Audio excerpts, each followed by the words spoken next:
Alright then. So, this is going to be quite the adventure I've signed myself up for here today. But I think y'all are used to me signing myself up for some unique decisions. So, to explain what we're doing here before I get any movement done, you can already see the pinned post explaining that there's event incentives right now. This is going to be, tentatively, at least right now, named the Sinking Archipelago. How this works is I have to beat at least one game in this 7-game archipelago before that timer you see on screen runs out. Now, y'all can help with that timer problem. Any gifted subs, any donations, any raids, follows, basically anything y'all can do other than just chatting will impact that timer positively. There are going to be things you can do to impact things negatively as well. The first options being the ones you see in the pinned post there, the $10 or higher donation forces a specific game for however long you pay for, and then 5 gifted subs will lock a game for 25 minutes. And if, of course, there's a higher amount of gift subs, that will be matched with whatever the amount is. As we hit sub goals, there are going to be a few other things that happen, the first goal being 50, which I am counting existing subscriptions for that, so even though 50 sounds high, don't worry, it's not actually going to be that high to reach. Currently, we need about 30 to reach that. Well, yeah, that's a good rough number. I won't go into specifics right now because we don't need to worry about that yet. The list of games will be appearing periodically on its own, but to roll y'all through the list that's there right now, as you can see on screen, it's Time Spinner. 2 Castlevanias, one is Harmony of Dissonance, the other being Symphony of the Night.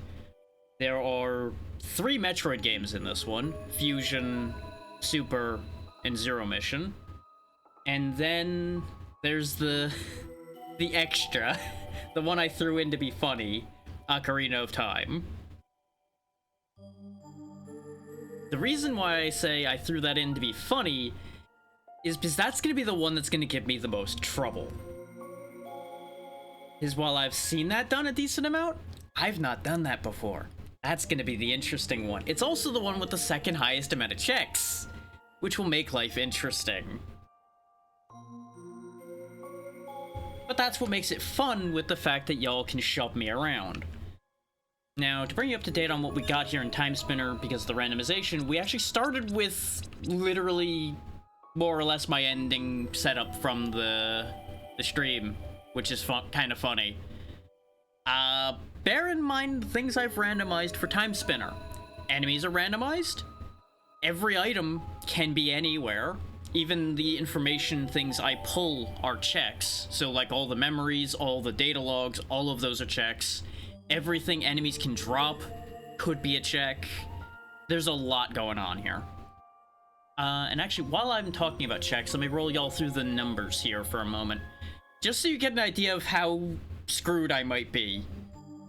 Symphony of the Night, 540 checks. Ocarina of Time, 459 checks. Harmony of Dissonance, 248 checks. Here at Time Spinner, 202. Not so bad. Fusion, 126 checks. Both Super Metroid and Zero Mission both have 100 checks. So those two aren't too bad. The scary ones are the numbers for Symphony of the Night and for Ocarina of Time. The Ocarina of Time number was worse before. I did one test seed before this one, and that number was much higher, because I almost did something very stupid. For those who understand how Ocarina of Time randomizer goes, I randomized the pots initially. And then I realized just how many checks I got, like, immediately, and how high that check number was, and decided to nix that. We'll get into more of what I did that is still a bad decision with the Ocarina of Time settings when we get to that game. Which could be at any point, because somebody may decide to throw money at Ocarina of Time existing. Which, you know, more power to you. You do what you want with your money.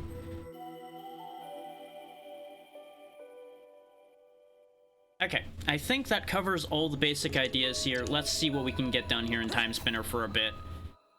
Obviously, if the donation happens, I will switch immediately.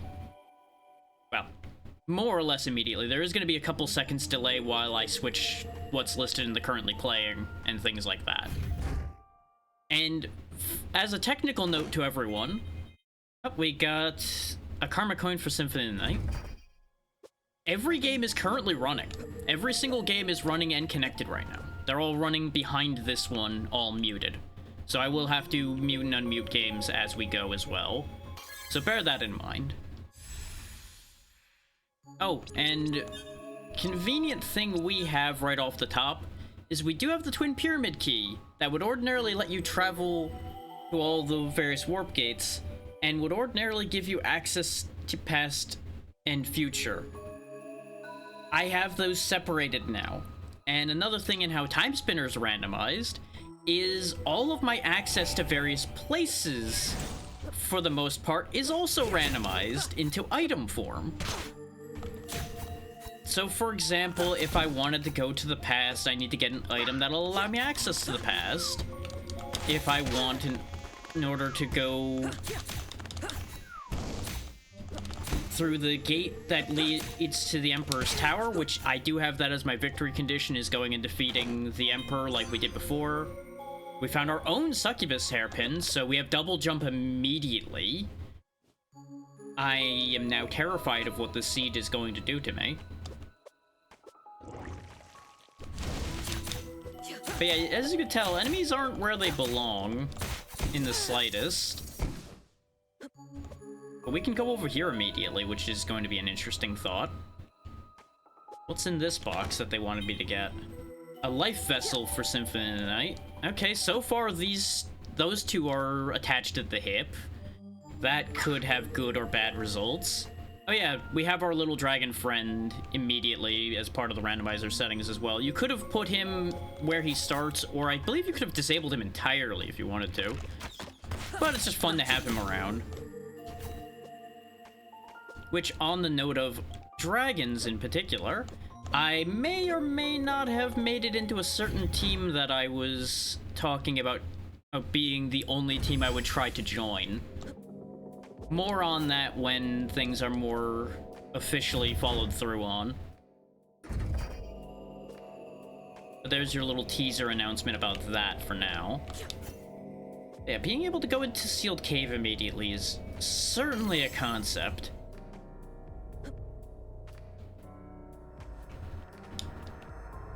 I did not, by the way, randomize the bosses. Anti-Venom for Harmony of Dissonance. I know y'all can probably see that down there, but I don't know how well it is, how readable it is, so that's why I'm reading those out for you.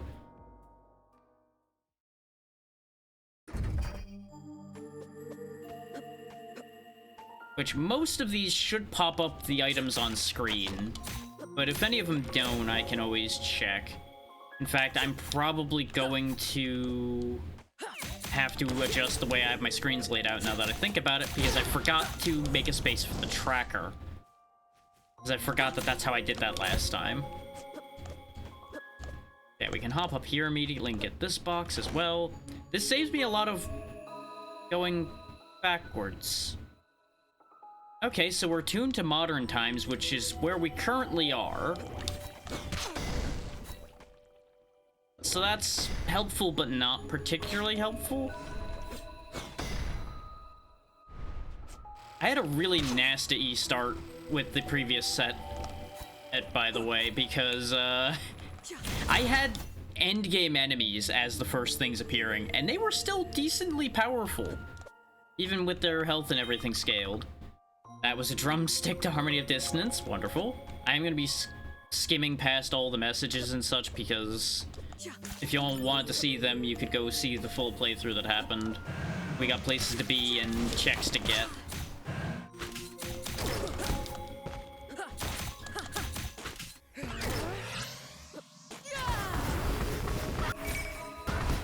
There we go. And that's why it's nice that I have Crimson Vortex. Buffalo Star to Symphony Night. There's gonna be a lot of trash items getting sent around, just in case anybody's like, oh wow, he's getting so many things.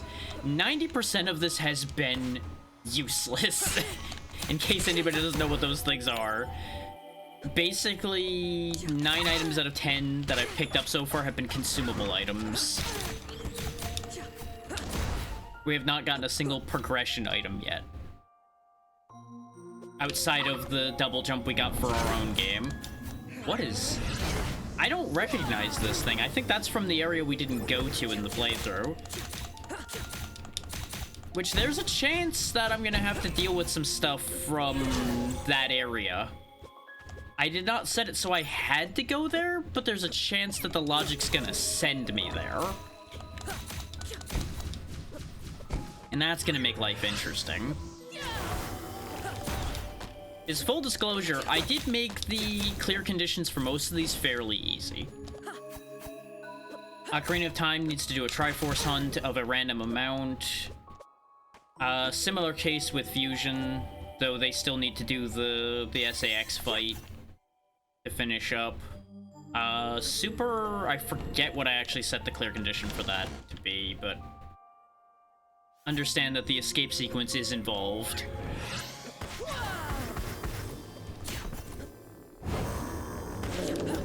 Oh yeah, by the way, that endgame enemy I mentioned, that was that one. He's here too. Yeah, just, you know, because of course he is. He is at the beginning again for me. Thanks, random generation. Well, we can beat this boss pretty easily. We beat it just fine without randomization. And we're stronger with the randomization, arguably. Because we got some really good stuff to start with, so... There is one catch, though. You'll notice we don't have the time spinner at all yet. So I can't actually control time at all. So there's no, like, freezing time or doing anything useful like that right now.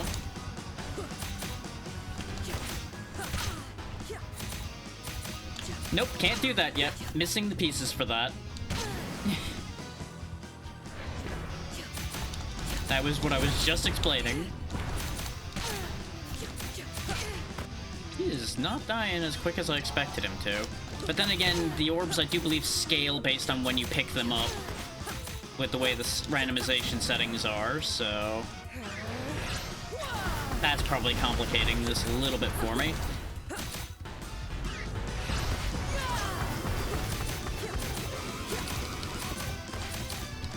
This thing just will not die, huh?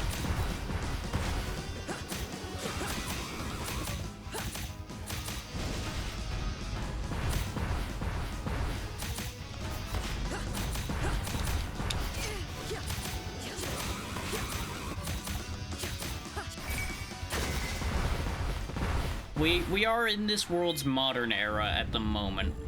Right after our character would have gotten dumped out of the time spinner initially. And it's also the only era I can go to right now because we don't have any of the items to go anywhere else. Appreciate it, Ringtail.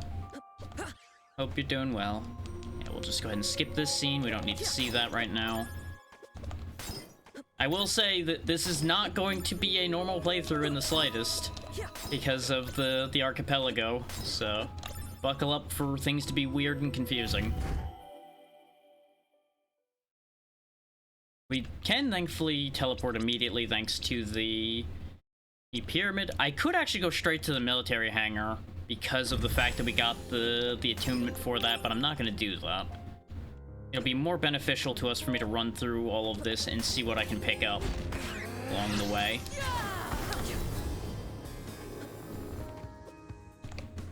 Having double jump's gonna make this take a lot less time. No. You're not understanding what I've been saying here, Spooky. Ordinarily, you would have everything you were given at the beginning of the game, but because everything's randomized this time, I did not receive the correct items. I instead received what I actually have, which has nothing to do with what you'd normally be getting. Is how the Archipelago randomizer works is it takes all the items from every game and jumbles them together and then throws them around.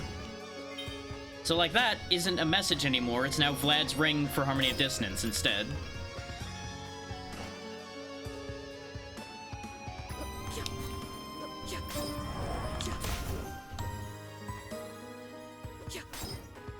There is no, like, loss of power particularly in this game.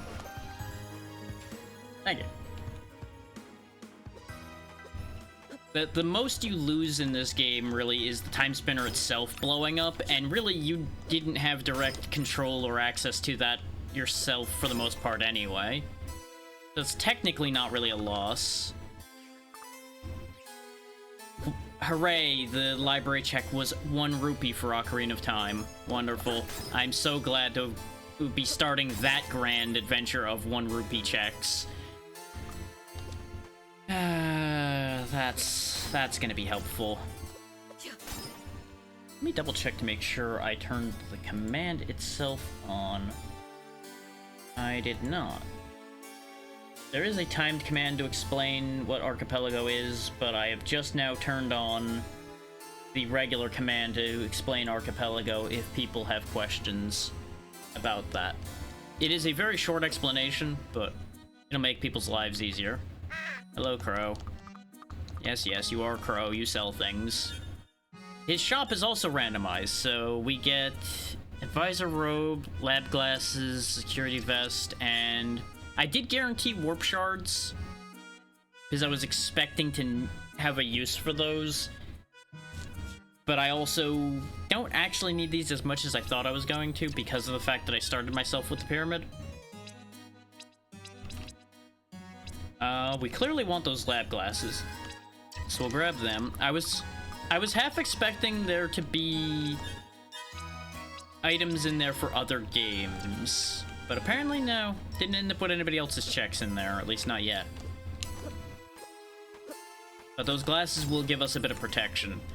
Oh yeah, I do have it set so that if I have a higher keycard than the door needs, it won't work. I need the specific keycard. There was an option for that to not be a thing, but I decided it'd be funnier if I had to find the specific keycards.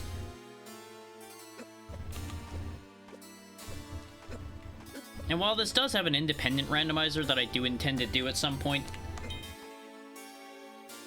Interesting, we have the Eye of Vlad already as well. Huh. Okay. Can't download these yet because I don't have the tablet, which is going to be a problem. So we already have the Ring and the Eye of Vlad for Harmony of Dissonance. That's going to make my life actually fairly simple in some ways. But I don't remember what all of those do off the top of my head. 20 rupees for Ocarina of Time. Missile Tank for Zero Mission, so that's helpful. That gets Zero Mission started. Cross Shuriken for Symphony of the Night. Some Grapes for Symphony of the Night. A Heart Vessel for Symphony of the Night. Medicine Jar for Harmony of Dissonance.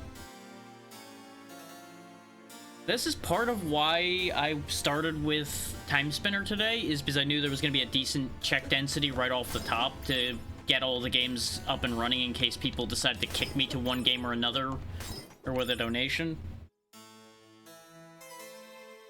And part of the reason I'm using the PNG today, by the way, is one, I had said I was planning on using them more anyway. Two, I have 7 games running all at once right now. Running VTube Studio on top of that seemed like it might be, you know, possibly a bad idea. Obviously the drain is not too bad currently, but never hurts to be cautious as far as resource drain goes. So Zero Mission has 2 missile tanks already. That's great, except for the fact that unless we have Morph Ball, which I didn't do the initial check in anything yet, so... The item that's, like, right in front of you in any of those games, I haven't checked those yet. So may or may not be useful, but if the initial check in Zero Mission isn't the Morph Ball, we may have that one sitting there for a little bit, till such a time as Morph Ball shows itself. Gold Skulltula token for Ocarina of Time. Wonderful, wonderful. now we have a mild conundrum. I can do one of two things. I can either warp over to the military hangar to bypass the lock we're in right now, because we've run out of places we can go, I think. Because everywhere has keycard doors now, and I don't have any of my keycards. So it looks like I might be able to go down here still. So this might still lead to something. Yeah, there's another box here and another warp room. Just a gem for Symphony of the Night, specifically a garnet. Those just sell for money. And a save point. Okay, never mind.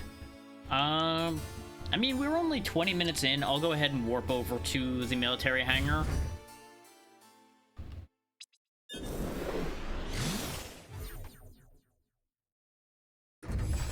See these 3 lasers? I need specific items to open those. Ordinarily, it'd be specific boss fights needed to be done, but I decided to make it specific items.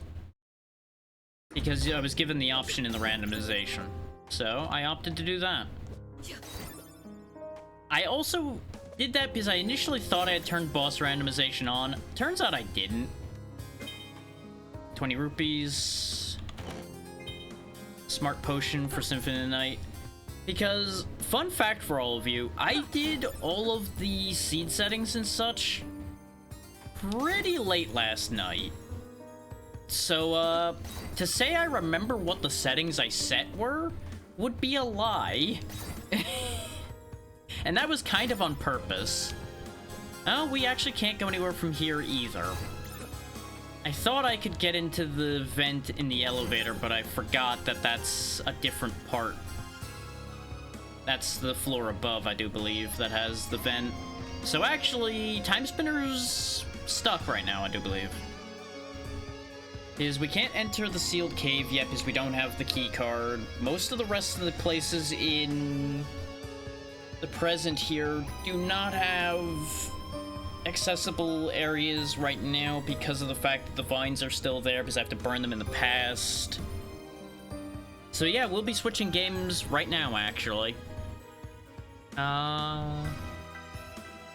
Where do I want to go from here becomes the question. I've got a lot of options for places to go, and I feel like a decently checked dense area to go right now would probably be Symphony of the Night. So we'll go there next. Not that one. Yes, that one.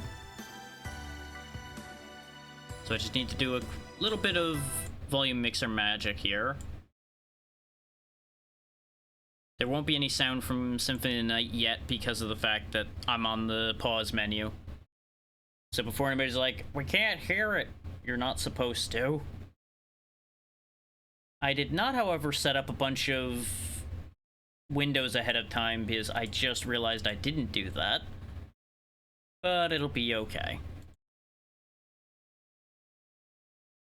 We will make do with slightly scuffed capture today. And I will fix it for tomorrow.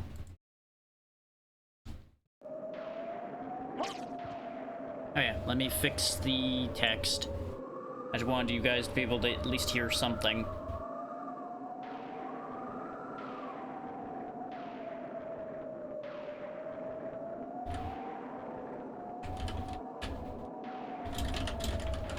I'm not gonna add the Castlevania part because that's just gonna make that even less readable than it already is. Alright, onward. As you can see, our color palette is a little weird. I have the palette randomized. Don't mind all of this stuff that we have right now because this is before we get our stuff taken away from us by death, so we're probably gonna lose a lot of this.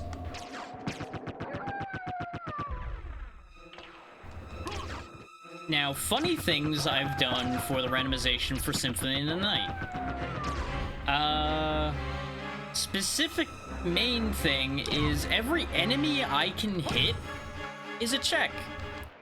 There is a setting where your first time encountering every single enemy in the game could be a check. So I made every enemy a check for fun. All of their drops are randomized. where everything is of course randomized. I believe the bosses are randomized as well. I seem to recall that I did that. I went a little extra with the randomization for this one because there are some good options for this one. Let me know if the volume's still okay, because these were all balanced, but there's no 100% guarantees about balance. Ah, there we go.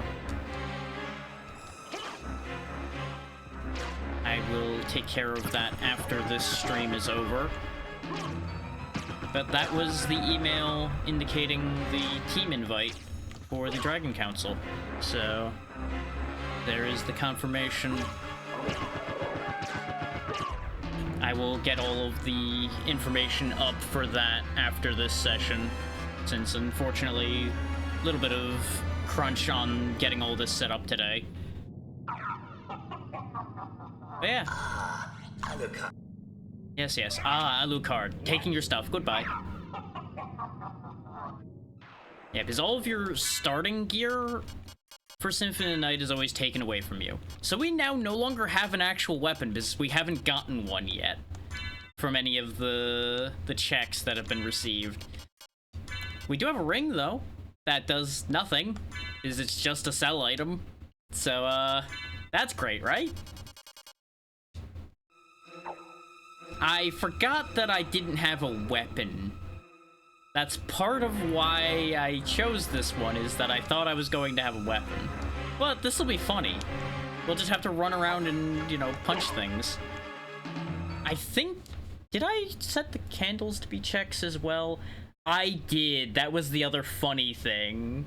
Wait, no, that's all enemy sanity. I didn't randomize the candles. Okay. Randomizing the candles was an option. I want everybody to know that I could have randomized the candles. And I thought about it. And I genuinely thought I did it. But apparently I backed out of that one.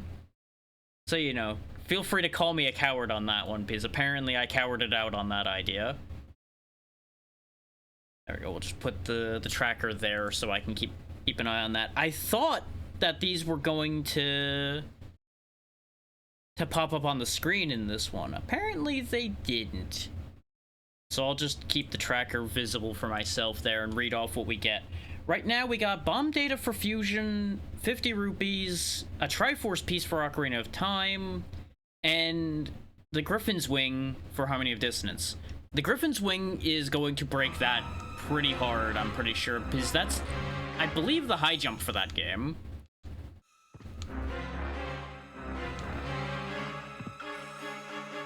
Because you have a high jump in most of the DS Castlevanias. In fact, I think there's a high jump in all of them.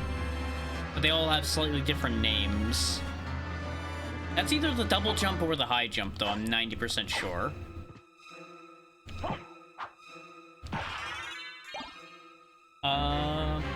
We must have defeated a Skeleton Knight already, because I didn't see a check from punching him. We got a sword! Let's go!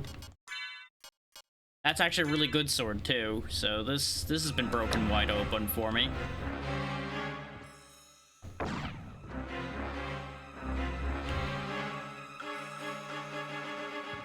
There's also minor things like the clock tower puzzle that's really annoying that you have to keep sitting there and spinning the gears for. There's a convenience option for that just makes it a one-hit and it's done. I did that because otherwise we'd be wasting a lot of time there. But finding the clock tower might be more interesting than you think.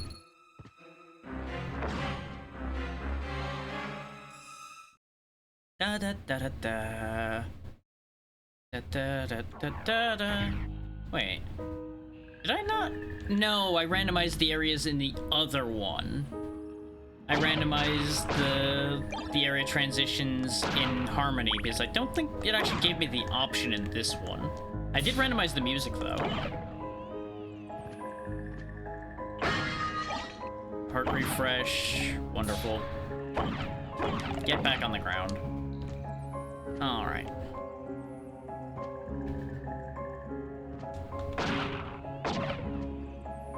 And yeah, since I'm not technically defeating the red skeletons, I don't think they're counting for the checks yet. I'm not seeing a check popping up from them. So now I'm starting to wonder if this is updating properly. It did all the other ones, but maybe then again, these might just be like empty checks or something for all I know.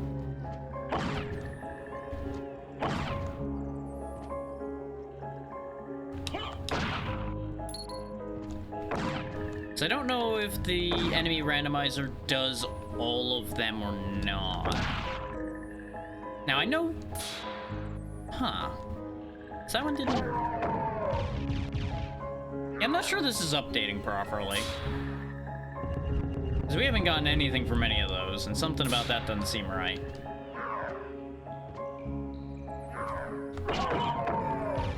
Throwing axes through the wall. Cheeky bugger. I'm just going for a stroll. Let me check this tracker because something ain't right here. Tracker, are you drunk? Are you okay?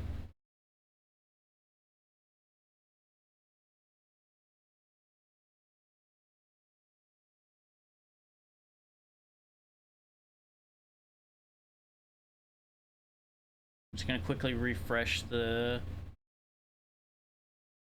Actually, this might work better.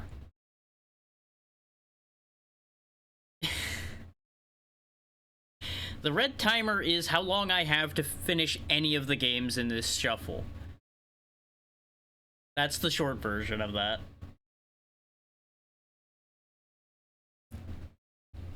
Anything people do, like subbing, rating... Because I fucked up and didn't hit the button. Hang on, I'll fix it. Because I have too many things moving at once here. So let me adjust the time based on the amount that's happened here. Let's see, I need to take 30 minutes off of that, so it should just be like that. Sorry, everybody. Got too many things moving at once here. There you go. Now it's moving.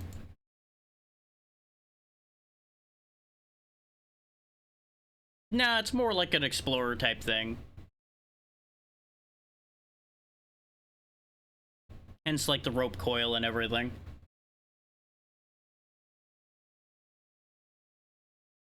I could see where Park Ranger comes from with that, but no.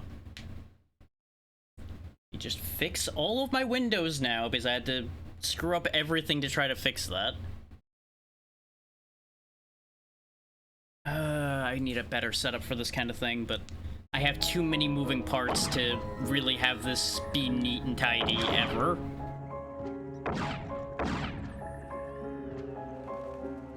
Yeah, the timer's accurate now. It was still updating for increases, it just wasn't started properly. Because I didn't want to burn time while I was explaining things for a minute. And then I forgot to hit the start button because I was moving everything else along. And we're poisoned. Wonderful.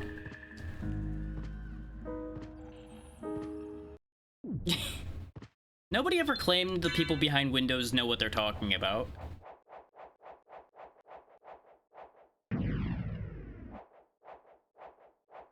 Oh, right. Saving doesn't remove poison. That's fine. We'll live.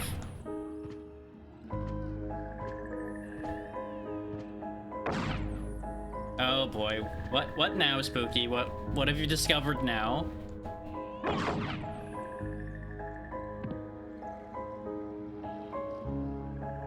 Is something else broken, or is this one of those revelation moments? Yes, we don't get to see that because we skipped the intro because of the fact that it causes some weird issues with Archipelago, but yes, this is that game.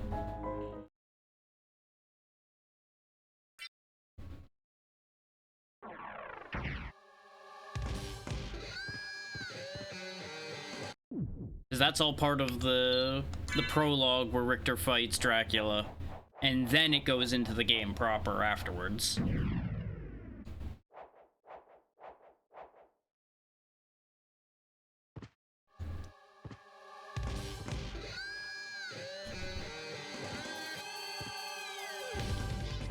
Partially the fact that they were still figuring things out, partially they may have genuinely wanted it to be cheesy.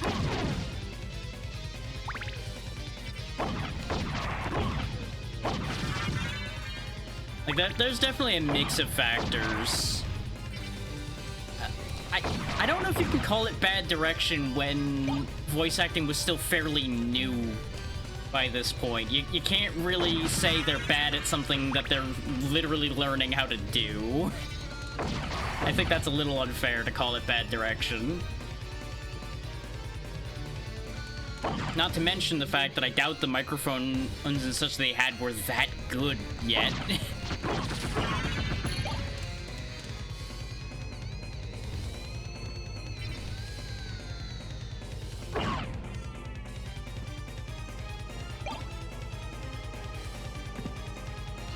Like, voice acting for cartoons and such happened before this, obviously.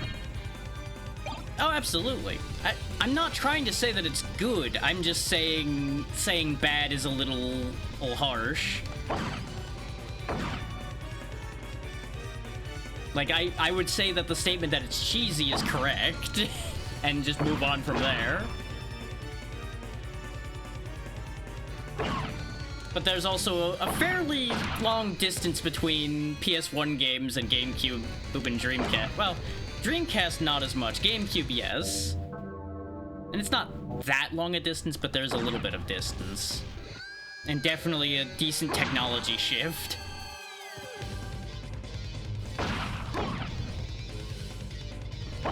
Though I forget if they reused the Dreamcast voices for the GameCube version of Sonic Adventure 1 or not. I don't actually remember. I want to say they cleaned them up a bit, but I don't know that.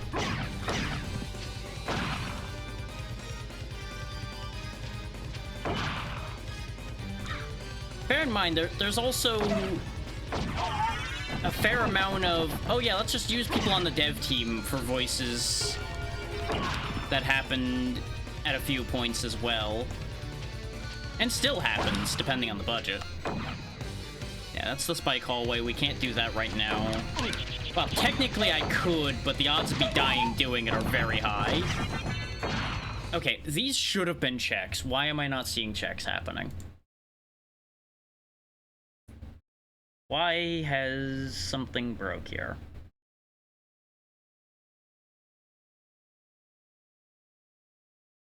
Something's not adding up here.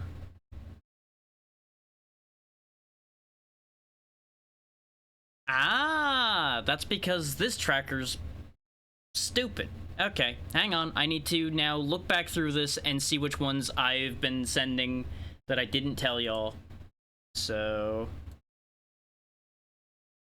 let me move this tracker over here instead, because that will solve all this. Okay, so we sent an energy tank to fusion. We got our own heart vessel and heart refresh. Space jump to Super Metroid, so that's gonna make Super Metroid a lot easier for me. 2 pieces of heart to Ocarina of Time, an energy tank to fusion, a gravity suit to Super Metroid, so that really is just so wide open right now. Missile tank to fusion, energy tank to Zero Mission. Dim Sum for us, Missile Tank for Zero Mission, Bomb Bag for Ocarina, Ring of Varda for this one, Mystic Brooch for Harmony of Dissonance, and Greenstone for Harmony of Dissonance. Well, of course. Why wouldn't he?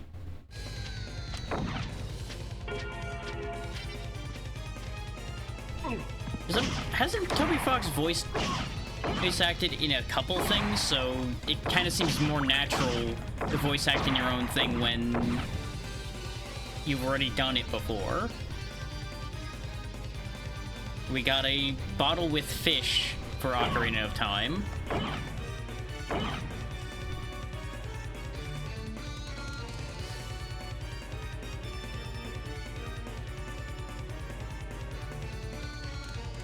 I don't know if that's as unexpected as you might think.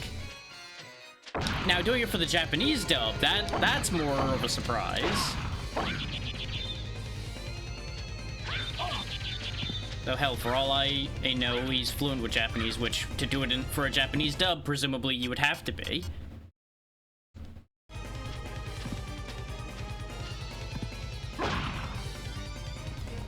But I don't know why that door doesn't open. I think there's something I'm forgetting with that, but that's a whole other problem.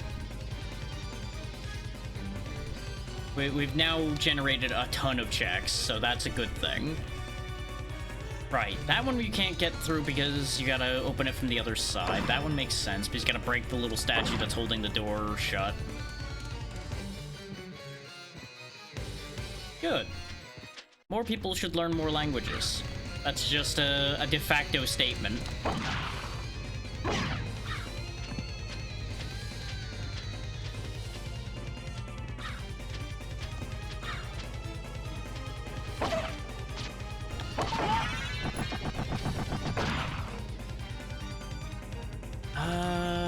I think I need to go back now, because I don't think there's actually much forward I can do without better jumping, which we do not have in this game. We have it in so many other ones. Again, that makes sense, and honestly, there'd probably be a decent amount of his audience he'd be missing out on if he didn't make that, so it's a good move from that angle as well.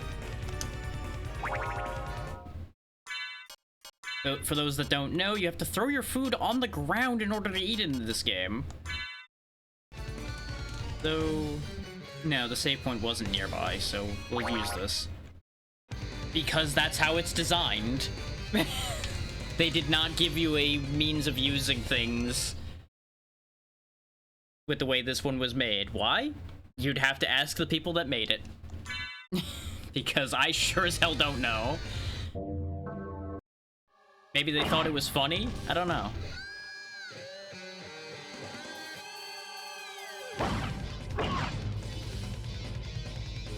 I am not a scholar on Symphony of the Night and why it's designed the way it is. There are thousands of people that already do that, so I'm sure you can ask the internet at that question and get an answer.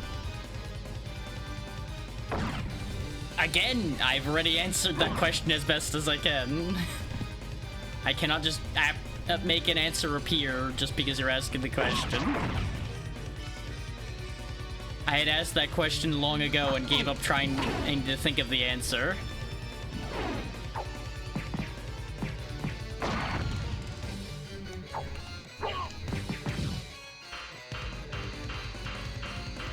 Don't run into the ball because you're currently very hurt. Thankfully, the ball can actually hurt my enemies, so it actually makes getting down here easier than going up there. That's honestly an understatement, because there's a lot going on in here. I know what you're referencing, because it's obvious, but I'm also just going to point out the truth of that statement. Why did it speed up when it hit the bottom? That's a weird one.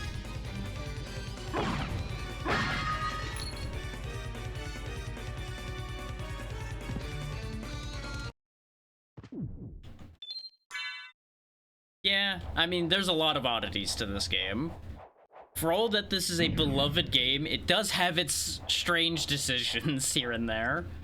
Nothing bad, just like, huh, that's a little weird.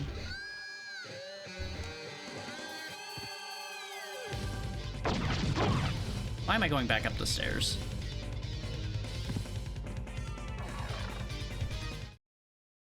I mean, I'm glad it's not any Bubsy game, honestly. Bubsy in general is a sea of questionable decisions.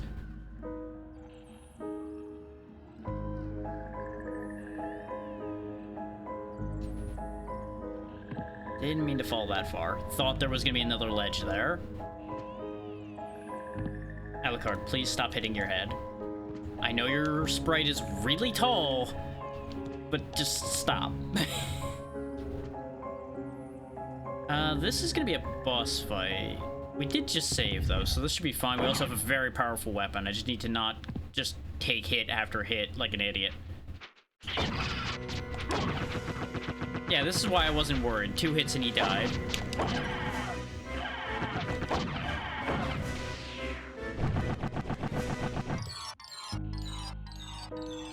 So let's see, we got a gold Skulltula token from Gaibon. For hitting Slogro, we got 1 rupee, and then the fight got us the Starlight. I feel like we've talked about Bubsy before. I don't really know if we need to go back over all of the bad decisions involved in Bubsy. That guy sent just a missile to Super or Metroid, so that's great.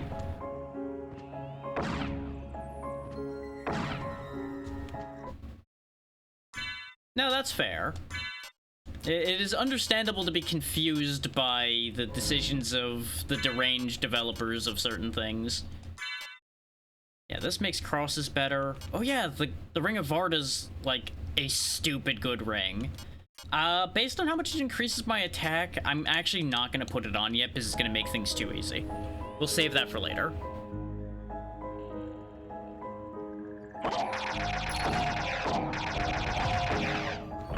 Technically, all of them are playable once you understand how much the nightmare quirks of that work out. Because people have beaten every Bubsy game. I can't say that that's a reasonable decision to make.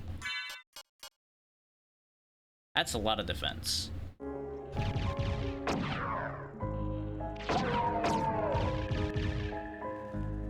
It's almost like half the people working on that probably aren't the same people that worked on it, for one, and it's been a very long time. If it was just as bad, that would be on purpose. It would absolutely have to be on purpose.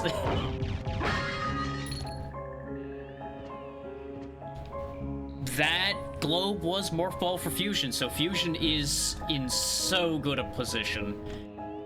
We spent so many seeds as far as Fusion went with no Morph Ball for God knows how long.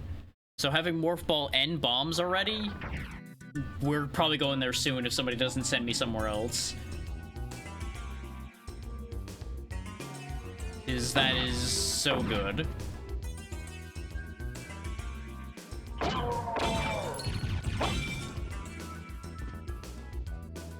Do I want to be in this room right now?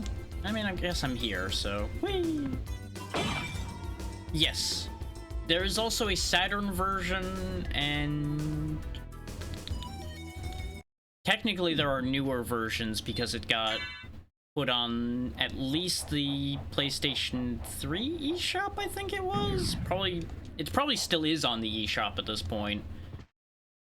And it's in at least one of the collections, I do believe. But the version I'm playing is, yes, the PS1 version.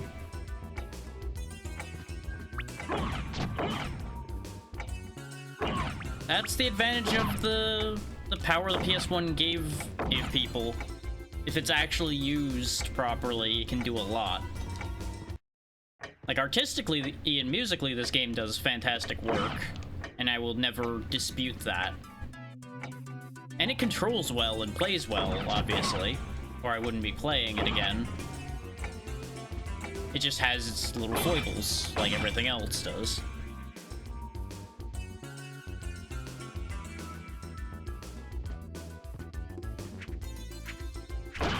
Like this, like many Castlevania games, is on that short list of video game soundtracks I'll actually just listen to on their own. Though obviously not every song in it. Okay, so we got an Infant Metroid for Fusion and the Crushing Stone for Harmony of Dissonance there. Hello there. Hey there, Faye. How's it going? Welcome to this nightmare I've concocted for myself.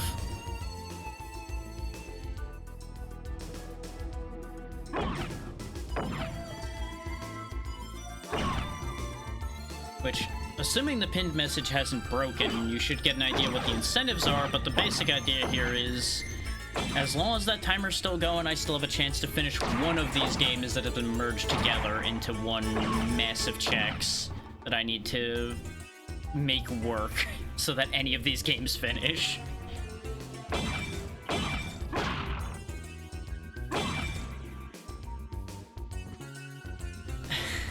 What's the question, Spooky?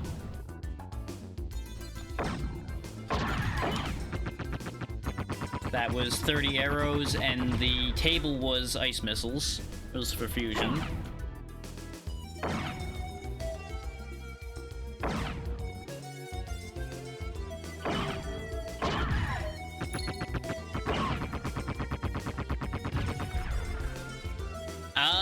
The only one they ever actually really deal with is Dracula, so technically Dracula's the main antagonist of the series. But yes, you could by extension say that the one who gave Dracula power would really be the bigger problem, but that's kind of beyond the scope of even powerful humans to handle. Well, really. That was an energy tank for fusion.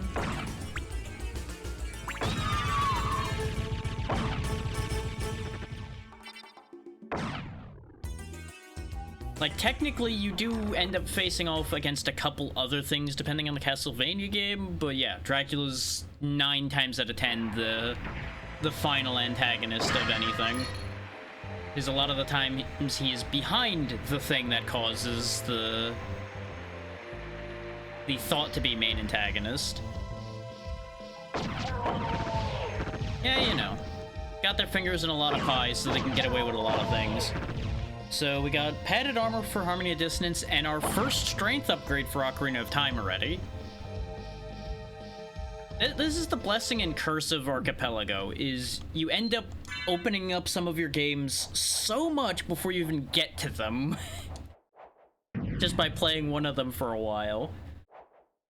Depending on how many checks you have available and what kind of checks you have available to you. Oh! Something important I should probably mention, because I didn't mention it before. Deathlink is on. So if I die in one game, I die in every game. Except Fusion, because Fusion was the only one that didn't have a Deathlink option. So yeah. That'll also be related to a feature that'll be unlocked later.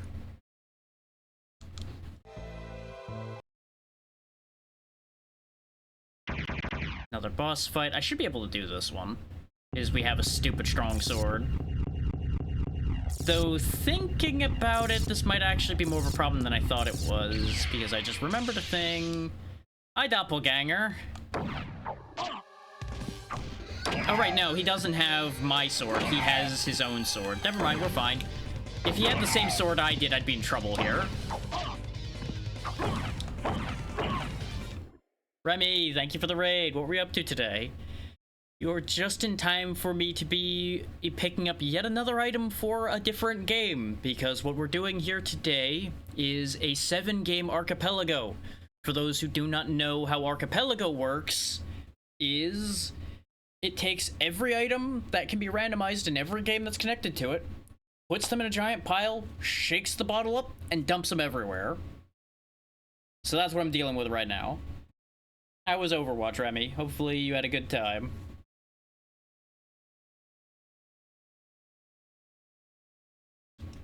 Do be sure to follow Remy if you haven't already, y'all, because Remy is good people. And there goes the doppelganger. Hell yeah. Hey, you're the one that raided me, so it's only fair that I shout you out. That's how this works. Now, because of the Archipelago, I've been reading off everything I've been getting from the various checks I've done. The last 2 checks were a level 1 keycard for Fusion, which opens up all the level 1 doors in that game for me, and the Chaos Rose for Time Spinner. And we just picked up those secret boots from the fight itself, which makes Alucard secretly just ever so slightly taller. Because, you know, if you're wearing heels, you're taller. That's how that works.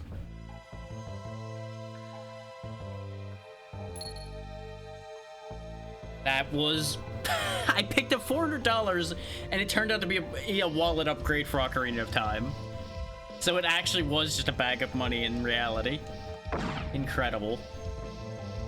But yeah, for those so inclined, if you take a look at the pinned message up top, you'll see that $10 donations can kick me to one of the games in the list, which I should tell y'all the list of games as well, since y'all didn't get to see it before. I was just getting to that, Spooky. We were on the same line of thought. We have Time Spinner, we have Symphony of the Night, we have Harmony of Dissonance, we have Metroid Fusion, Zero Mission, and Super, and then we have Ocarina of Time hiding in the back. Yep, that's everything. The timed Archipelago message will also remind everybody of the games that are in rotation. But that is the list that you would need. So if somebody throws $10 and just says Ocarina of Time, for example, I will go play Ocarina of Time for a minimum of 10 minutes.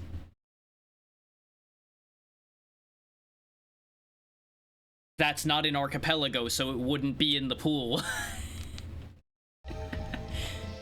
I'm sure there's people out there that care enough about Superman 64 to put it in Archipelago. I think people just haven't come up with a good way to give it any real amount of checks. Unless they made, like, every ring a check, which that would be unbalanced as hell. Speaking of unbalanced as hell, the Skeleton Ape gave me Power Bombs for Super Metroid, and the Spear Guard gave me Charge Beam for Fusion. So, unless somebody buys a different game to happen, we are absolutely going to Fusion next, because we're going to be able to do so much. We just got bombs for Super Metroid as well, so Super Metroid's in a great place as well.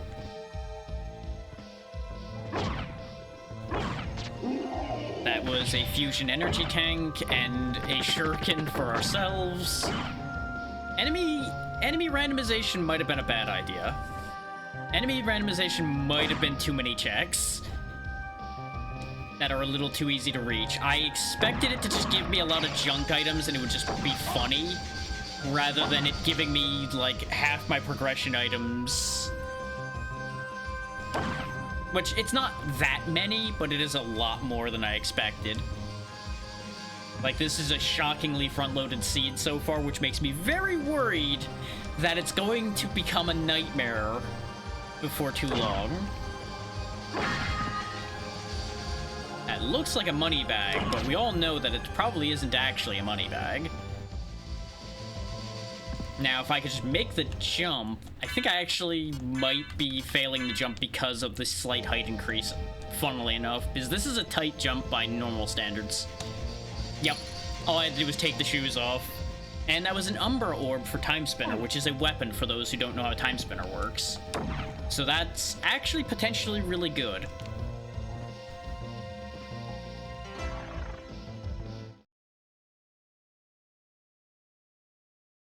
Yeah, to bring some logic to why this is working the way it is, basically I took almost every Metroidvania that Archipelago had and jammed them together, because Metroidvanias are kind of my thing. This is the genre I am the best at and most equipped to understand, and readily. That depends on what you mean by horror, because there's a lot of trash horror out there that is just, oh hey, you get jump scared every 5 minutes, and they pretend that it's a horror game.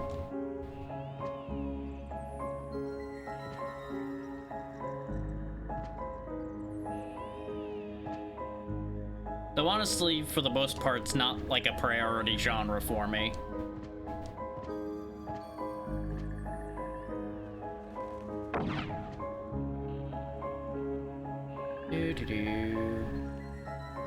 This is kind of weak music for this area, a little bit. Not unfitting, just a little light. And we don't have anything that's gonna be able to cross that gap right now. Because, funnily enough, we've gotten very little for Symphony of the Night other than a good sword. The sword's about the only thing we got. I don't find Clock Tower very interesting. It's a good game, but the early Clock Towers are kind of dull, in my opinion, at least to me.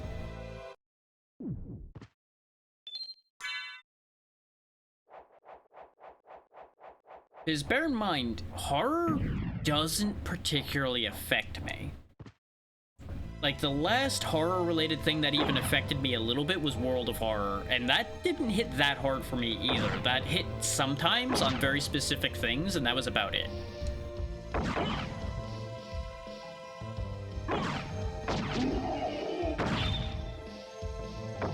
The simple thing is, I understand that it's not real, so it doesn't affect me. Like, I don't get immersed enough that it starts to affect me heavily.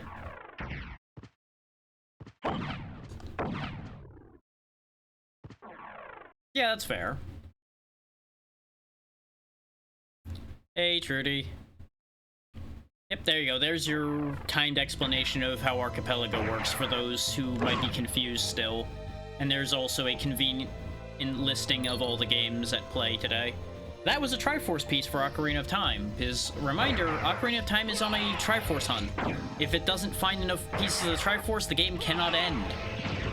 But if I do find enough pieces, the game will just end. So there's a world in which we beat Ocarina of Time without ever going to Ocarina of Time. Which would be the perfect ending for that.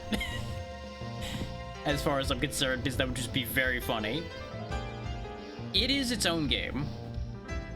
Technically, people treat the GBA games as a set, because they are the 3 GBA Castlevania games, but none of them actually have any story relation to each other.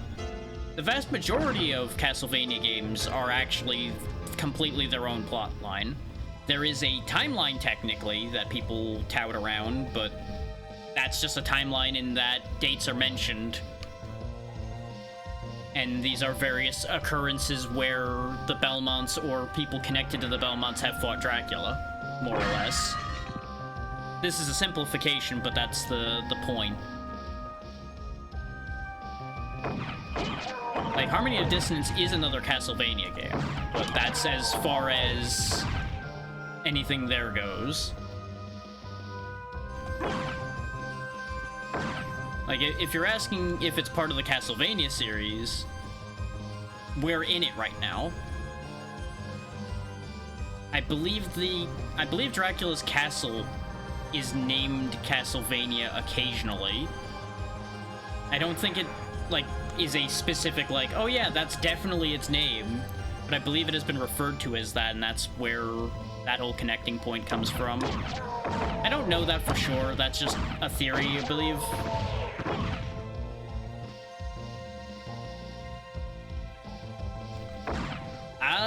Well, I am reasonably sure that it takes place in Transylvania, except for a couple times where it technically takes place somewhere else. There's at least one game where technically Dracula's castle's trapped in the eclipse of the moon, so it's technically in its own whole other location, which is a whole thing. That was Screw Attack for Super Metroid. So I'm glad I fought to get there, because that's actually going to be useful.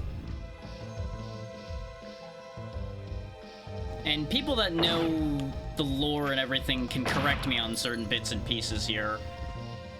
Because while I enjoy Castlevania, again, I'm not a lore or junkie. Lore only matters where it's relevant as far as I'm concerned, so...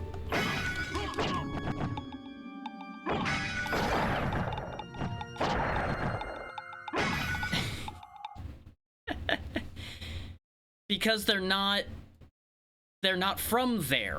They don't have to be from here for Dracula to piss them off and make them come after him. I believe... Oh god, where were the Belmonts said to be from? I know they've actually been, like, listed as having been from a couple different places. I believe. But I don't remember exactly where. Because bear in mind, Dracula's not, like, confined to Romania. Dracula doesn't just exist only in the vicinity of Romania.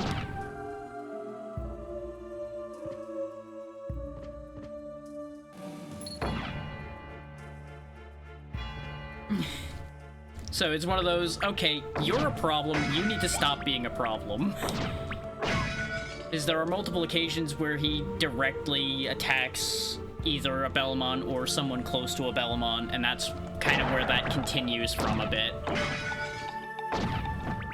Is like the game that's directly connected to this one, for example, Rondo of Blood, involves Richter's girlfriend being taken by Dracula, for example.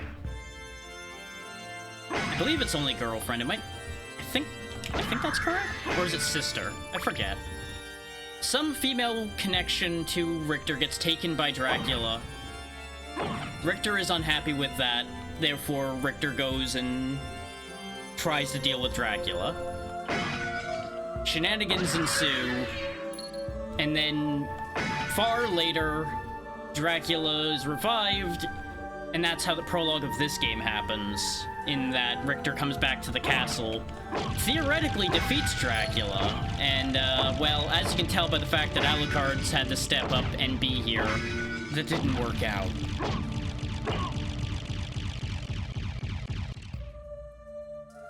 Yeah, Castlevania Dracula is a whole thing.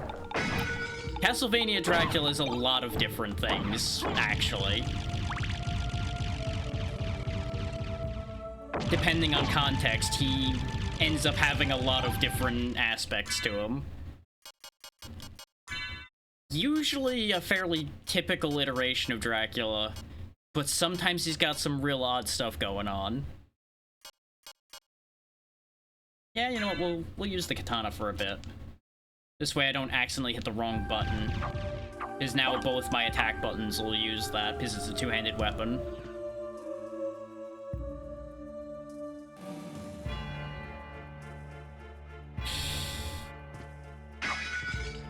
Honestly, I don't remember the details on any of those. I just remember thinking some of them were weird. Here's the librarian. He'll sell us stuff. I'm interested in this. This is where you'll find a bunch of meme sounds have come from this game. Is interactions with the librarian here.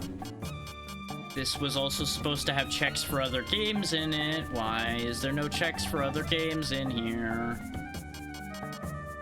Some of the randomization did not work properly. I do need that spike breaker for a check, though. That's... For those that don't know, the spike breaker is literal. If you are wearing spike breaker armor, you just break off spikes when you walk into them. They will be destroyed instead of hurting you. So that hallway full of spikes we saw, you need that armor to go through there. Or bat form. Bat form will also work. There's not very many spikes in this game, so it's not actually as good as it sounds. You want broken, you want this. You want the Chrysogrim, which I'm not gonna buy, because it is the most overpowered weapon in the game. The reason it's overpowered is it's the only weapon in the game that you can attack with while moving, and it attacks insanely fast. Ordinarily, it's a crazy low drop rate item from a random enemy. Not actually a random enemy, but it's a specific enemy. And if you have a Chrysogrim, you've basically won the game. Which is why we won't buy it. That'll stay there in that shop until the end of time.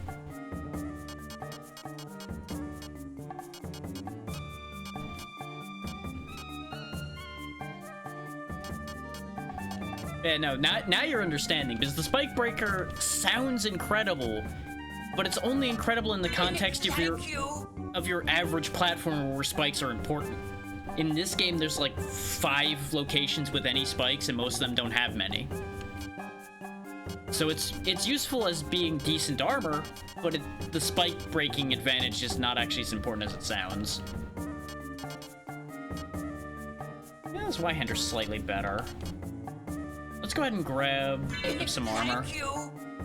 Hey there, Chris, and thank you. I'm interested in this. Oh yeah, this guy also serves as your bestiary, by the way. He'll tell you about everything you fought, including Dracula, because technically Richter fought him, so technically this iteration of Dracula has information on it. Which I always find kind of funny. Yeah, you got, like, your Ouija tables. Now, bear in mind, it'll tell you what it drops only if you've gotten it to drop it.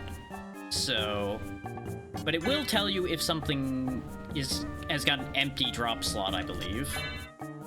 Yeah, see, none and none, for example. So there's no point in hunting down Spittlebones to try to get checks out of them. Oh, I forgot to mention the things from this area, by the way. We got Wave Beam from the Ectoplasm, Missile Tank for Fusion as well from the Spellbook.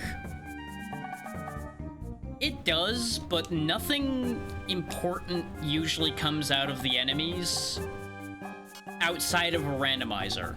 In a randomizer context, you can voluntarily set yourself up to have to deal with item RNG. Other than that, it's a completely irrelevant concept. Unless you want to get everything in the game. If you want like 100% items, 100% everything, then obviously yes, you are going to be in for a ride.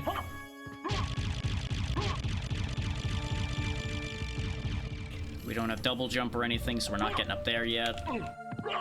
We have been here in Symphony Night for a bit, so I'm probably gonna switch to another game here in a minute. Just to keep it varied.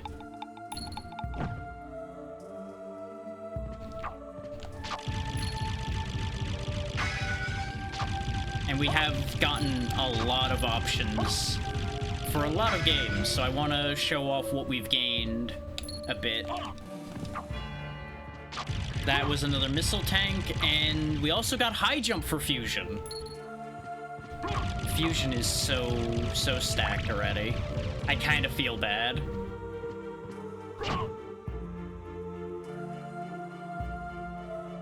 Like, it's not in go mode type stacked or anything, and it actually is still very limited in some ways. But there's a lot I can do right off the rip now. The biggest things we're missing now are things like Speed Booster. I don't think we have super missiles for Fusion yet. I do think we've got ice missiles. Actually, I don't know which Metroid got ice missiles. I know I said it and read it, but that doesn't mean I remember, because we have 3 different Metroid games in this pile, so, it's gonna be tricky. Yeah, it's very hard to read those books, as it turns out. All that magic knowledge they have, gone in an instant, up in flames. Your face is also probably gone in an instant. Bitten off. Real shame, that one.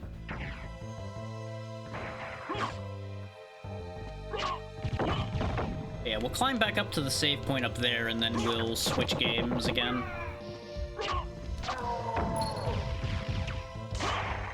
Remember, if anybody wants to stop me from going where I wish to go, all it takes is 5 gifted subs to lock a game for 25 minutes. Obviously, higher amounts would do more than that.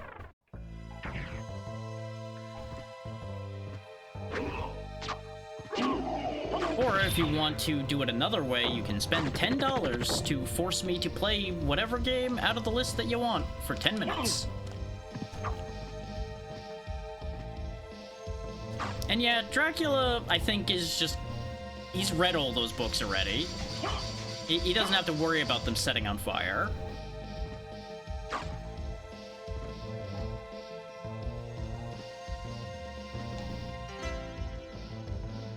Catching on fire, setting on fire. I mean, he's Dracula. I think that kind of goes with the territory a little bit there. Well, you better be real fast at reading before they either A, bite your face off, or explode. It's encouraging speed reading. Okay. Like I said, now that we are here, we will swap games again. I'm swapping kind of often, I know. But I'm trying to keep things interesting here. Also, we basically haven't even moved the timer now because of that raid. So we're in it for the long haul here. Which is good, because that's what I wanted it to work out as. But you never know. Let's see. Where is the right thing? Where is the right thing?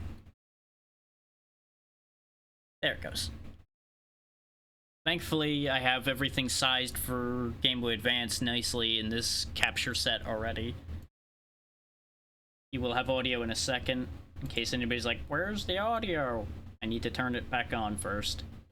Which involves figuring out which of these is the right thing Because they all say AP number, and then eventually gets to their slot. There we go.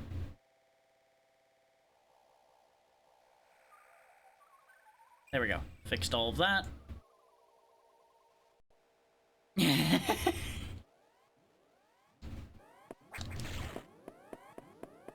He knows what he's about, I'll give him that.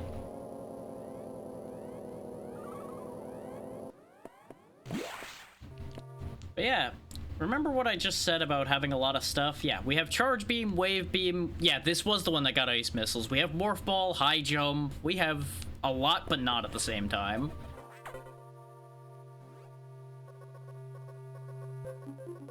Oh good, there's grapes in the Sector 2 data room. Well, I know not to bother to go there then.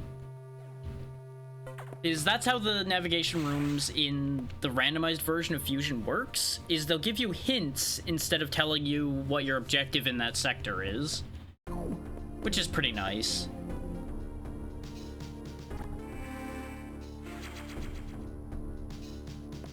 I mean, neither am I. I just play the games. I don't claim to know anything. Correct, yes. She gets into a lot of other trouble as well, but that is her primary title.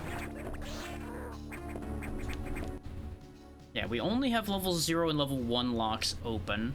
We don't have any suits, so I really shouldn't be going in that room I was headed towards over there.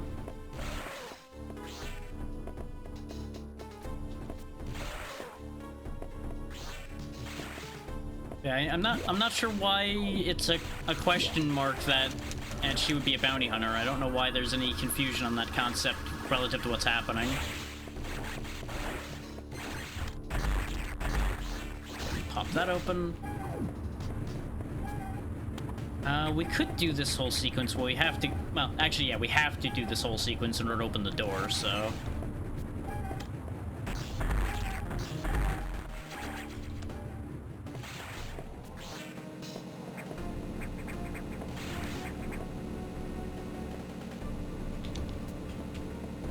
Oh, well, this game in particular is a little bit of an odd one. Bear in mind what I just said about certain other situations happen. In the case of Fusion, she actually got infected by these parasites you see running around in here, these things that pop out of the monsters. And, she's not doing great. And then a distress signal came from this area.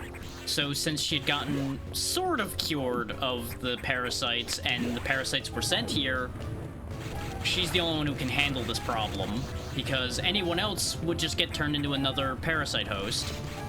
Thanks to a Metroid vaccine, she's immune to the parasites, mostly. So she's the only one who can do the job.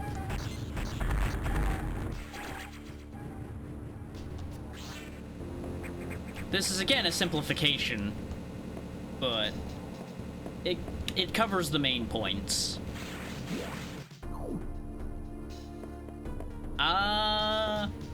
Well, her suit kind of got replaced with what you're seeing here, which is a bunch of, like, parasite-created nonsense. So, yeah, more or less. It was mostly just rendered dormant. Which is related to a whole other thing that happens in this game that is going to be an issue we have to solve at the end of this. In that the parasite-infused parts of her suit are up and walking around.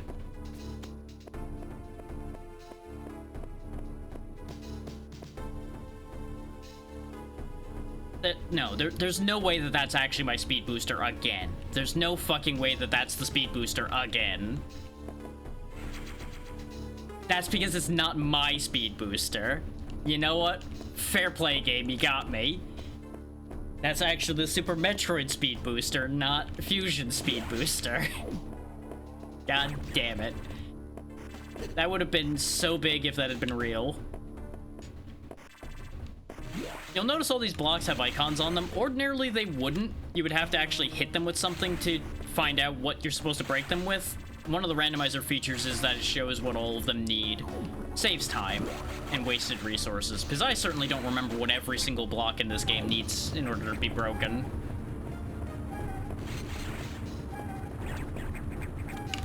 I remember a lot of them, but that does not mean I remember all of them.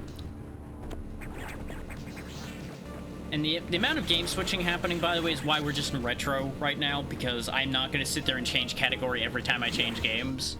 Especially if people actually start taking me up on the pay to change the game thing. Then it will just get really complicated. Everyone else in the station is dead, yes. Mostly. There is one other thing alive on here that isn't a parasite, but that'll be dealt with later. Because if I explain it right now, it's not going to mean anything anyway, so there's no point in explaining the only other living thing on here. Actually, yes. That much I'll say. They are not an enemy.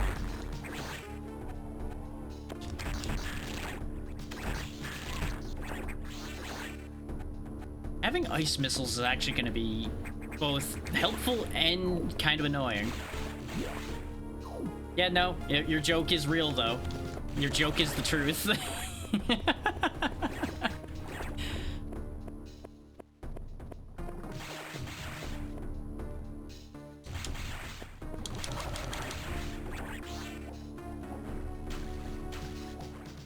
Grab the edge, Samus, thank you.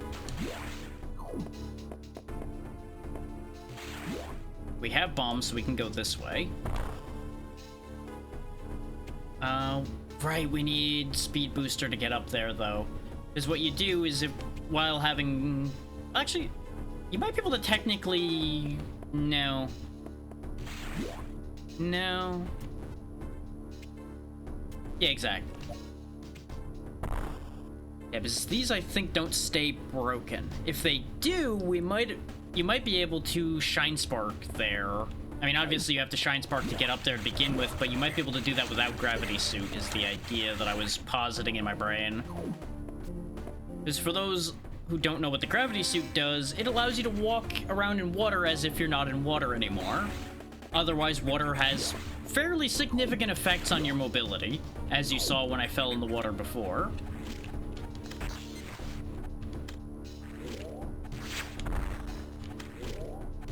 You can't hurt these things when their eye is flashing. You have to hit them when the eye is not flashing but exposed.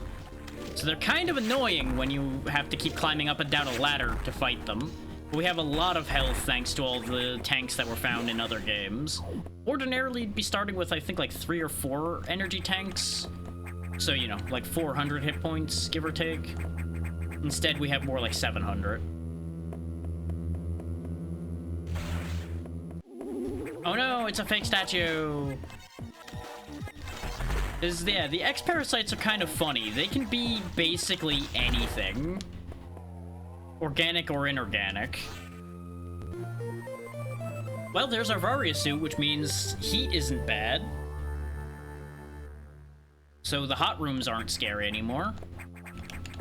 Which is actually why I avoided that one room on the side, because it was going to be a hot room. So that's a good get. The fact that that's in my own world is actually shockingly kind.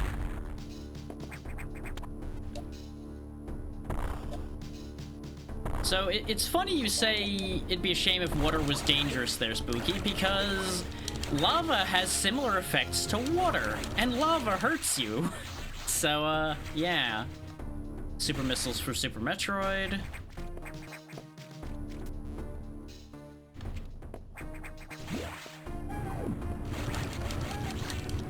I forget if the Varia suit in this one reduces lava damage or removes it without Gravity Suit. I feel like it only reduces it without gravity, and then once you have gravity, it's fine?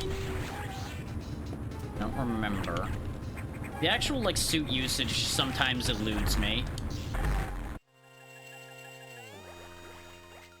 Now, the whole situation here with these atmospheric stabilizers is they were modifying the environment in this sector to make it a lot easier for them to make more parasites. As one would. Hey, ABC.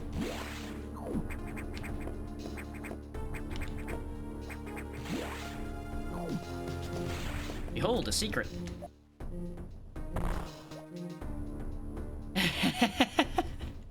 Technically more tame, yes. It's not graphic blood and gore everywhere. There's layers to explaining what has happened here, ABC. That's part of the explanation. Just give me a second and you'll understand the answers to your questions.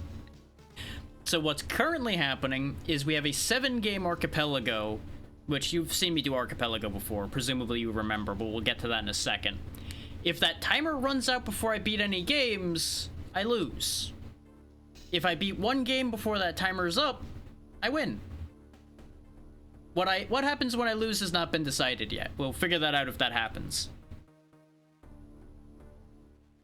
That timer is influenced, obviously, by follows, subs, donations, raids, etc. Business as usual. There is nothing to lower the timer other than just the passage of time, because I couldn't come up with a good way to lower the time without it becoming a tug of war that would be disingenuous, in my opinion. Nothing. That's just me styling at that point. That's just extra. That's just gravy. I think I set the goal too low based on how this is going so far, but I've also seen these stall out hard. So we'll see how it goes. If it is looking too good, I may extend the goal. We'll see. But so far, we got a ton of checks in Time Spinner, we got a ton of checks in Symphony of the Night, and now we're here in Metroid Fusion because a lot of the checks we got were things for Metroid Fusion, so I'm trying to go in here to go get stuff for the other two. Or for the other 6, really. And that brings you up to date on what's currently happening. And the incentives to fiddle with things are listed in the pinned message up at the top there. I keep botching the last part of the wall jump. Another Triforce piece for Ocarina of Time. So wall jumping is something you can do in basically every 2D Metroid game, and it's just a default part of Samus's abilities. You don't actually have to get an item to do wall jumping at all. It's never explicitly told to you that you can do that, outside of like showing you a cutscene involving the animals from Super, I believe, or how you are demonstrated wall jumping as a concept, and then you have to figure out that you can do that too.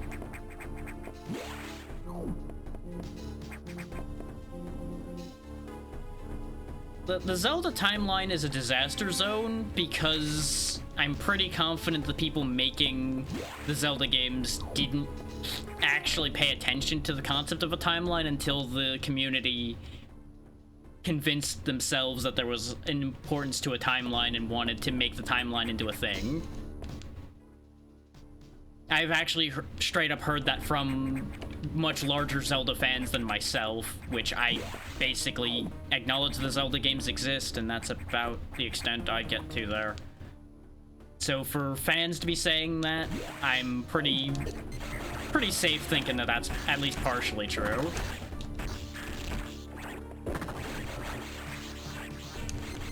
Like, maybe they thought about the idea of a timeline later on, but there's definitely plenty of games where it's pretty clear that they did not consider the concept of a timeline till after the fact.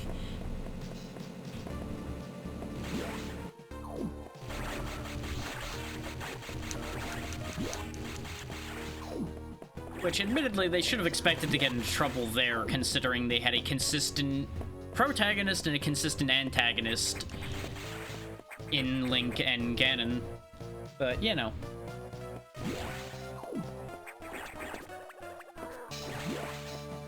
Sometimes certain parts of a thought don't end up happening.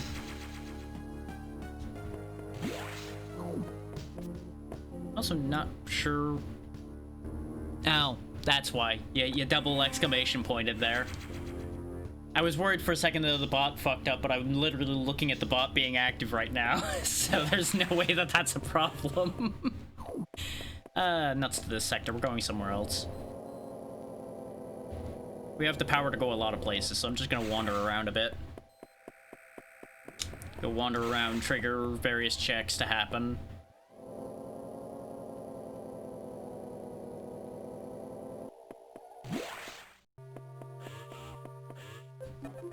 What do we got here?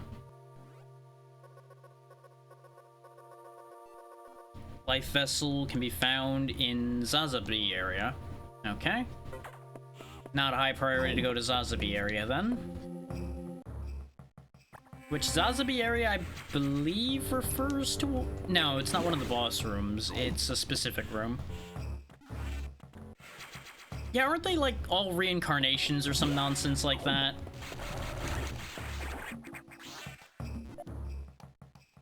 I forget if they're reincarnations or just straight up descendants. One of the two. Possibly both at the same time.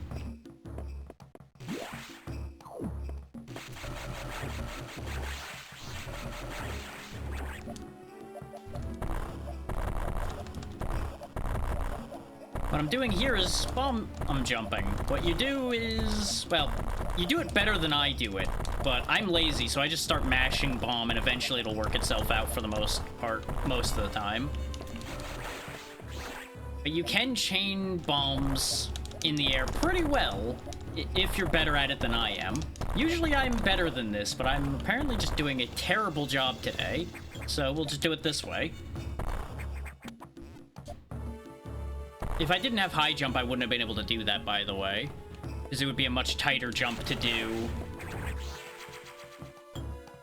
But thanks to the fact that you can turn into a morph ball in the air, you can make it work.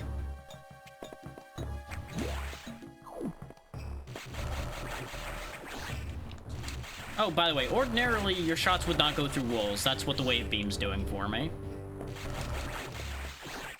We don't have power bombs in this world, do we?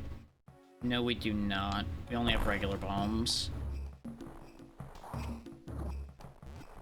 Now, that up there is going to be a whole issue to try to get to. The good news is, if I'm remembering my pathing right, you don't have to go there at all. And I fucked up the funny I was going to do. I was going to launch myself over there, but we'll just climb up there like a pleb, I guess. Yeah, this is your exit from this room, or at least a exit from this room. Another missile tank.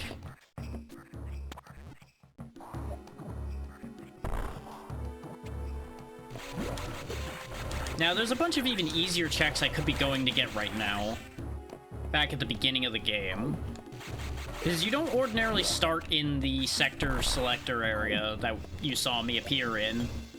That's another feature of the randomizer. Ordinarily, you'd come in on Samus's ship, as you'd expect, if I cycle the maps. Just gotta get back to the first room.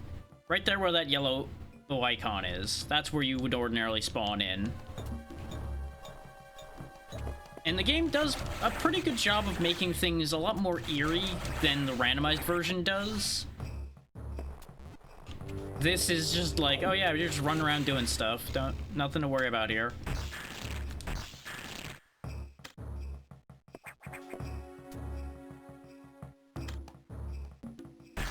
Can I do something clever here? The answer is no, because I'm not gonna have room to do that. As these blocks break, what they want you to do is actually hop from one of these guys to another guy to another guy, and just keep going up that way.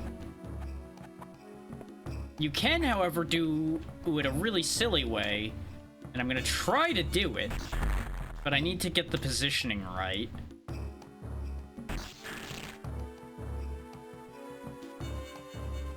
Is all you have to do is have these two be close enough together while frozen that you can roll from one to the other but still be able to reach. I fucked it up again.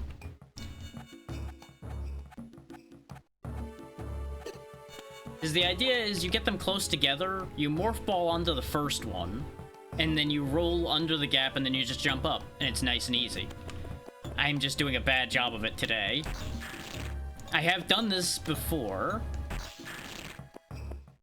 There we go. And that's someone else's power bombs. I think they actually are robots, if I remember right.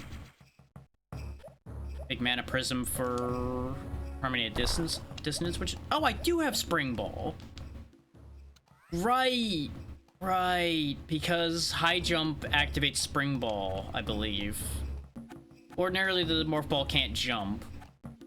Yeah, they've got, like, weird anti-gravity stuff going on.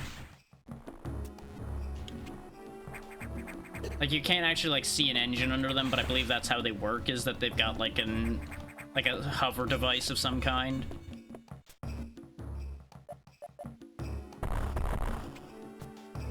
Okay. Right, because this is one of those ones where you have to go from the other side in order to get through there. Right.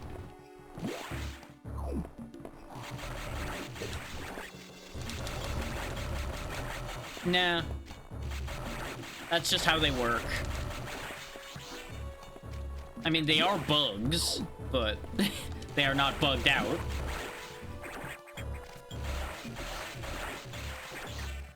At least I assume they're bugs. They definitely look like insects. So that's how I've always viewed them. But they are functioning as intended, yes. Another item. Okay, we have a key card for Time Spinner, so Time Spinner's not stuck anymore.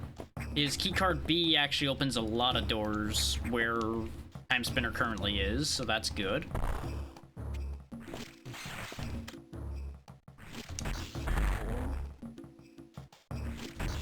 Wow, they just gave me that one for free. Why not? They've been a series staple. They've been, I believe, in literally every Metroid game. Oh, this fucking thing. So this one's annoying, because you have to get under him when he jumps, and then shoot up into the eye. So he's not, like, difficult, he's just kind of annoying. This is arguably my least favorite boss in this game. Might be... No, he's not second least favorite. There's one that's up there, but he's not as annoying as this, just more difficult. It's also very easy to run out of missiles in this fight. Because, as you saw there, you actually have to be fairly precise. You can hit the walls inside him. And if you get pulled in, you just have a bit of a bad time. It's not super dangerous, it's just annoying.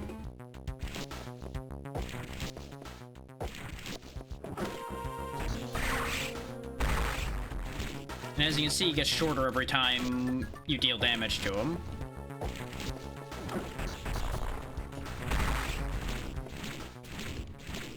Nope. Go away. But you'll notice he's also getting faster. Now I just have to do enough damage to finish him off.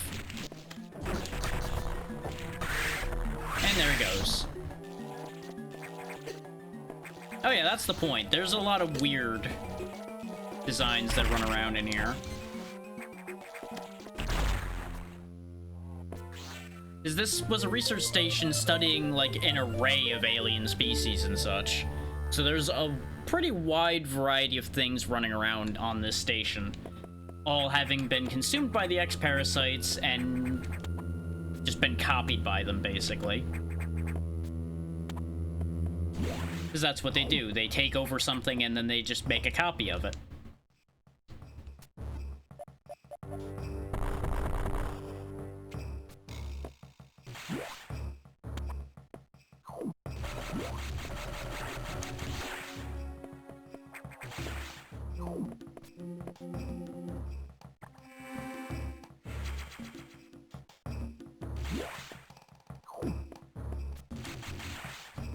Oh yeah, because we dealt with that. This is active now.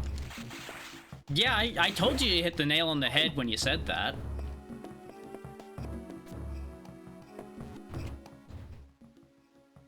Take note of the fact that these are starting to wiggle. Just keep that in your mind.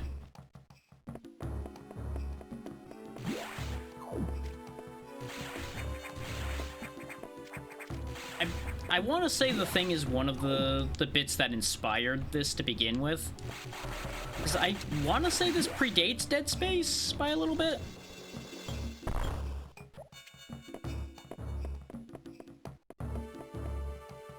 Oh yeah, I don't think any of the SAX chases are active.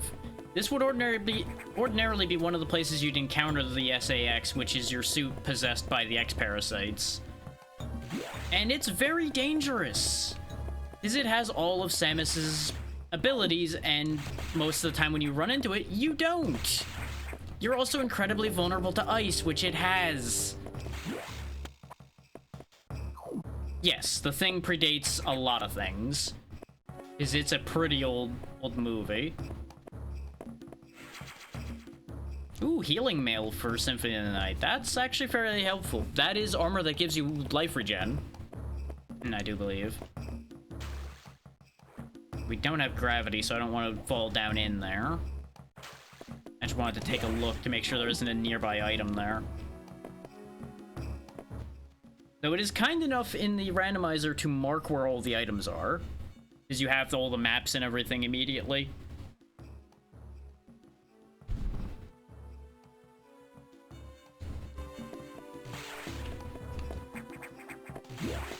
Fun fact, the thing has a PS2 game that is apparently actually pretty okay. I kept thinking about doing it, but I'm gonna wait till near Halloween, because that just makes sense.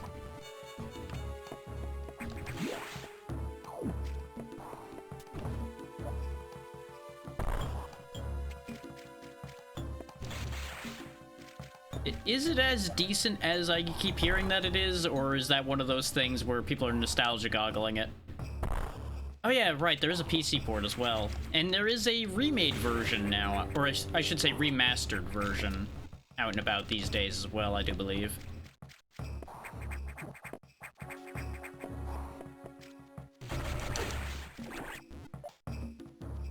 Which, I'll be honest, if I were playing it not for sake of showing off the original version it has, I probably would go see about sorting out a PC version of it. That's fair. Just because I figured the aiming would be a lot easier on a PC version of it, but more than likely it'll end up being the PS2 version because of availability. Yep. We'll jump on out of there. What am I doing? I'm on the wrong side.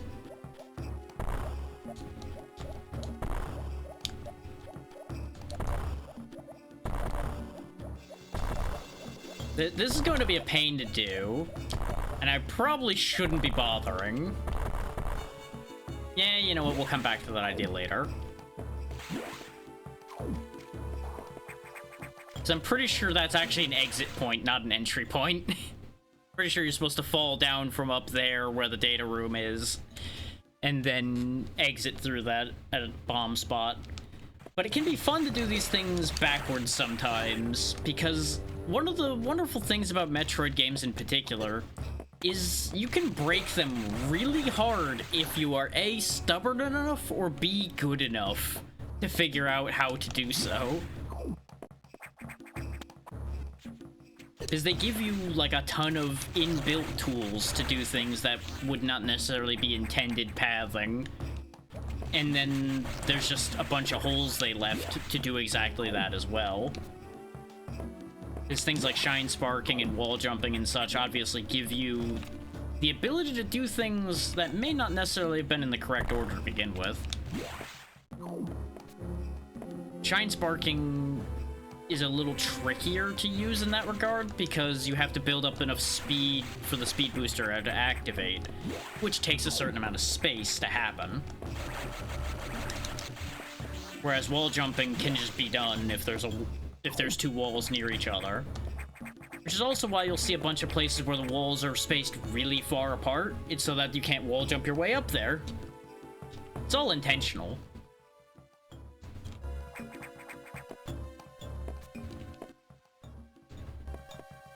Why didn't I go up and get what was up there? Oh, right, because we needed to go into that room from the other side, which I didn't do.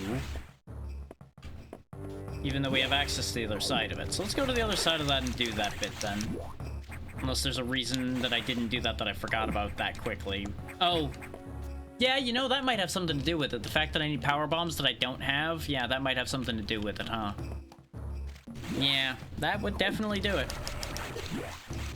Don't be surprised if there's incidents of goldfish memory happening, because I am keeping track of a lot all at once here.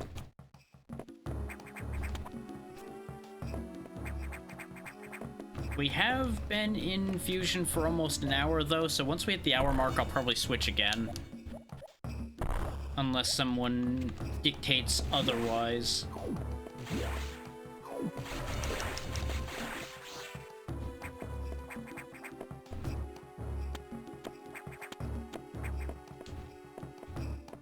Let's see. Yep, just swing on through here. Yeah, it's actually gonna be fairly good and bad simultaneously that I'm causing the course of events with these bug things here to happen. That may actually have unintended consequences, depending on my pathing order here. Because for those that don't know, ordinarily, Fusion is actually fairly linear. It's actually arguably one of the most linear Metroid games there is. Because you are sent from objective to objective based on each of the rooms you go to. Yeah, that was the grapes we knew about already. I just wanted to grab it since we were already here. It's one of the... I think it's... No, it's not the only Metroid game where you're given explicit instructions fairly frequently, but it is one of the only ones where you're given explicit instructions reasonably frequently.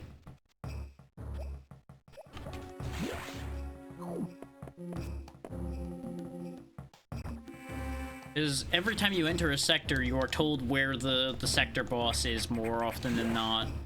And you're told, hey, you need to get this data from this data room to restore this ability so you can do things. You're not told how to get there or what to do with that information some of the time. But that's the basic idea. Squeak our way in here. Go snag ourselves someone's super missiles. Hey, it's yet again not mine. Ordinarily, you'd use another one of these metal things, like you saw with the arrows over there, to get up there, but since we have high jump, you can just jump up there and it doesn't matter.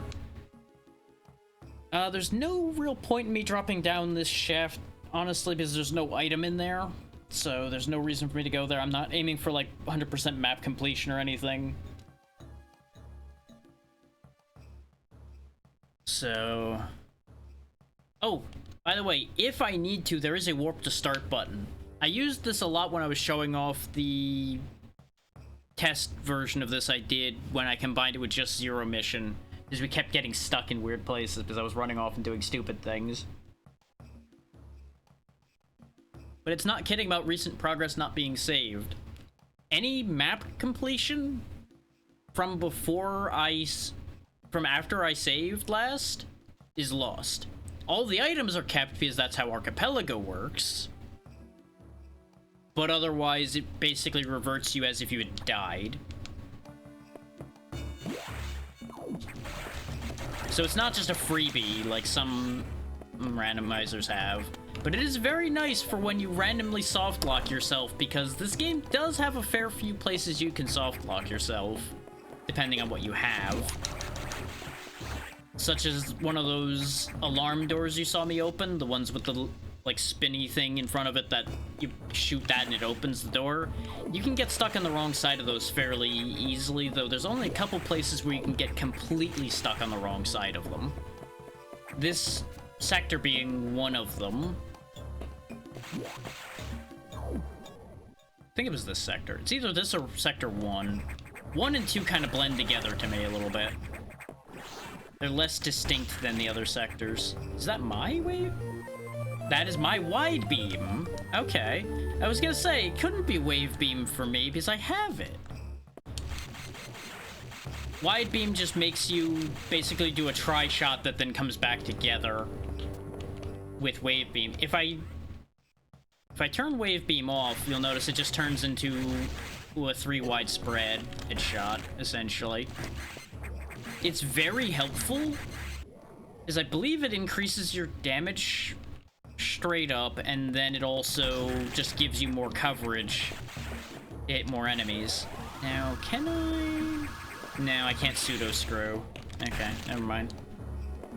You need screw attack to break those blocks, and I forget if it's only in super or not that you can actually do a trick where if you've got a charge, you can do like a weird fake screw attack type deal. But it doesn't like do as much damage, I think it is the thing with it. I think it just is only for breaking screw attack blocks or something.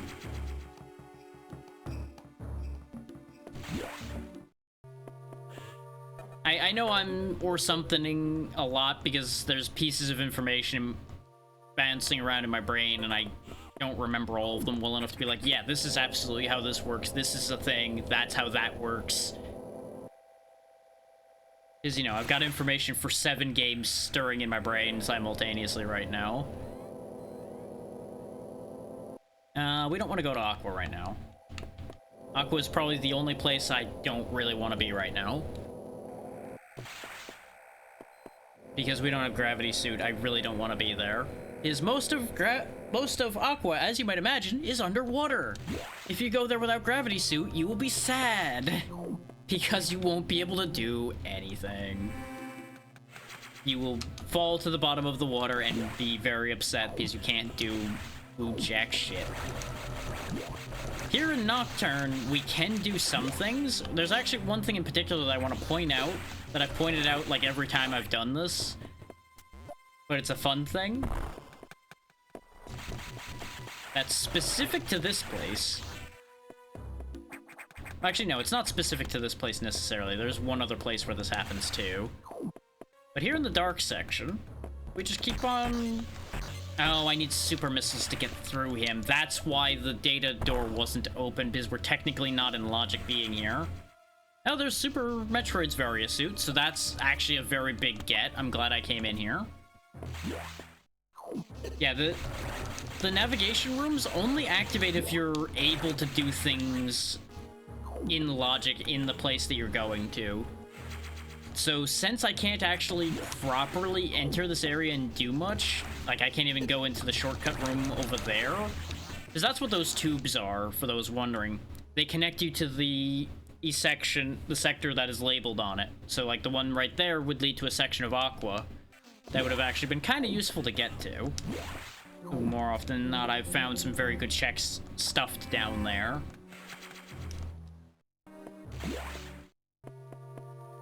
But yeah, since I can't go anywhere, this room doesn't activate, so you don't get the hint for this area yet. You have to actually be able to do stuff there. Because, you know, they don't want people running around grabbing all the hints to know which sectors are important straight off or anything silly like that. It would kind of give the game away a little bit, you know? Okay, let's go ahead and go to Sector 5 then, because that'll allow me to show off the thing I was going to show off. If I can actually get in here far enough, either. I don't remember. Based on the lack of navigation room, I suspect no, but I'm gonna check anyway. Because there are a couple things I can grab, like this item over here, for example. At least I think this leads to an item. No, it just leads in past the doors. Which works. Oh yeah, there's a fun thing I can do here, too. Freeze this guy, and you can climb up.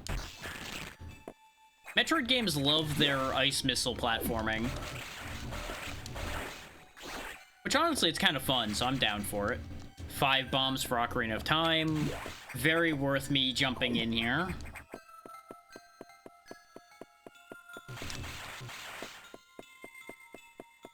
Now, since I planned this to be, like, a week-long event, I may actually up how many games I need to beat.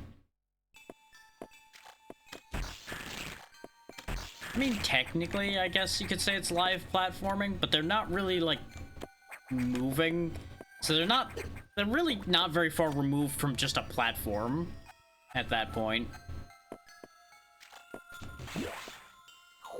There we go. These things.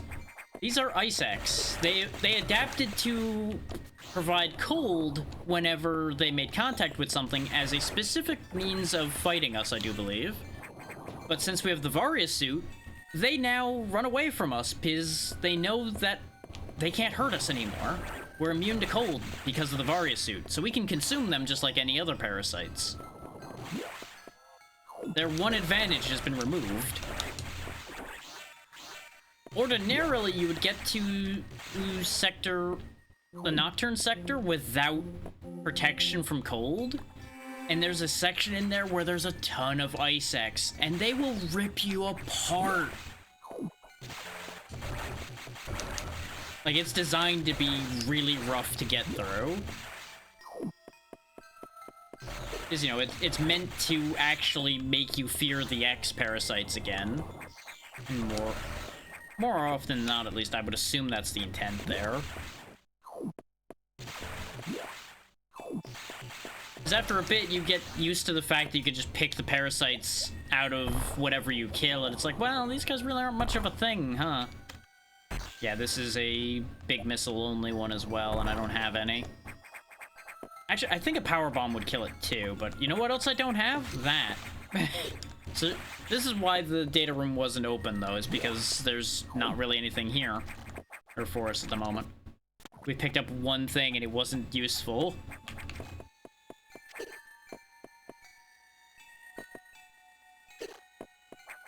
Okay, here in Nocturne are basically the last two actual sectors you go to.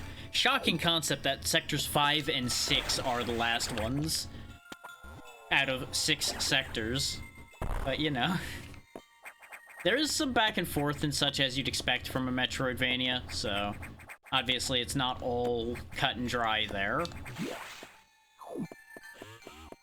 But that covers the main point.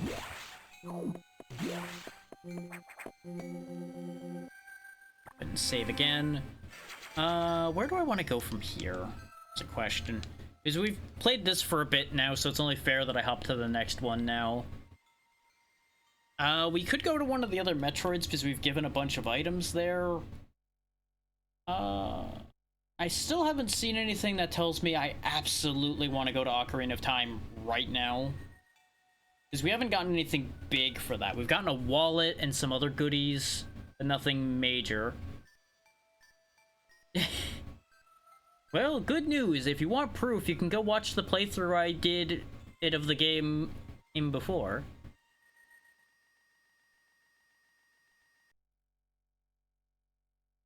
Let's see what we've got.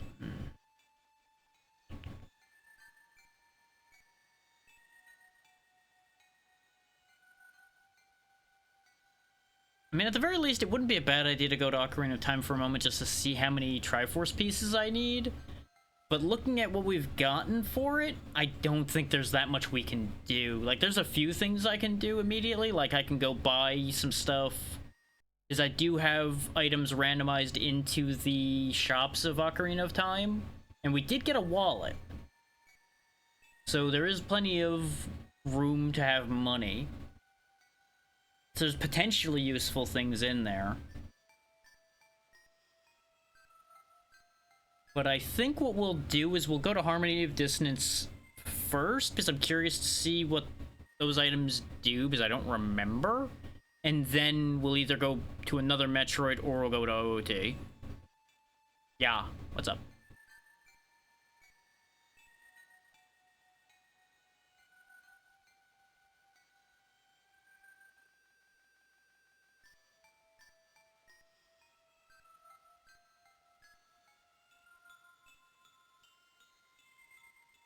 Absolutely not.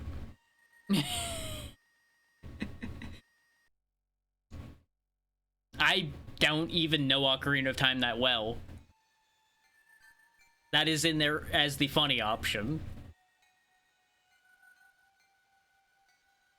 There are multiple other Zelda games that I could have done, but I wanted to put a curveball in, so I put Ocarina of Time in.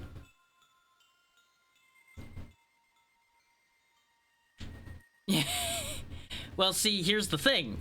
I'm not a Zelda head to begin with.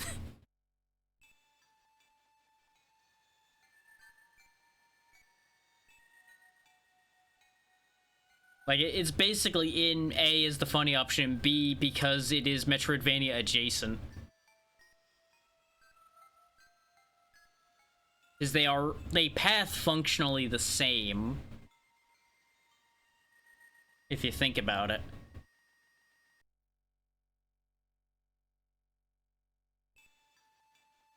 Switch to Harmony of Dissonance. I just need to switch the audio right quick and then I'll be able to see chat again. I only have 2 monitors, so bear with me a second.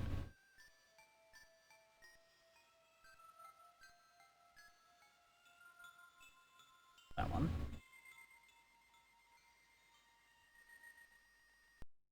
Ordinarily, you wouldn't think only 2 monitors is a problem, but in this case it is, because there's a lot of stuff. Honestly, Majora's Mask has become a much more common answer in this day and age, as people have actually turned around on that. I'm surprised you would say Link to the Past is a rare one to hear, but what I would assume is most of the Zelda people you've talked to are people that like the 3D Zeldas and not the 2D ones. Which is why you wouldn't hear Link to the Past. In, like, the randomizer scene and such, Link to the Past is a very popular Zelda game. Like, it's usually Ocarina of Time and Link to the Past that are the main ones in the randomizer scene. With Majora catching up now, and Twilight Princess has a functioning one? I think most of them have a functioning one at this point, but it varies a bit there. Like, I've had a lot of exposure to the series in randomizer form, because I've watched people do a lot of randos of them, but I've never had enough attachment to them to do them myself. Both particularly. Because they do take a decent bit of knowledge for the most part, depending on your settings. OOT's not too bad to do with that or too much knowledge, because the game's not that complicated. But some of the other ones can be very tricky. And now all the items come rolling in. Oh yeah, I need to change the text over first. I almost forgot to do that.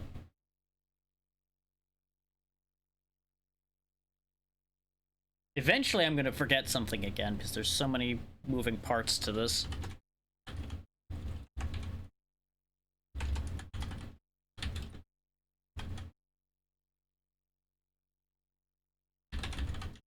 I probably spelled dissonance wrong, but you'll get the idea.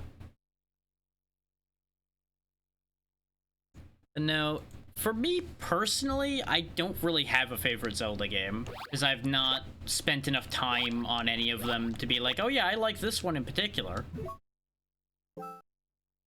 Hell, to put it bluntly, I think I could actually say I don't think I've finished any of them.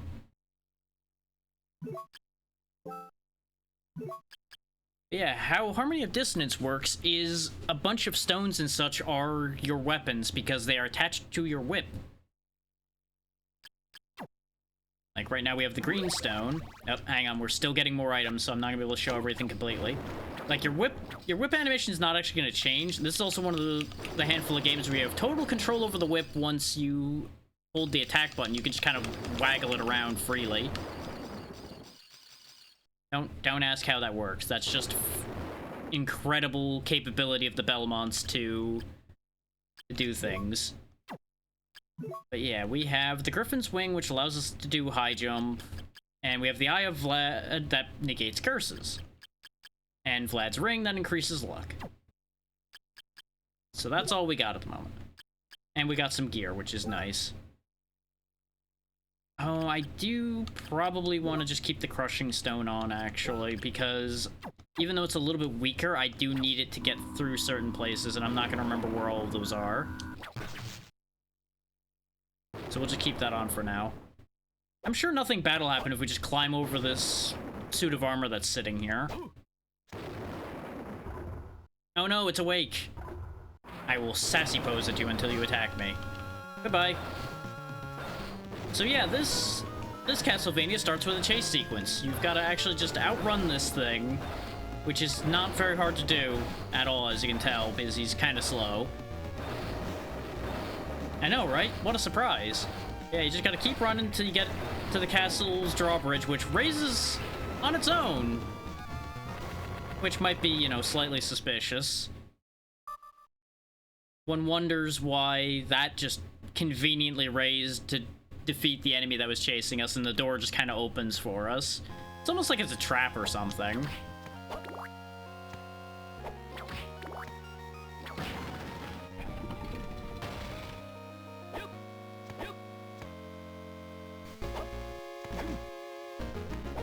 Because I believe just Belmont here got led here by word from a friend of his, Maxim, that someone else was being held here by Dracula, something along those lines.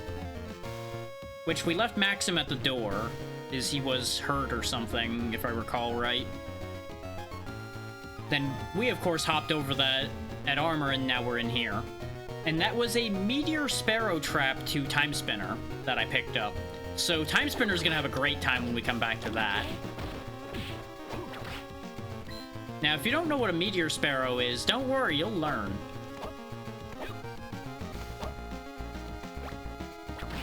Random filler item, that was just a pot roast for Symphony of the Night.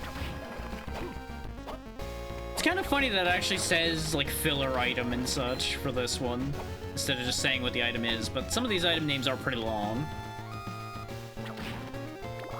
Now, it's worth noting, out of the 3 Game Boy Advance Castlevanias, this is probably my least favorite. I just feel that it is the weakest of the 3 between Aria of Sorrow, Circle of the Moon, and this one. Is the music's just not as good, the visuals aren't as sharp, and it just doesn't have as much going on as the other 2 do. Like, Circle of the Moon has the card system to kind of add to the combat, even though it still just has whips. Aria of Sorrow has souls you can use and a variety of weapons that vary up the combat more. This one just is a little too basic Castlevania. Which, there's nothing wrong with that, but it's just like I said, the lowest of the 3, even though it's still a good game. This was before they really got a handle on the sound chip for the Game Boy Advance, so it's just not as sharp as the music for the other 2. Is this, I believe, came out first of the 3? It was either this one or Circle of the Moon that came out first, and if this came out second, I have a lot of questions. But I don't remember which one was which. And the only other item we've picked up so far was a boss key for the Fire Temple for Ocarina of Time. So that might be a bad sign. Because that might mean well, that presumably means I have to do the Fire Temple. And I don't particularly like the Fire Temple. As you can see, it has the same save points as Symphony of the Night does. With the weird, like, D20 things that pulse at you.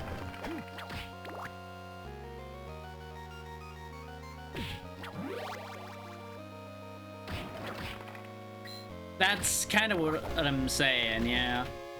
Some tracks are pretty good, but most of them are just also just kind of eh. They're not terrible, but they just don't stand out the same way as the tracks from the other ones do.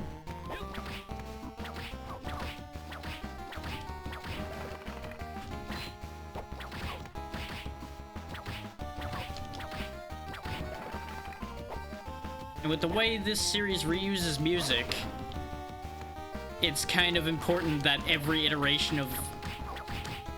like, every song that's used ends up being a good iteration of the song, or it's just like, well, why wouldn't I just listen to this version of it instead?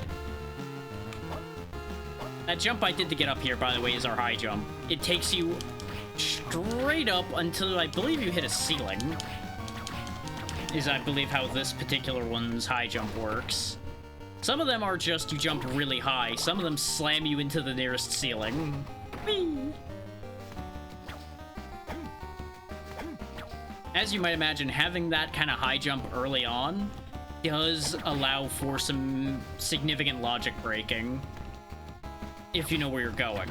I don't remember this one well enough to remember where I'm going. I also have randomized the map. You'll notice we're over here in the green area all the way on the right. we came from the blue area all the way on the left.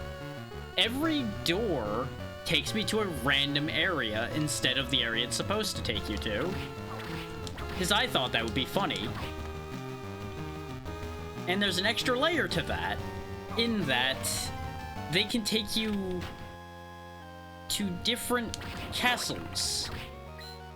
Take note of the Castle A and B map there. This is going to be mild spoiler information for Harmony of Dissonance, but it does a similar thing to what Symphony does, where there's two castles. It's played through often enough with Castlevania games that I don't really think it's that big a spoiler. But the doors can take me to either castle. That's why that one over there is in green. Is if we go Castle A, you'll notice that area is gone. If we go to Castle B, the blue area is gone. So yeah. No, that is actually more or less the reason. There's our bomb bag for Ocarina of Time. Which I thought we got that already, but I think we got like a...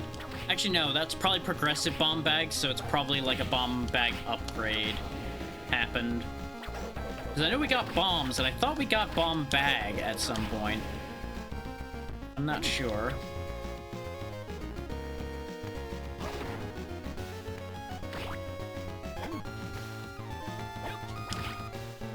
And I believe there's a whole thing where Dracula's castle's alive.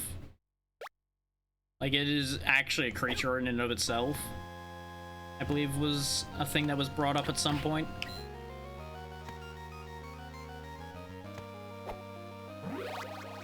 There we go, life extension for ourselves, and an orange for Symphony of the Night was the other thing we picked up.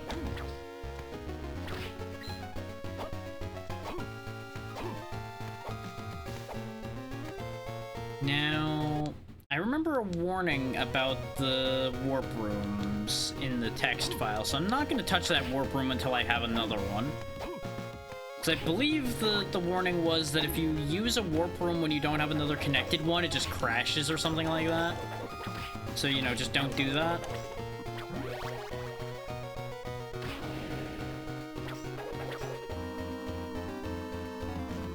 You're asking more questions than I have answers to yet again. I would have included that if I knew the answer to that. Bear in mind what I said about I'm not even certain if it is actually living or if that was just part of something else. I know you're lore obsessed, but you're still asking the wrong guy.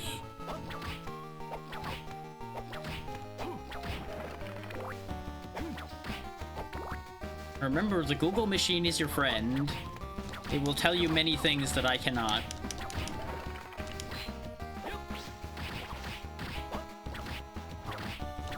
But yeah, the main thing you can use in this game, other than just the whip, is the usual sub-weapons, but the spell books come into play in connection with your sub-weapons. They will alter your sub-weapons in a variety of ways that we'll get into when we have any. And yeah, a living castle like that will actually probably remind you of a few things. Which game in particular are you thinking about with that one? Because, like I said, there's a few that would have something like that.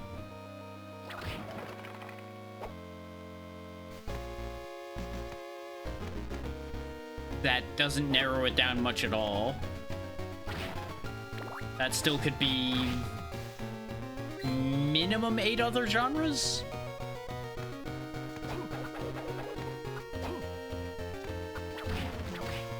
Yeah, hell has been described as a living thing in a couple things as well, but that one I don't think I recall. I don't think I know the one you're talking about.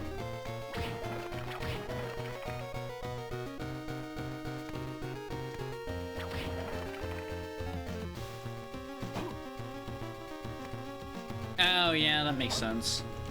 I'm aware of Ultra Kill, but I've yet to play it still, because I've just never happened to purchase it. And I don't have tons of expendable income to just buy random things. So it just never ended up happening.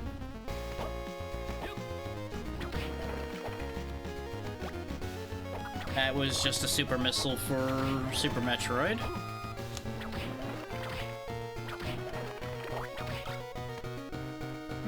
No, we'll keep the cross. The cross is like the best sub-weapon because it's a boomerang. Ooh, this is something useful. Keycard C for Time Spinner. Excellent. Hey there, Callista. How's it going?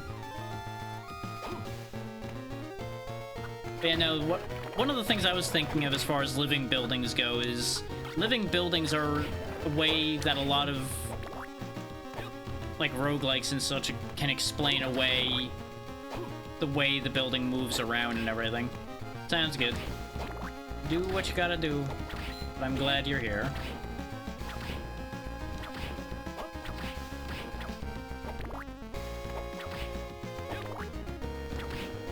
Well, yeah. That would be expected within something like that. You actually play as a living house in Deck of Haunts, which is a whole other interesting game that I keep meaning to pick up and haven't.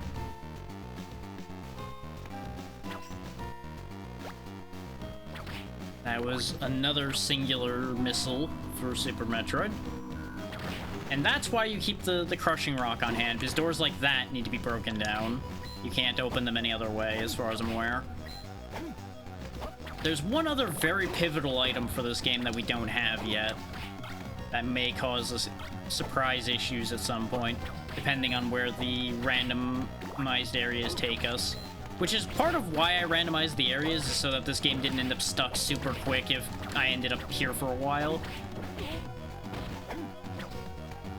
Because I did my damnedest to make sure no game could be stuck very easily for very long. Just because I don't think anybody would have been happy if they paid their $10 to go to a game and then I spent 10 minutes sitting there doing nothing, because the game can't go anywhere.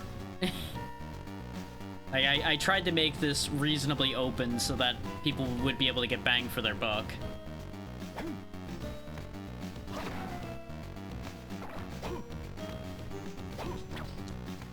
Technically that can happen. Because the boss doors, if I remember right, are also randomized. So technically the first boss door I could open could actually be one of the final bosses of the game. Which, fun fact, we will not survive that if we end up there. Just gonna tell you that one right now. Yeah, because there's technically multiple final bosses to this game, because there's multiple endings.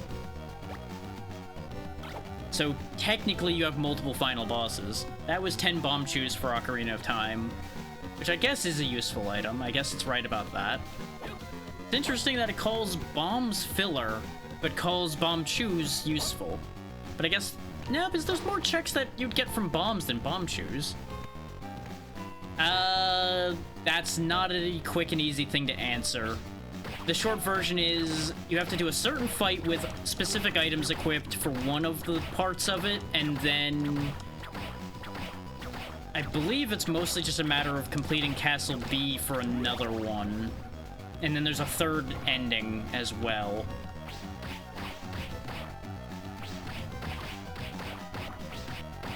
I have it set so that the easiest of the endings is the one that we complete this with. Which is only going to be easy if we can actually find the correct boss to kill. Which is why I chose to make that ending the ending we go for.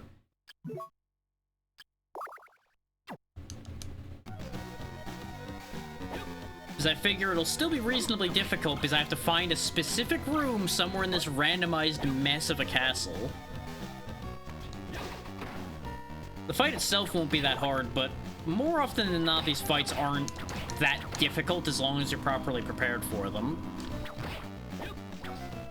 These things also do, like, most of my health and damage, so, if you are wondering if I'm supposed to be here, the answer to that question is absolutely not. That's kind of the point, yeah. Any ending other than the basic ending for these, for more or less all of the Castlevanias past a certain point, are convoluted. But they give you a fair amount of signposting and hinting as to what you need, without necessarily holding your hand and telling you, hey, this is what you need to do.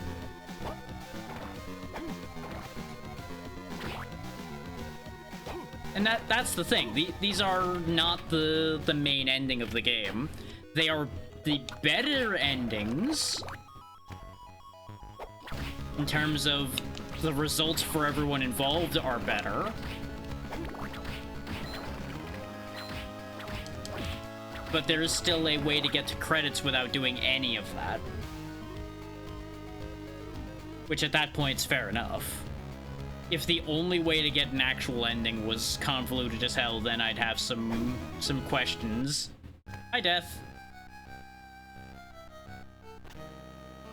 Yeah, because, you know, Death just works for Dracula. That's just a whole thing. That's a consistent Castlevania thing.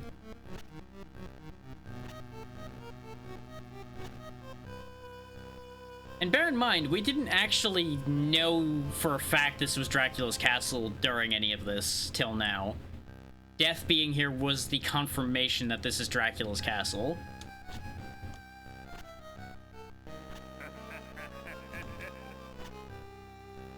But bear in mind what he said about Dracula not being the power here. Oh, absolutely.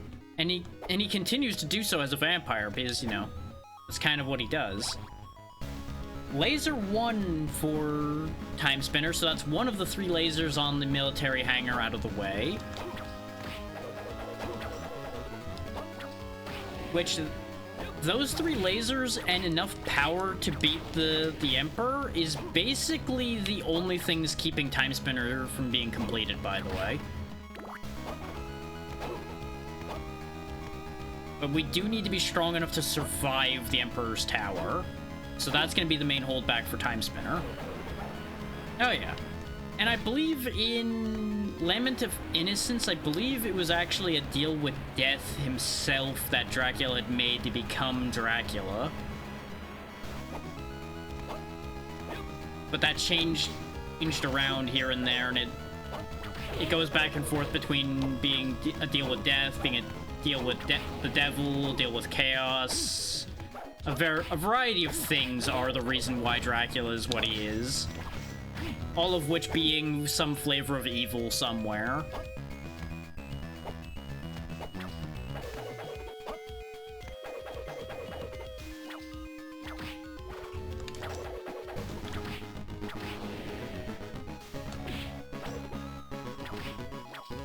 And on occasion, Dracula is shown to not be, like, the worst. He just is a problem. That was a heart vessel for Symphony of the Night, and we got some goggles, which that's going to help because that is, well, less helpful than I thought. That was, I thought, going to give me some more defense. Turns out not so much. They may or may not actually be useful, because I don't recall a dark area in this game, but again, there's a lot of things I don't recall about this game. Oh, you may notice that I am seeing damage numbers for myself, but not for the enemies. You actually need an item to see damage numbers on the enemies you're hitting.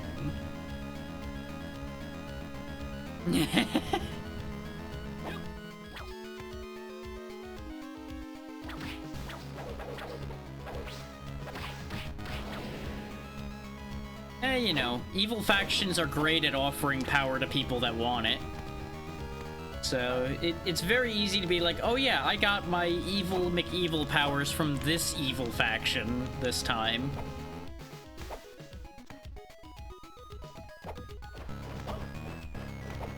And it's also fairly easy to be like, where'd this evil guy get his powers from? Oh, you know, Satan. Because everybody will just go like, oh yeah, no, that makes sense, sure. It's just an easy answer. I believe in later games is where Chaos got involved. Because I think they just didn't want to keep saying Satan, necessarily, or the devil, or anything of a varying flavor of that. I mean, nobody ever said it was given for free. Being a vampire is not all positives. And I'm pretty sure he feels the pain every time he actually gets taken out and has to be resurrected. He also doesn't come back immediately. He has to have a whole ritual and everything done to bring him back every time. if nobody bothered to bring him back, he would just stay gone. But people keep getting the idea in their head to bring Dracula back, so here he comes again. And the Belmonts have to put him down again.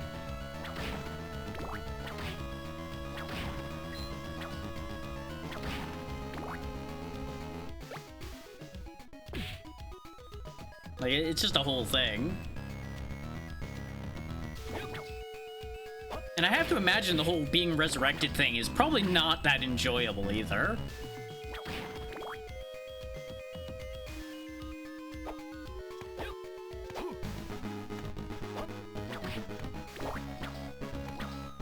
Uh-huh.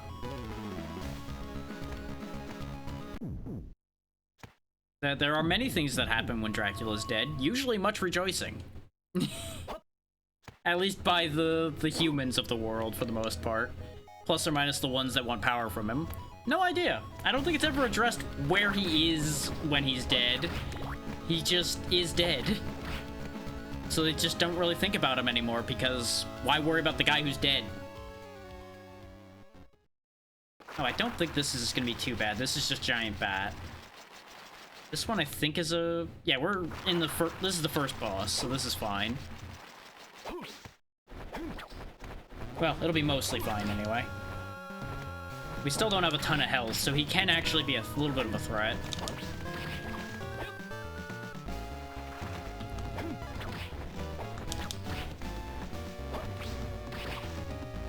You know, bat but large, made of many bat. See, this is what communities could do if they really banded together. They could turn into a giant version of themselves and attack a random person running around with a whip trying to fight vampires. This is really what community action looks like. Look at this, they could turn into a drill. Who wouldn't want to turn into a drill?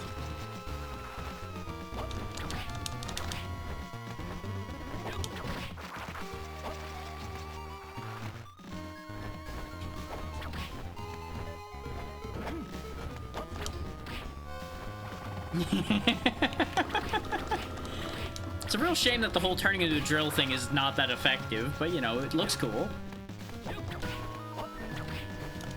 Look, you could definitely convince a lot of people about the idea of turning into a drill being a good idea, because everybody wants to mine for minerals and get money, right? You can absolutely get people in on that idea. There we go. Unfortunately, that entire set of bats is now dead. Is their life forces just merged into one for some reason. Which I guess it makes sense when they're all one thing that their life force gets merged. But yeah, all that was just to get to the other side. We actually could have just avoided that fight entirely because we went around on the area already anyway. That was a completely unnecessary murder I've just done of a colony of bats that mostly were minding their own business in a random room. Exactly. It's like the mining of crafts, where you sometimes craft mines.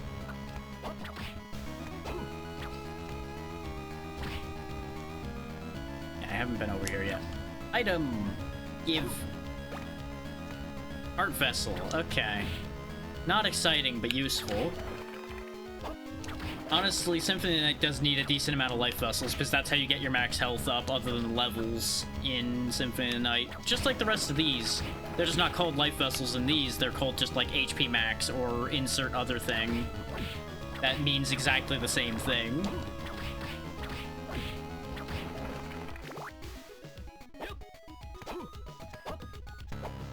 Now, I'll be honest, if I thought it wouldn't break Archipelago completely, I also would have turned this into a shuffler at the same time. But the problem is, Archipelago is kind of finicky about connecting. So if I had it just shuffling away randomly, I'd have to keep reconnecting it, and I'd be spending most of the time each shuffle had reconnecting it. By the time I'd get to do anything, it wouldn't accomplish anything. Which is a shame, because it would just be such a nightmare. But it would be so much fun. Progression item. High jump boots for Super Metroid now. And that mystical robe is for us. And I think it's actually... Yes, that is way better. It also makes us smarter. Because that's how that works, right? You put on the right clothes and you just get smarter. That's what smart clothes means. I see. That's why they say that suit looks smart and things like that. It all makes sense now.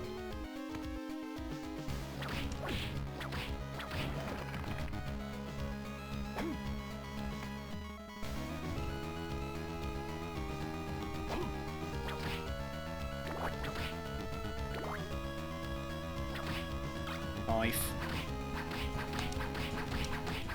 The knife takes less hearts to throw, so it was worth using for that moment at the very least. Ow, ow, ow, ow, ow. That item's not even important. Whatever that is. And yet here I am fighting this guy to the death for it. Oh boy. If that hits me, it's gonna do a lot more than 9, probably. You know what? Invincibility, go. Why not? That was just a hat. Okay, wonderful. Ow. Joke's on you. Oh wait, no, that's not the way that one works. Never mind. Just walking through then. And we're dead. So, remember what I said about Deathlink? Just keep that in mind for the future.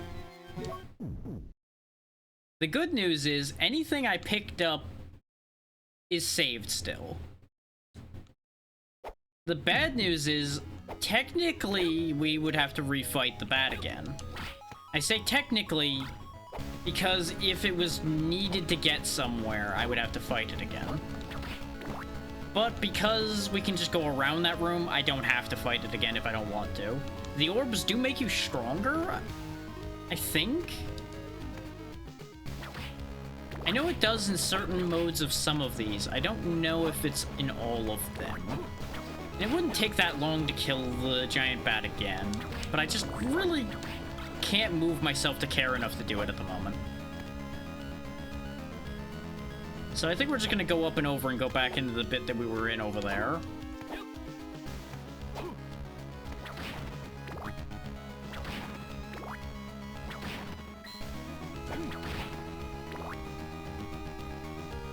We've been in this game for a half an hour, and we really haven't accomplished as much in this one, if I'm honest. This one's been a little bit lighter about the amount of things. But there's also less checks in this game at all compared to some of them, so that makes sense.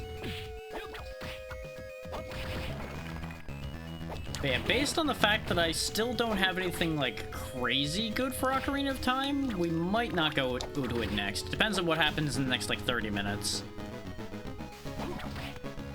Yeah, because there's the boss door we just came out of before. Proving once again that it's kind of irrelevant. Oh, I should explain this. There's a room where you can put all this furniture, like this phonograph I picked up. One of the clear conditions for this game that you had as an option would be collecting enough furniture to put in that room. Oh yeah, specifically this castle treasury is where the room is, actually. So I can show that off if I don't die here. This is an advanced disc armor, though, so he might actually be strong enough to be a problem. Nope, we got him. Because remember, even though we've got decent stats, we actually are, in the grand scheme of the game, still fairly weak. I thought he died. He hadn't. He was just mad as hell.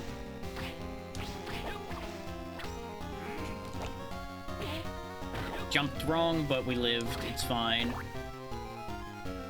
Okay, there's another area transition door, so we could go somewhere else. Skeleton ape up there. Archer there. Let's see what's behind door number this one, then. Luminous Cave, huh? Okay. We're back in Castle A, at least. Because that was part of the problem, is that was Castle B treasury, which is why the enemies were so strong. Oh, right, you're in here. Yeah, I don't know if I want to deal with you with no health and no hearts. Huh. That puts us in a slightly awkward position then, though. is I would have to go back past the axe armors or go past one of the things on either side here, which this is probably my safest choice to go past right now. Yes, there we go. There's the room.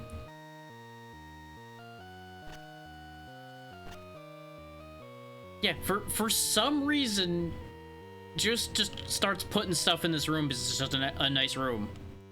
That is actually just a vanilla interaction. He'll just start piling stuff up in this room because it's an empty room and he's got furniture, so it just starts moving into it.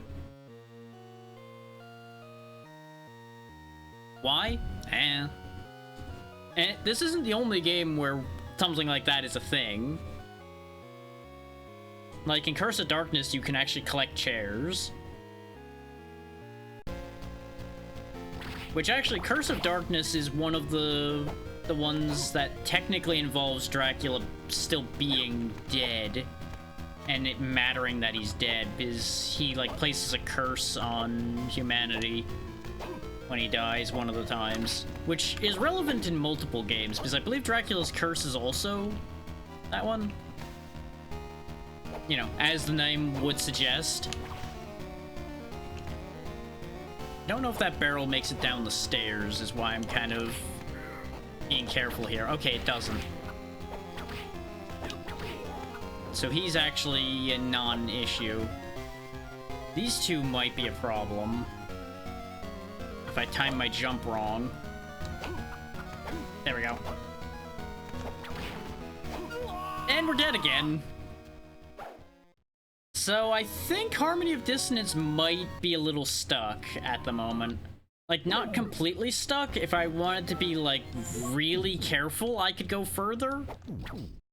But right now, everything is so dangerous everywhere we can go that I think we might actually be better served leaving. Where do I want to go? I don't want to go back to somewhere I've been already, so we don't go back to Time Spinner, we don't go back to Fusion. We don't go back to Symphony of the Night. So it's Ocarina of Time, or Super Metroid, or...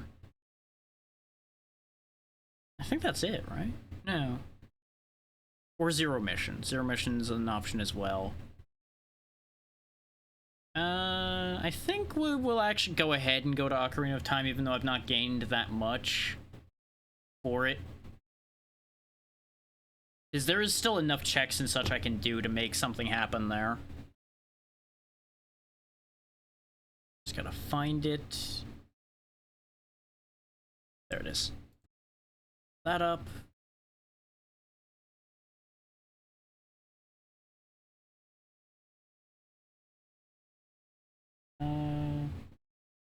Will it fit into this capture? That's interesting, it picked it up already. But it has borders still. Which is interesting, because this one should be cropped. So that's weird. Oh wait, yeah, because I had this already queued for BizHawk, right. That's why. Maybe this one will work better.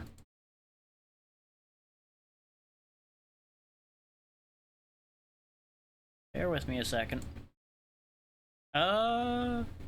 Actually, that's nearly perfect. Like, y'all aren't missing anything? Like, there's tiny little bits cut off that way? But I think that's fine for now. Like, it's the very edges of the screen, so you're not going to be missing anything that matters. It's like 5 pixels on each side.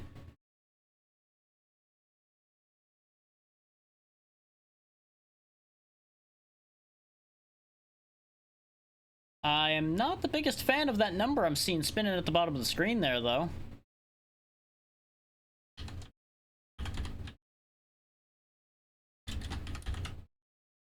So, for those of you who don't know, that number spinning at the bottom there is how many Triforce pieces we need to beat the game.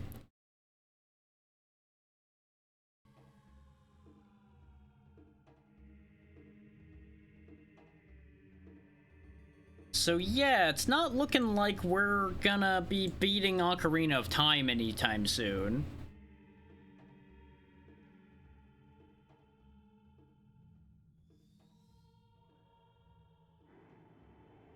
So that's gonna complicate matters. Need that one. I gotta juggle all my windows around again, though, so bear with me a second. Where's that window again? There's that one. And there's gonna be a whole thing that's gonna happen here in a second. So as soon as I unpause, I'm gonna receive everything that I gained from the other games, including death. Because remember, Deathlink means everyone dies when someone dies. So we started Ocarina of Time by dying. That was our first move in the game. Die. We got $1. We got $20. Got a Skulltula token. Got 20 bucks. Got a 50 bucks. First piece of the Triforce. Piece of heart. Piece of heart. Piece of heart. Another Skulltula token. There's our bomb bag. Yeah, see, I did get a bomb bag early on, so that must be the bomb bag expansion we got later then. There's a fish. We don't have a bottle, so it's just getting left on the ground. $1. Skulltula. $5. Thorn bracelet, which is actually going to be very helpful because that means we can actually pick up plants too. $200 wallet. Skulltula token. Triforce. Get used to this sound, by the way. Hopefully it's not too loud. No, it looks fine. 50 bucks. We're gonna fill this wallet, which is kind of why I wanted to go here. Now we have bombs. There's that fire temple key, so we're running out of stuff. There's the big bomb bag. We can carry 30 bombs. Bomb chews as well. And there we go.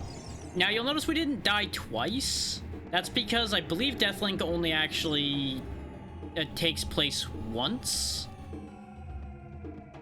Like if you die to Deathlink, it'll only happen the one time unless you're like actively playing at the same time as the person that died. Like if it queues up, only one queues up. There's money hidden in these bushes. If I had randomized the rupees, I would have to remember that that's there, and it would have been a nightmare.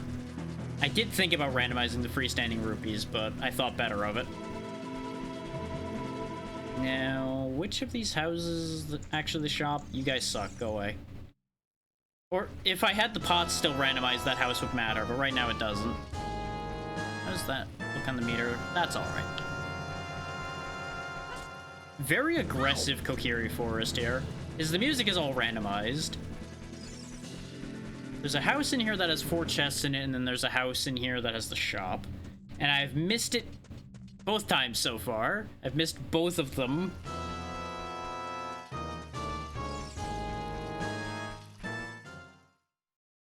There we go. There's this one that has the hearts in it.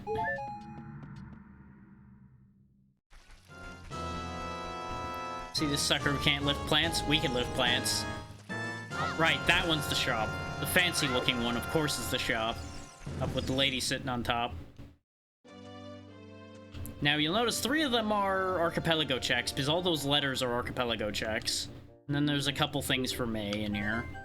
Like blue fire, but we would need a bottle for that. I do actually want a stick.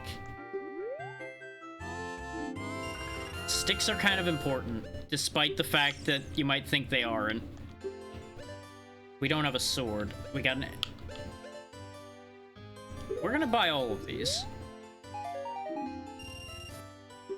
That's bullet tip, which is useful, because I think that's another whip replacement, and I think it's a fairly strong one for Harmony. And then, of course, energy tanks are self-explanatory, and it's pretty obvious why I want them.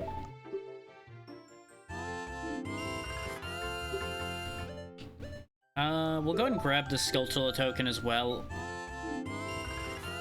I don't know if the rewards from the Skulltula house matters. And we'll go ahead and grab a second stick, because I'm inevitably going to break the first one. Alright, and there's also something back here. Some money. Like, for all that I don't know this game that well, in terms of actually doing the thing. I do know where a lot of stuff actually is, in case people are like, wow, he's just gonna screw this all up. No, I do actually have a decent idea what I'm doing, just not experience. As you can see, chests indicate the type of item that'll be in them, like this one has a skeletal token in it. And these are going to be somewhat important, whatever these yellow ones are. That was Soul of Bat for Symphony of the Night, so now Alucard can turn into a bat, so that's actually huge. And this is the Bolero of Fire, which will take me to the Fire Temple. And the Worm Brooch for Time Spinner. Just bear in mind, even if something's not treated as progression or important, it may still be useful.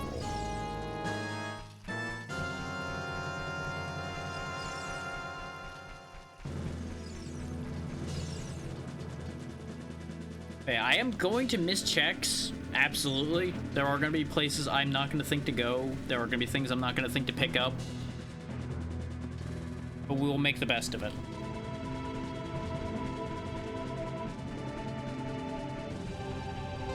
Ow. Back in Boulder. Ow. I just want to go over there. Leave me alone. There's a box here. We got Blood Orb for Time Spinner. Blood Orb's pretty good. I'm pretty happy to get that. Again, not vitally important, but useful. There's also a bunch of 5 rupee spots in here, so if you randomize your rupees, you're gonna be sad because you're gonna have to run around in this maze for a while to go pick up all the rupee spots. So, you know, be careful with that idea.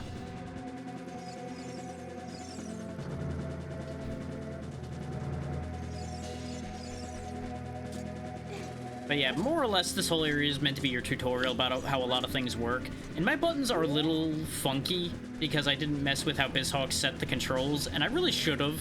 And I probably will eventually get frustrated with how this is controlling and fix it. But for now, it's fine. Because, for example, my Z target is currently on my B button. My shoulder buttons just don't do much of anything right now. My right stick is my C buttons, which makes some sense. Like, it's not great that the C buttons are mapped to a stick, but I can work with that. It's mostly just gonna be the lack of remembering that that shoulder button is over there. That's gonna cause me issues, since that is my targeting method. Okay, I should probably put on some of the stuff that I have. Oh, this is a randomizer thing, by the way. You actually can get your key count and such using the D-pad on this screen. Find out whether you have various things. Oh, that was a bottle! That wasn't just a fish. That was a fish with an actual bottle with it. The description for that can be funny at times. We'll go ahead and save the fact that I have that then, because that's actually going to be helpful. His bottles can do a lot. Oh, that's right, yeah, R and L are actually correct, it's just Z that's weird. So, really all I'd have to do is change one button then, if I care enough to fix that. Which I don't at the second, but I may in a minute. We'll leave the bomb chews off, because I'll need them for specific things.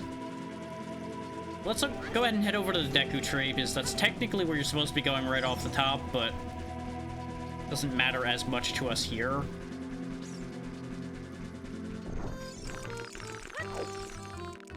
That's my combat music. Wonderful. We're going firm and when we're fighting. Because I randomized all the sounds, the music, and everything. As you can probably tell, the button colors and the health color is all randomized. There's so many goofy randomization options to this game, so I just took a lot of the silly ones. Thanks, I hate it. Did I mention that I randomized the dungeons? Because I randomized the dungeons. And this is a problem. This right here, this is a fucking problem. This is a big problem. Thankfully we can actually get out of here, I think. It's a little janky to do it, but we can do it. So, Deku Tree is Water Temple. I'll have to remember that. That's not great. That's a lot of early checks I'm not getting. Dum-de-dum. You may notice I don't have a sword. That's because I had the option of allowing myself to have a starting sword. I chose not to because I'm a fool. My only means of defending myself is bombs and sticks right now. Well, bombs, sticks, and an understanding of how to run for my life. Which is one of the reasons I was avoiding Ocarina of Time till now. Okay, we still get the ocarina. Very good. So we at least have an ocarina now, so we can play the one song we have. Oh hey, it's the little jingle that plays when Navi's first flying over. Don't like that. Now, what I'm about to do is gonna look weird unless you know how this works. But believe it or not, this is faster. I have been told time and again by randomizer players that this is in fact faster, and it is actually proven to be a little bit quicker. And at night it also means that the skeletons don't spawn, I believe? As well as something else doesn't spawn in another place. It just looks real weird, but that's one of the things you need Z-targeting for, is to be able to run backwards like that. And another odd thing that I do know about is if I go over here to the castle gates, we're not going in quite yet. We're actually going to walk up this chain. And that may not make any sense, but you'll understand when I get up there why I'm doing that once I line it up.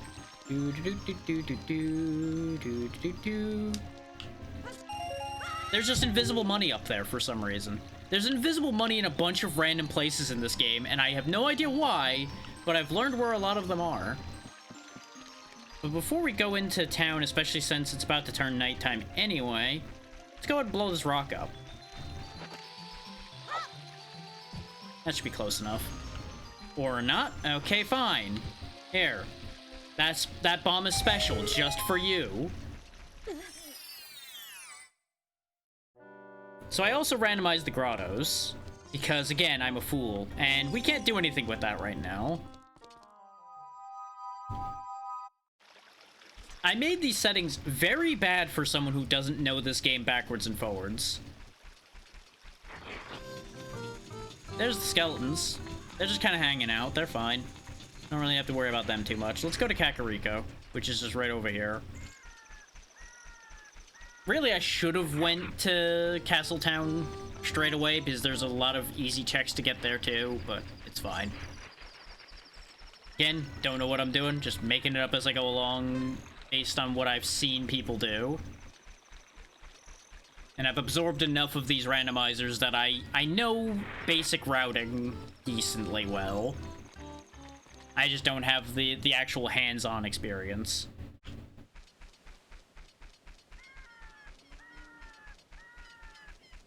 There should be a few things we can do here, including, I believe no, there's an adult shop, but I don't think there's a kid shop. There is a, like, real shit jump I could try to do, but I'm not gonna deal with that right now. That didn't have anything in it. I think I randomized the crates, but I took away the pots. Was the thing. Oh yeah, the Skeletolas do matter. They're randomized. Where are you, you little shitter? There he is. That's for you. What? He has rejected my offering. Fine. You shall perish by stick.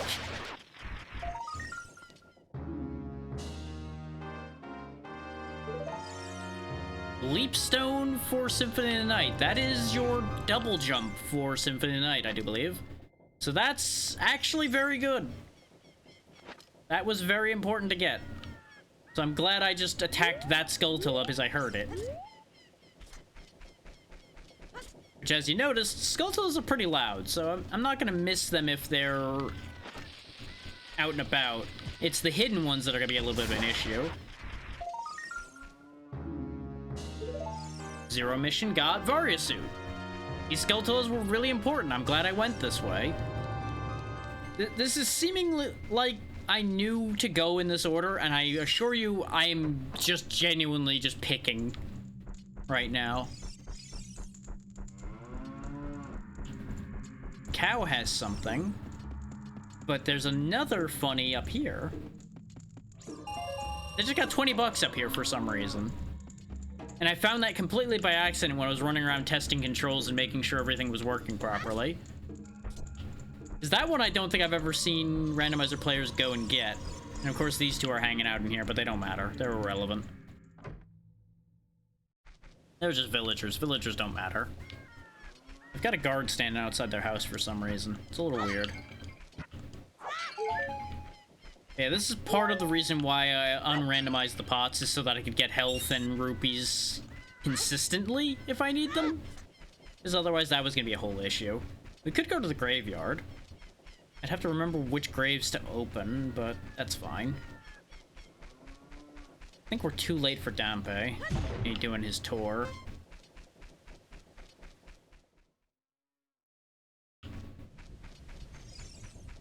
But anybody else fancy a bit of grave robbing?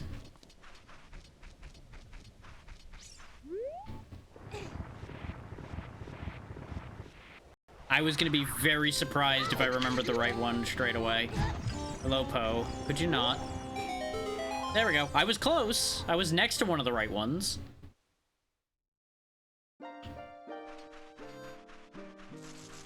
Spider! Will this kill you if I throw it at you with the right timing? Yes. Yes, it will. You might think, well, yeah, it'd be obvious that a spider would die to a bomb being thrown at its face. But the funny thing is, there's a lot of odd interactions in Ocarina of Time, apparently, where some enemies are just unaffected by certain items for no explicable reason. So that's an issue, because I can't get him right now. I can kill him, but I wouldn't be able to get what's in him. So we'd find out that there's just a letter sitting up there, and we'd have no idea whether it's important or not. So I'm just gonna leave him alone. We'll just have to mark in our brains that that's a thing. There's another grave around here somewhere that is a grotto as well, and I believe it was the one up top. Like, there's this one that you need a song to open, but there's another one of these up here. I believe that is a grotto location. Not that one. Ow. Bingo.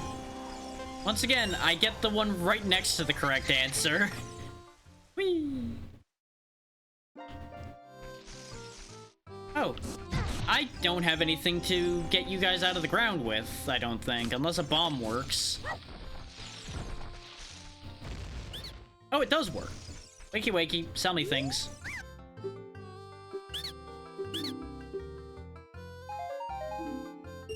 That was just a Zircon for Symphony of the Night.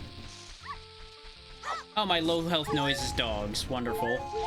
Let's cease being at low health then, shall we?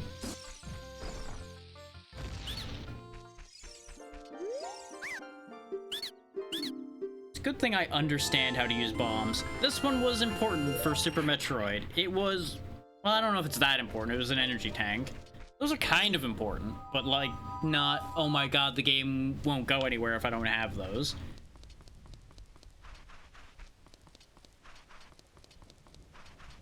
Oh, and I did have the setting on to pre-plant the beans just so we don't have a junk bean check that just gets in the way. Because again, I'm trying to keep this moving.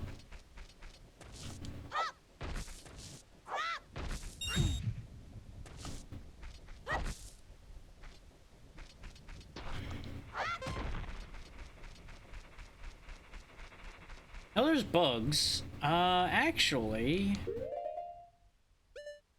that might be a thing. And save while I'm thinking about that as well. Goodbye, fish. The fish is needed for one specific thing, I think, but it's not super important. And the bugs got away before I could get them. Well, that's a shame.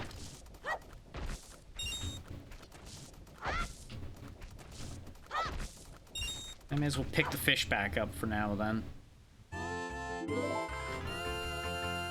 Because I don't remember if I have King's... Well, no, it's not King Zora that the fish would be for anyway. It'd be for Jabu Jabu. Because I believe you have to offer a fish to Jabu Jabu in order to get him to open up so you can go in there and activate that dungeon, if I remember right.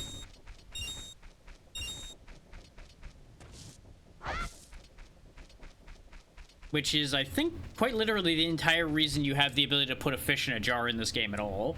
Is just so you have a way to get in that dungeon.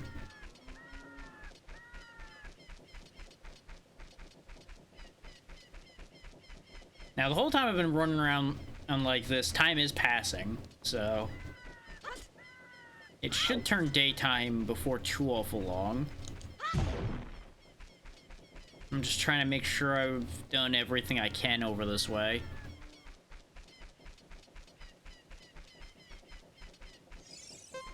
I mean, I guess I could try to do this thing? Or is this when the guy's up here? I don't remember. Oh, there is that Skulltula in the way, so actually I can't do this right now because I can't get rid of the Skulltula. But there's a whole thing where you jump off the tower and, like, land over there somewhere on that roof to go talk to a guy that's up there. But it did remind me that this grotto over here exists on the other side. Which I... No, I think I need to jump over to get to that, too.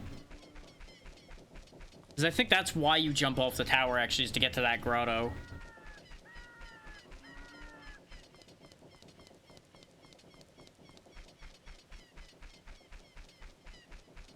So that's not happening right now.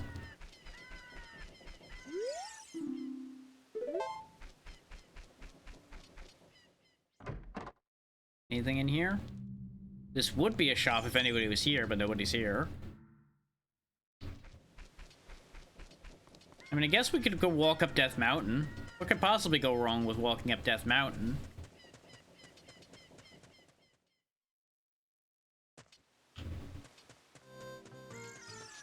Hi, Tektite. Bye, Tektite.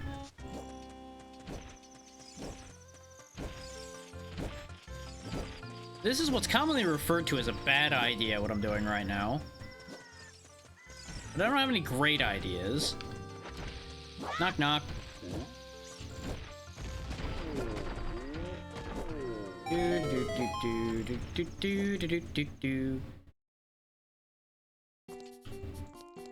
Great, it's an even worse idea than I thought. Never mind, we're not doing this because I physically can't.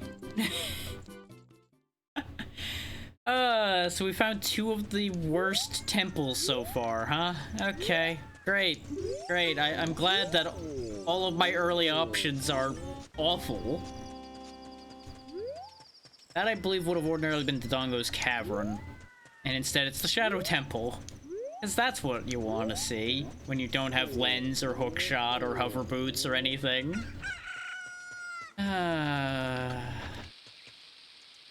Link? No. Link? Why are you like this?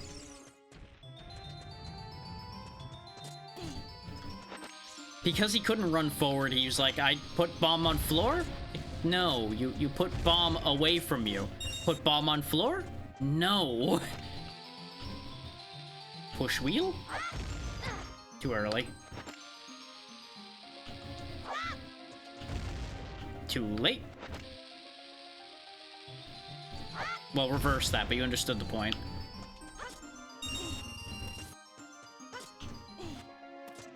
Dum-de-dum, dee-dee-dee-dee-dee-dee-dee-dee. Ta-da! Magic, I'm hovering. Get in the hole. Oh, yeah, this is potentially useful. Ow. Rude. You're a dick. Explode. What do you got for me? I doubled my money. Hooray. Could have been worse. He could have given me $5 for 10, but still not great. I think I can knock that down, and I might have... I forget if I randomized the hives, because you can, in fact, randomize those hives. Either I didn't or that one doesn't have anything in it. I don't actually know which for sure. And now that I think about it, that's a worrying concept.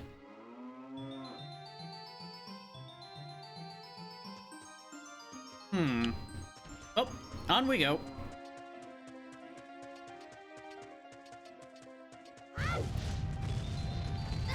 And that's why this is a bad idea. His Death Mountain erupts every time you show up here. And I'm just not doing that right now because we don't have a shield, and I'm going to die if I do that. Like, that's not a I might die, that's a I will die. Based on the fact that I lost half my health before I even went anywhere. So I forgot how aggressive the falling rocks are there.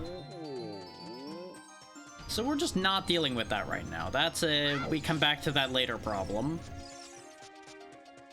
Which I believe there's something above Dodongo's cavern here too, but I can't do anything with that right now either.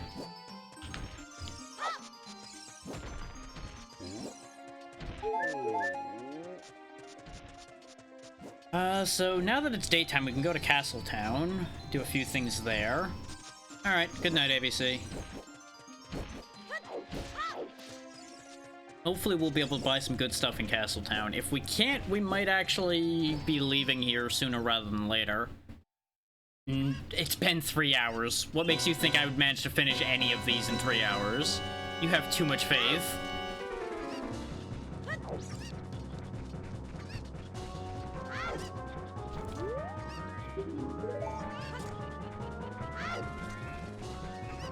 I wouldn't say that either. But no, to put it bluntly, the shortest game in here would at best probably be like a 6-hour game without randomization. With it, theoretically, something could end up very short, but not quite that short. The best I would expect would maybe be something would end up getting cleared in like 2 hours. Because I get very lucky. Is this a bomb grotto over here, or a storms grotto? Is some need Song of Storms, some need bombs. This one's bombs. Okay, very good.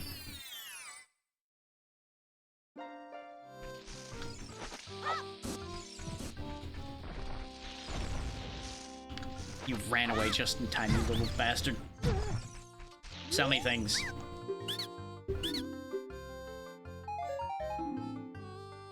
That was spaghetti for Time Spinner, so it's just a healing item. Just bought dinner.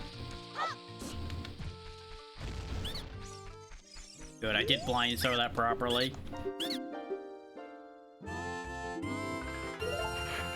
That was Power Grip for Zero Mission. I can ledge grab in Zero Mission now, which is great. That will save me a lot of heartache, actually. Because I get so used to being able to ledge grab in Fusion, and then when I go to Zero Mission, I can't do it until I have that, so... Now I don't have that brain issue kicking in. But I took long enough that it's nighttime again now, and I hate it here. The day-night cycle in this game is just right that I keep arriving here at the wrong time. I think there was a couple things I could do at Lon Lon Ranch, so I guess we're going there instead then. Now, I could have randomized all of the overworld entrances and such. I decided not to do that. I thought that might be a little too much. Rolling, rolling, rolling, rolling, rolling, rolling, rolling, rolling. The good news is, I do believe the Temple of Time is just open, straight up, so I should be able to turn into an adult when we get into Castletown as well. Which should help. That might give us some more options. Obviously, Adult Link's just gonna have a sword. That's about his biggest advantage at the moment. But it will still be a sword. Ooh, this was an important box, and I did, in fact, randomize these like I thought I did. That was just a fusion tank. Just an energy tank for fusion. I made it sound a lot more exciting the first time, so I had to correct myself.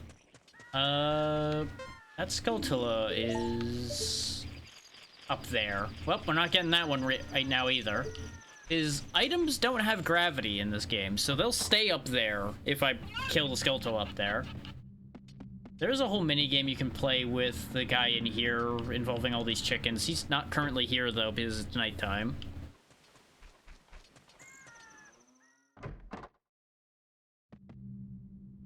In fact, yep. There's one of them, not the one I'm looking for. Ingo's just kind of hanging out.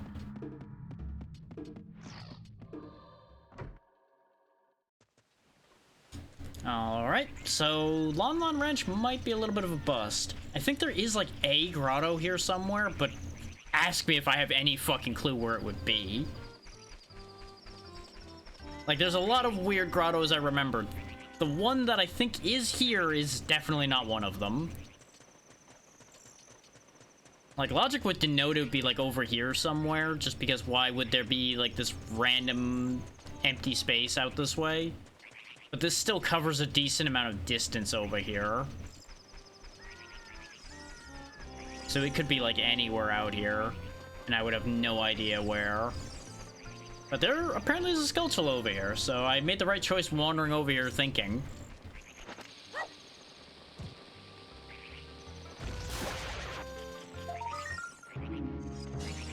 But it wasn't a... It was a resist dark for Symphony of the Night, which I think is a consumable defense boost potion specifically against dark, so it's completely useless. I'm never gonna use it. The joy of randomizers and pointless checks occurring.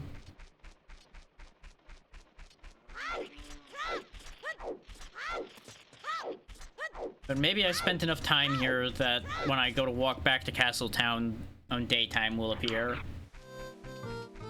See that, or I guess I'm going to Zora River, which is over that way. Yeah, I'm pretty sure Zora River is the one that's over there. I think it's heading toward daytime now.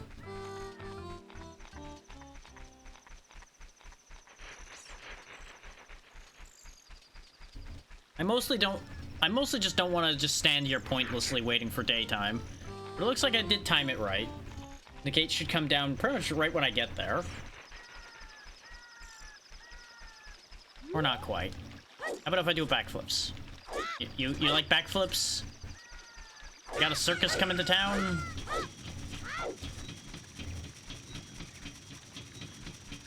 Apparently that was enough to get the door open.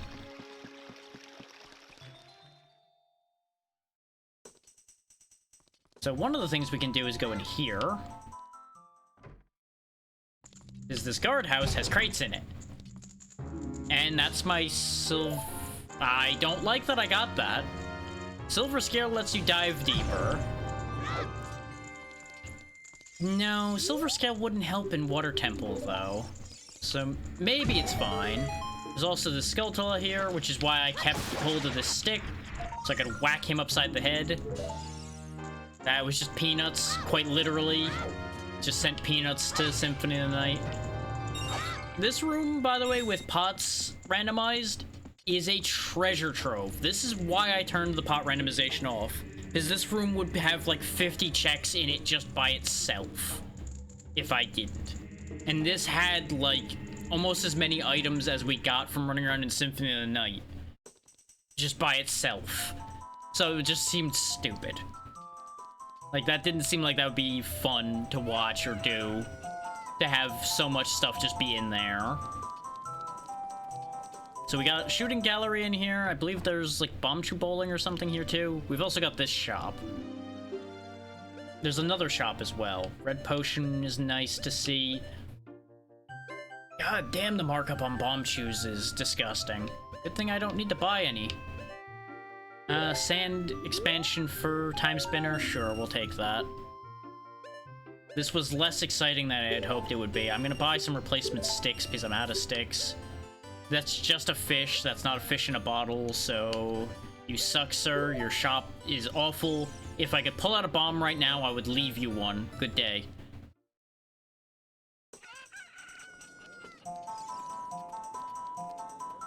There is still a couple things we can do here in town.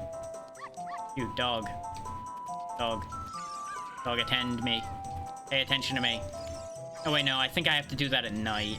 Where you get the dog and bring him home. Are you following me? You are following me. Okay. Maybe... Nope. He is not that interested. Oh, that's right, because you're the owner of that dog, I'm pretty sure. You just lose him at night because you're stupid. But if we go down the spooky back alley, we'll be able to find something else. Is this the door I want in the spooky back alley, or is it the other one? Nope, that one doesn't open right now. That, I think, is a night-only door. But if I go all the way around the back alley, because I went through the wrong pathway to get into it, we find 2 more doors. One of these is where you bring the dog to, and the other one is another shop. That's where we bring the dog to. This is the shop, then, if it's open. Right, it's not open during the day, because why would a back alley bomb shop be open during the day? God damn it. Because that's the thing, you gotta get in here during the day, but you have to then wait till night to do half the things you need to do here. I guess I could go embarrass myself with the shooting gallery. Oh wait, right, you're a different shop, you're not a shooting gallery. I'm glad I ended up going in here. There's a Triforce piece just chilling in here. He's got a piece of the fucking powers that be just chilling on his shop shelf. And it's an energy tank for 2 games, so that's useful. Not like... Oh no, it's a missile tank and an energy tank. But still, not massive. Actually, these will be useful for when I go to deal with any more of the business scrubs. Because you can stun them with those. And that's how you get them out of the ground normally. Bear in mind, we have 4 out of the 44 Triforce pieces I need. I had it set to random low. No, random middle, I think, is where I changed it to. Because in my test save, I did random low and it gave me 12. So 12 was a little too low, I thought. So I randomized it to middle, figuring it'll probably give me like 20, maybe 30 at most. It gave me 44. Hey Malon, give me something. Yeah, I'll totally go wake your dad up, who's not over there at all, probably right now. Level 4 keycard for fusion, that's big. We could go see Zelda, I guess. We could sneak into the castle. There is a randomizer setting to skip that entire sequence, but I thought it would be funny to have to do it. These guys also give you hints, so we may as well check this. Big pose lead to power bombs for fusion. Okay, but that's only a power bomb tank, not power bomb data, so that's probably fine to ignore that. And big pose, I think, is turning a big po into who the guy that wants pose, I think is what that check means. These guards really suck at the job. I'm just walking right between them, and they don't care because I'm not in front of them. Actually, we can't go see Zelda right now because I can't wake the old man up. Also, I think I need to do that during the night. Oh, wait, no, you climb over here to get to there. There might be... No, because I don't have rupees randomized, so the rupees in the water wouldn't be randomized. I don't think there's actually anything over here for us. Okay, so there's a Triforce piece in Harmony of Dissonance in Clock Tower B. Okay, I'll have to keep that in the back of my brain somewhere, too. Oh, you actually heard me walking by, huh? Good for you. You're much better at your job than your friends are. Peace. Oh yeah, there's trees I can hit too, and some of them have Skulltulas as well, I think. Not hit it with a rock, just like slam my face into it. Oh, what do you know? That was actually one of them. You actually just had a Skulltula token though. Wonderful. So happy. Oh, guess we're gonna grow up. I could wait till nightfall to do a few things, but I think we can do more if I grow up. Just gonna go ahead and rush my childhood away. Waste the whole thing. Back of the graveyard, there is inside Ganon's castle. So that's what the far back graveyard thing is. Collecting Kuko's rewards Empress Robe. Okay, so that's something I can do with Kakariko. Ravaged Village mourns with a skull token. And Sheik waits at the monument to time to teach A life vessel for Symphony of the Night. Okay. That would, I believe, be Song of Time? Question mark? Which we'll be getting here in a second, actually, then.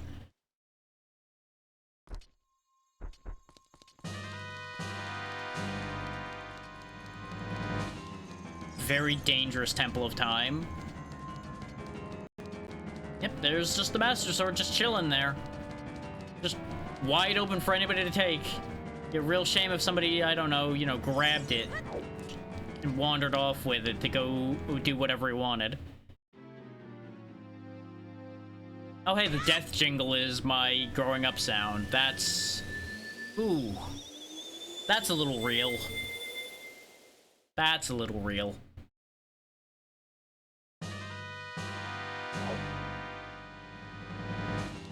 But hey, we have a sword now. Still no shield, but we have a sword now. See? I can swing my sword. I also randomized the trail color of the sword because you could. So I decided it'd be a neat idea to do that. You also get to actually see the scabbard for the Master Sword this way. Because you never see it because it's always under a shield otherwise. And there went the neighborhood and all that time, huh? Now, do these give me the same hints, or are these different hints as an adult? They're the same hints. Very good. So now there's just redeads around, you know, as you do. Town's kind of fucked. Guess I'm leaving. I don't think there's anything new for us in here either. Oh wait, yes there is. There's this guy. This is the guy you turned the big Poe into. Who to get stuff. I believe... Well, I don't know if this version of the randomizer has it.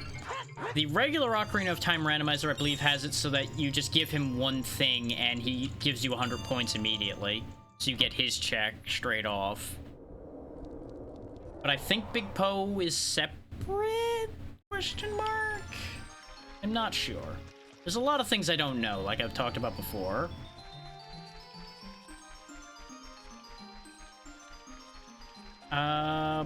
We could technically go into the Water Temple a little bit as an adult, but I don't think it would help us at all. In fact, I might have made a mistake becoming an adult.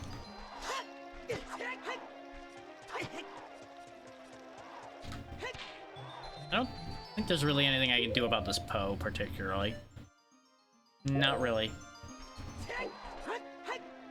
I'm pretty sure the bow is how you get rid of those, or at least something with range. You know what I don't have? Any range as an adult. Aside from throwing a bomb at him.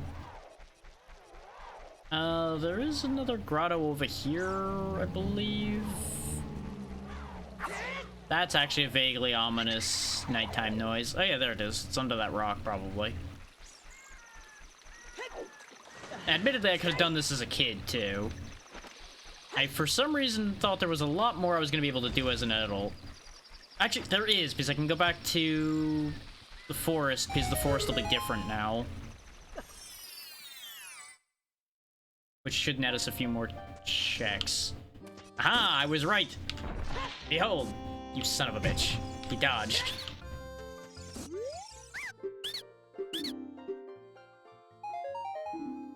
Not important, it's librarian hat. No, fuck you, and fuck you.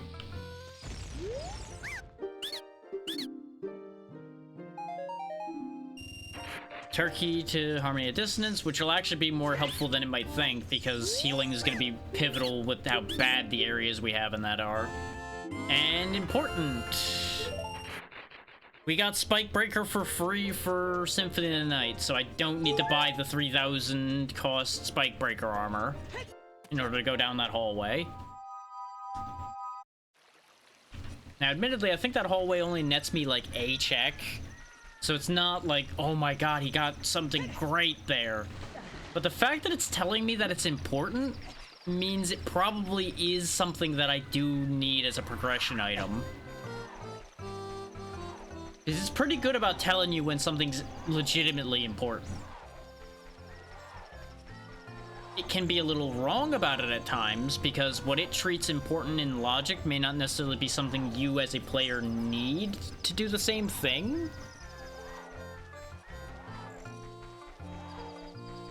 Like, it may tell you, hey, this grappling hook is important, but you already have a double jump that lets you reach the same things that the grappling hook would, for example. But the logic had intended you to get the grappling hook to get those things that are behind the double jump, the double jump reachable places. Yeah, that's Zora River. We don't have a reason to go there at this exact second. I just got rid of the last Poe. Why do I have another one now? Also, shouldn't the Poes leave during the day? I thought they were a nighttime thing. And again, I suppose everything's kind of fucked anyway.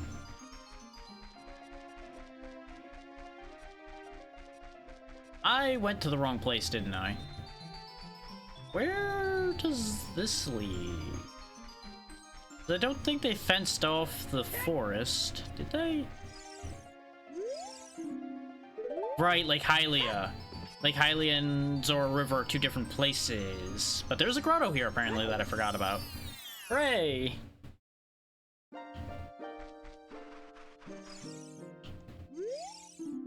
Mask of Truth yields missiles for Super Metroid. Doesn't matter, then. That was just a stuffed stag for Harmony of Dissonance, which I believe is just furniture. It's not like a stag that got turned into food or anything. I don't know if I need these, so I'm just gonna check. Fuck's sake. You better. That one still didn't get me anything. So I'm betting I didn't actually follow through on randomizing these. I think the hives might be one of the things I didn't randomize. But I needed to make sure. Having checked a bunch of them, I'm now pretty confident I didn't randomize those. So I'm not a complete fool. Just somewhat.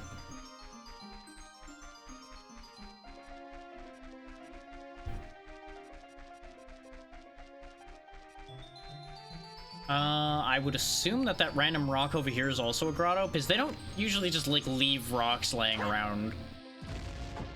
That wasn't close enough, huh? Fine. I was gonna be fancy and throw it so I could walk up to it when it blew up, but no. Not that good yet. Oh, this is a whole thing. We can't do this right now. That, I believe, requires specific songs? I believe that's how that one works. I think they, like, dance for you if you play specific songs for them or something weird like that. Either way, to me specifically right now, that grotto is not helpful because I can't do anything with it. Because I don't think the Bolero Fire is one of the ones they care about. They might, though. It's a real shame we don't have a Epona song, so we can't get around here faster. But we'll get there. We will get there in due time. But we might be starting to run out of checks we can do. Considering I got Water Temple and Shadow Temple as some of the earliest things I can do. And I do not have the ability to do those without at least Hookshot. But maybe either A, one of the games has Hookshot fairly early, or B, my Hookshot's in here somewhere.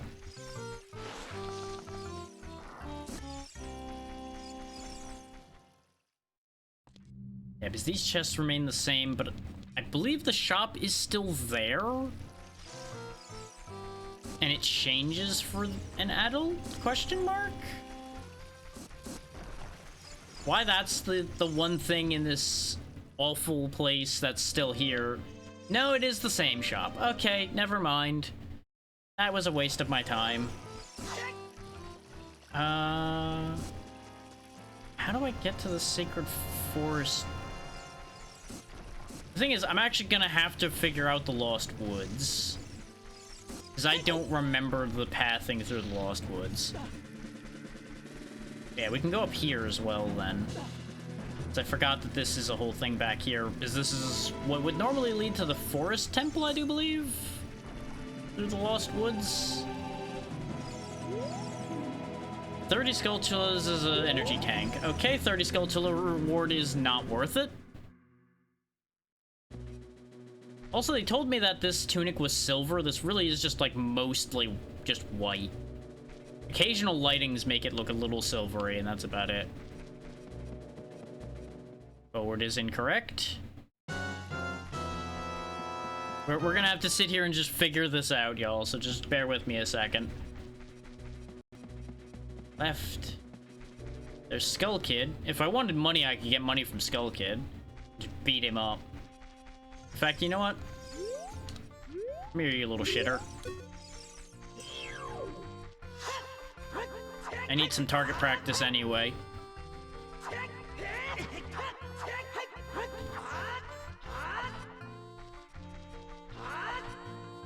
Oh, he got away. I didn't realize he actually ran away. Wait, that was weird. There was something invisible there for a second. I saw its shadow. Oh, well. Yeah, if you can kill the Skull Kid quick enough, you can actually get, like, I think it's a 200 rupee from him.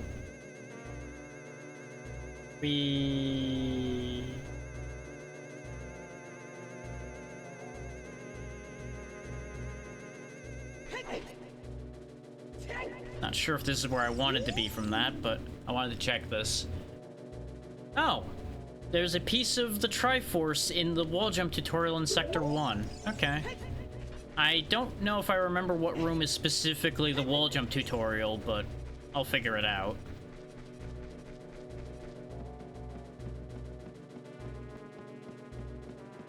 Considering we're 3.5 hours in, I'm willing to bet we're not going to beat a game today.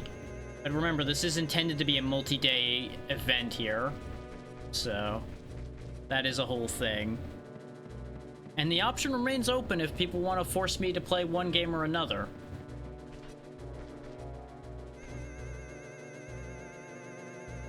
Just want to take another look around. Nope, doesn't look like there's any items, so we can just hop off here and go places. Oh, never mind, that's the bridge out. I went the wrong fucking way then. Right, because there's two correct paths in the Lost Woods. One that takes you to Skull Kid, and then one that takes you to where you want to go. And I went the Skull Kid way. I don't think I can go into the crawling path as an adult. He doesn't fit. He's too big. Turns out in all that time he spent turning into an adult, he got kind of fat. So he doesn't fit through small tunnels anymore. And he thinks sticks are beneath him. So I guess to the right it is then. His left took us to Skull Kid and forward took us out of here. Yeah, if I had something to shoot with, I could do something here as well, but that doesn't help. Other way. There we go. Yeah, the Lost Woods is not actually that complicated in this game. You shouldn't really get that lost in the Lost Woods. Free stuff. Crater's Melody is bombs 20. That, I think, is the Blare of Fire that we have. Heart max up to Harmony of Dissonance. Not useless, but not especially useful right now. Okay. Well, into here we go. See if I can go somewhere useful. Oh, this is the Goron City shortcut, not the Sacred Meadow path. Where's the Sacred Meadow path, then? Well, it's fine. We'll just go here instead. There's a couple things we can do here, I think. Including a Skulltula in here.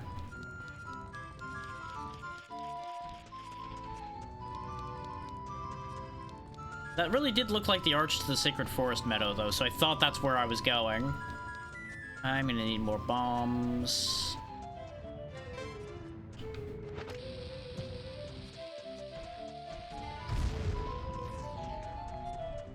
There's a room around here somewhere that has a bunch of checks in it, but it's like a ton of rocks to get in. Oh, yeah, you know, this room. The room I was just talking about. Huh. Well, this might be a problem.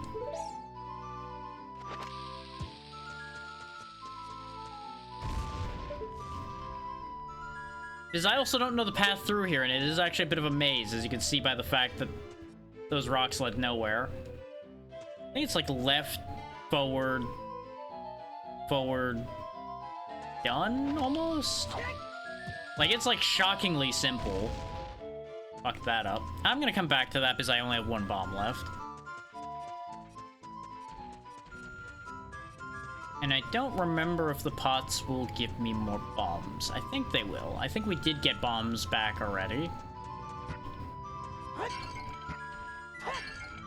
Technically, I could use just the bomb plants to do some of this. But obviously, I wouldn't be able to bring the bomb plants into that far room because that's too far.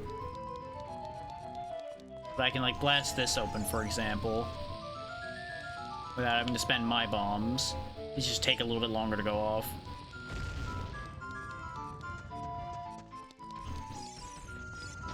Gorons and their blast doors. Hey, that's not where you're supposed to be. Go over here. Alright. What's behind door number this one? Alright, again! One more bomb.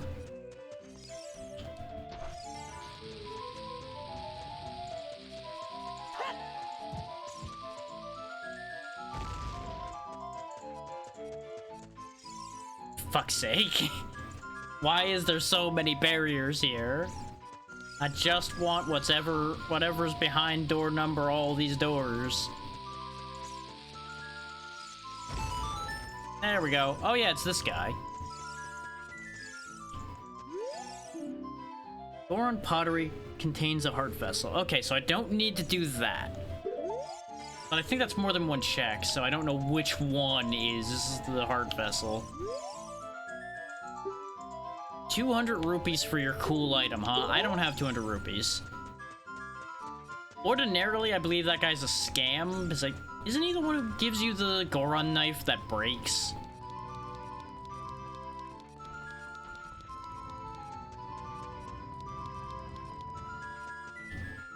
Not going that way right now.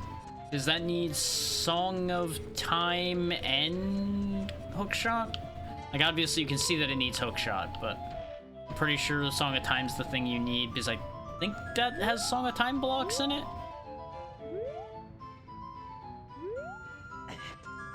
Link, please. I know you can walk on these ropes.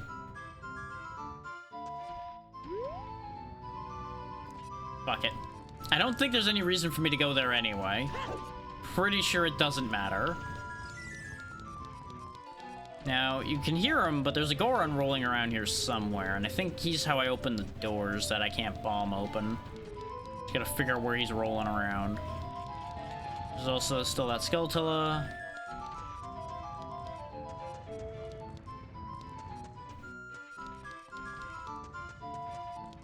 Where the hell is he? You rolling around over here? There he is, I see him. Comes through here. There goes. Yeah, if he sees you, he'll run from you as well.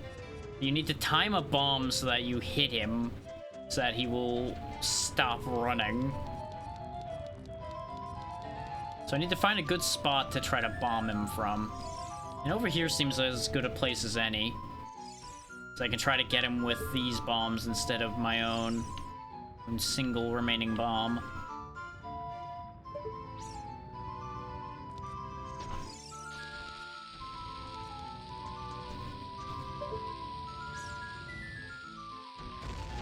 Got him! First try! This is supposed to happen after you do Dodongo's Cavern, so you would be the hero of the Gorons at this point, having saved them from the Dodongos in there. Yeah.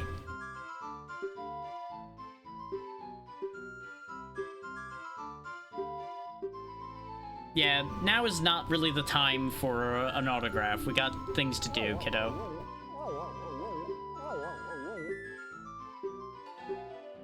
No, dragon that eats Gorons, huh? That sounds like such a shame. How about you tell me about Gorons so you stop stressing out so hard? Still convinced about the whole thing. This would ordinarily, I believe, be the Goron tunic based on what he was saying, but it isn't now. But it does open all the doors in here, which is the more important part.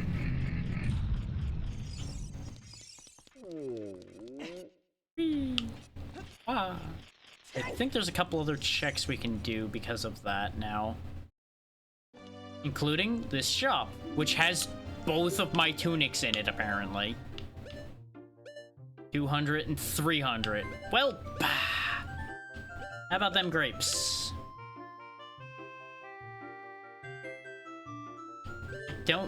Since it's called a bottle bug, I think there's actually a bottle attached to that bug, so I'd actually get another bottle.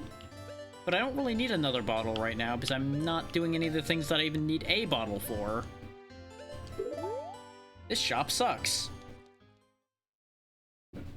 Like, it's great that it has both tunics, but they're so expensive.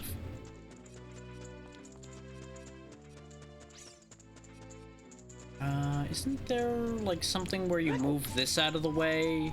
But I think I need the right song to move that out of the way. Which actually, in theory, would be the... No, I think Darunia needs to be here for that to work, though, doesn't it?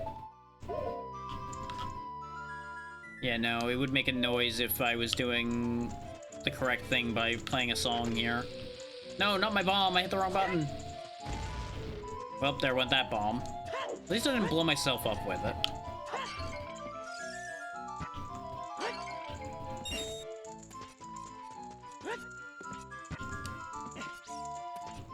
But yeah, you can see that this is, like, much less effective than a lot of the other games have been, because I don't know enough about what I'm doing to really, like, make this fly. Like, clearly we've picked up a few things. We did actually get a couple handy things out of this, like a key card we needed.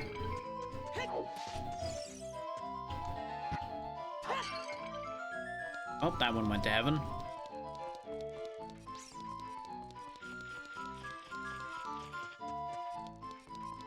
Wasn't there a third door?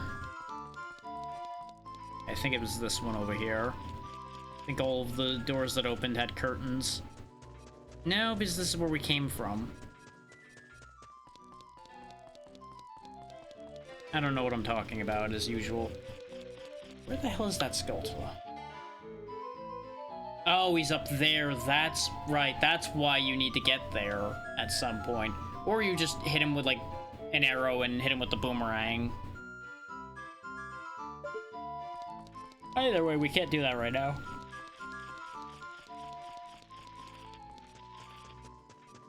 I suppose let's take a second and catch up with how many checks have happened so far. Because that might be worth taking a look at. That'll help get me an idea where we're at.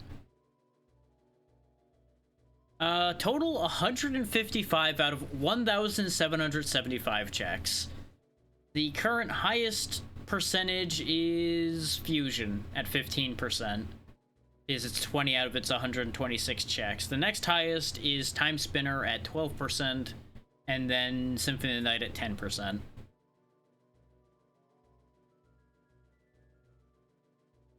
We still haven't even gone to Super Metroid or Zero Mission yet. And I do intend to go to every game before today ends. So we will be heading off to one of those two here soon. Because I think I'm running out of immediately available options in this game. Like, obviously there are a few other things I can do, but I don't know how good an idea they are to do.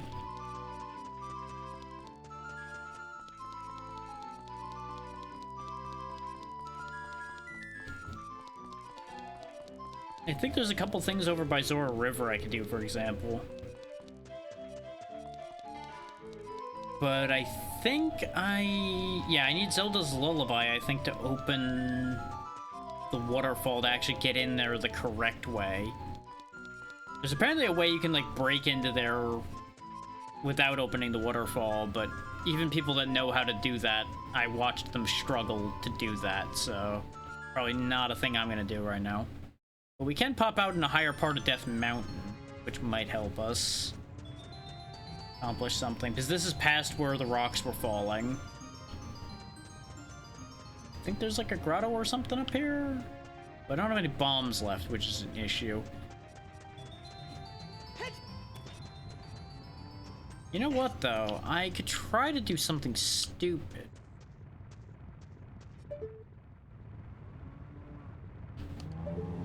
Well, something that will seem stupid. There's an item down there that you can see right there. There's also a skeleton that appeared, but I think he's under the rock.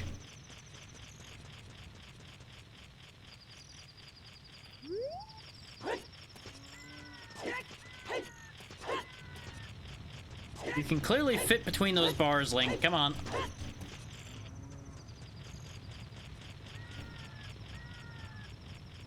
It does look like I can land up there if I launch off of this. I just need to not launch directly off of here. I need to, like, angle it a bit.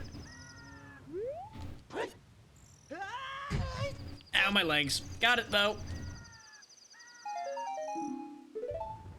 I broke my legs for... Hang on, all of my windows are screwed up again because of going to check the tracker. So I'm brilliant sometimes. That was all for a potion. You know what would fix my broken legs? That potion. Well, we can use the beans that are down here to potentially do something as well, I guess. Though I think this takes me up to there. Yeah, it takes me back up here, which is not where I want to be. Wait, where are you taking me? Oh, up here. Okay. That works, I guess. There's just a grotto up here, apparently. Sure.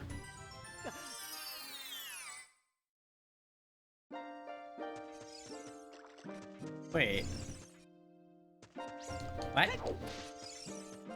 Is this an invisible chest room or something? So there are some that are invisible, I think. Because this wouldn't be just for a beehive.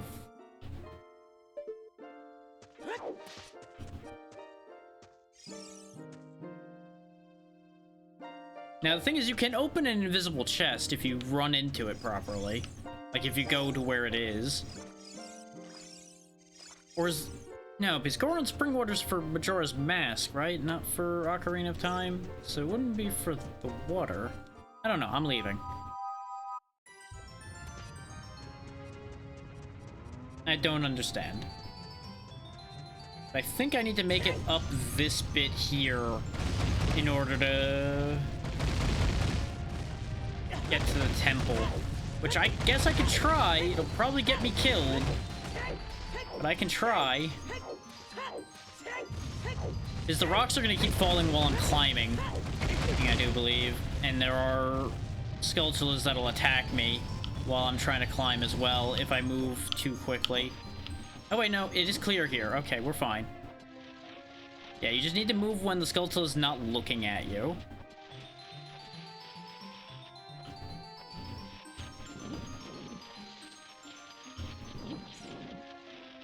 As you can see, they turn purple if they see you moving. Because they're not that smart. But they understand that there's moving prey around, presumably.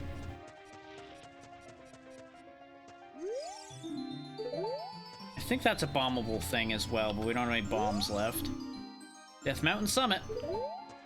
Now, there's gonna be one problem with this idea, if this actually leads to the interior of Death Mountain. Which it does. It's too hot in here for us to stay here for long. Based on how much health you have X amount of time, and we have no time, so this is a fast way to get me killed. Gotta go. And I don't think there's any way for me to get health up here either.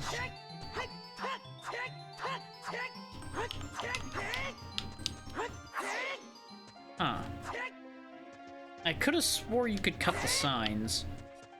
Oh yeah, we can also get to this guy, but we can't really do much with him right now. He's part of the trade quest loop.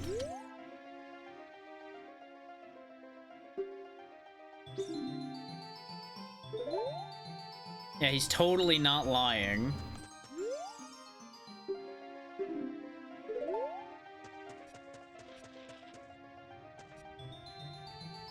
I was kind of hoping that this would lead to somewhere other than Death Mountain Crater. But I think that's not technically a dungeon entrance.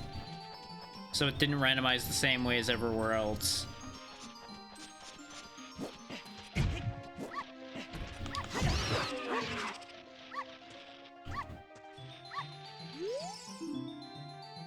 Paying a fee to the Gerudos grants access to the Ice Cavern. Okay, so Gerudo Training Grounds was replaced with Ice Cavern. Good to know, I guess? I didn't mean to hit you again. Let's see if I can just, like, hit him from here. I can, but he dropped his stuff down there.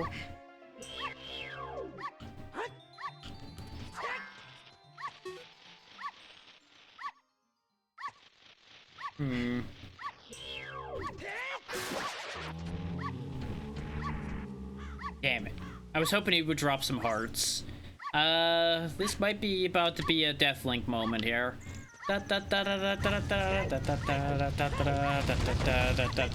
Running for my life. Don't wanna die. Don't wanna cause multiple deaths by dying right here. It's almost like I timed that, when I didn't really intend to time that. But hey, we'll be elsewhere now. Actually, this works. And since I've already sent one Deathlink, it doesn't really matter if I send another one. Because now we have a little bit more health in here to look around for a second. But without bombs, I don't think there's much we're going to be doing here at the immediate.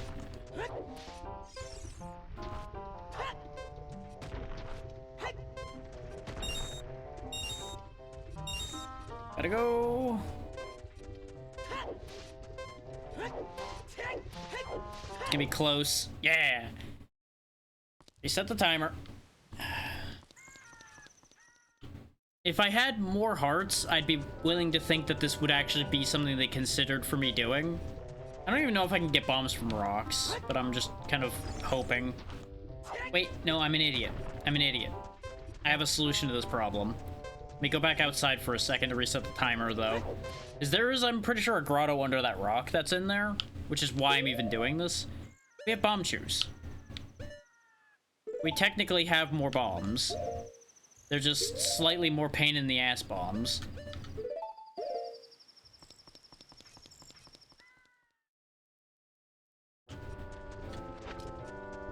I'm not even gonna attempt to try to aim this one. I'm just gonna run it in. I should have grabbed that heart before I jumped down in here. Oh, thank God there is at least a box in here. I was worried this was gonna be another grotto I needed like a song or something for.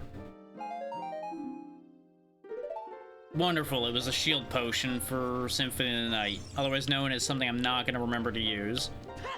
You, tell me your secrets. The Rainbow Bridge leads to Dodongo's Cavern, so Ganon's castle was replaced with Dodongo's Cavern. Wonderful. That's great intel to have, except absolutely awful.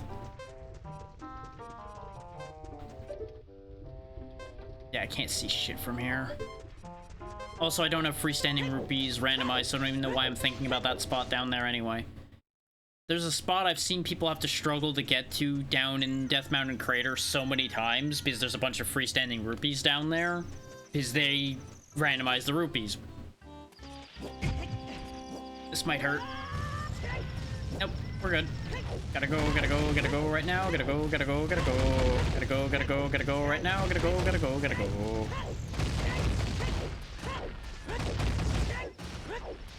Link's gotten enough concussions.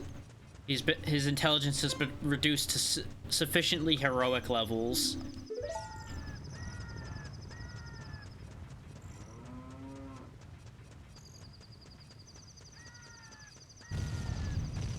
Wait a minute. Oh, I need to jump down, don't I? Well. Whee! Now, something you could do to alleviate fall damage is you can actually, like, jump attack on the way down. Is he'll technically do an extra jump at that point. So that's useful.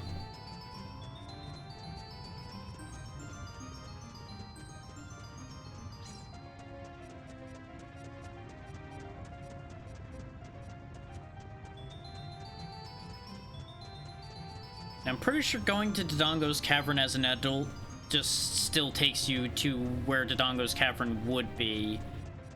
So I don't think this will be of any use to us, because I'm pretty sure this will still just be Shadow Temple and we still won't be able to do anything. Yeah.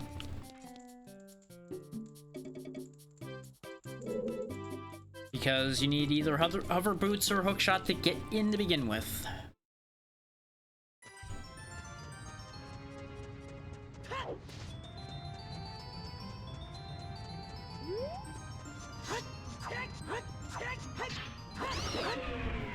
Well, if I had bombs left, there'd be another spot here, because I missed that completely when I was here before, but that's just a Skulltula.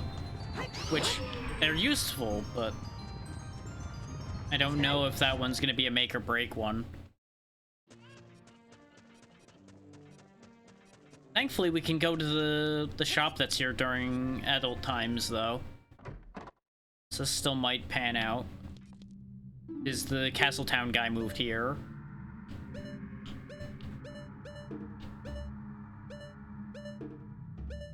If I buy the bombs, I might be able to get the checks that are in that rock room, but I don't even know if 5 bombs would be enough for that room. I feel like it would be if I was good at it, and I'm not bad with bombs, as we know, but I don't trust myself enough with that idea right now. And it honestly just seems like a waste of money. Yeah, this is... Oh no, this is not the same shop. He has a different shop as well now. Life up max, ether. He has a Hylian shield, but I can't afford it. The shield would actually be nice to have. It would be a way to avoid some of the damage on the climb up through there, though it does seem like rolling is actually kind of better for that. Oh, that crate had a super missile tank, so that's not bad. That's absolutely worth it. Reminds me I should be breaking all of these because adult and child boxes are different.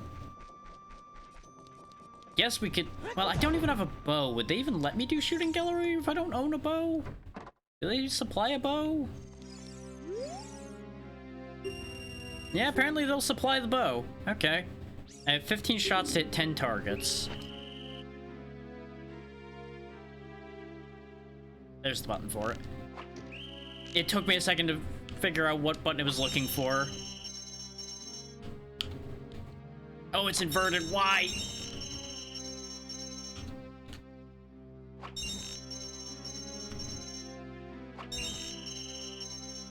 Thankfully, they give you a decent amount of time.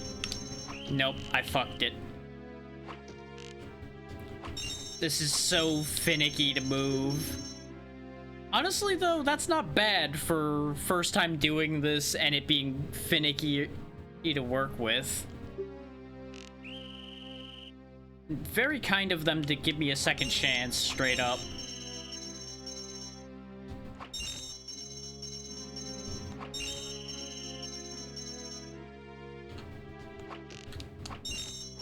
I can't believe I got those.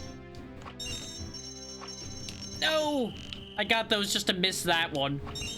God damn it. I got all but the one that got away from me when it was sliding. So I just realized these are appearing in a random order. I missed the jumping one. It's so fucking over again already.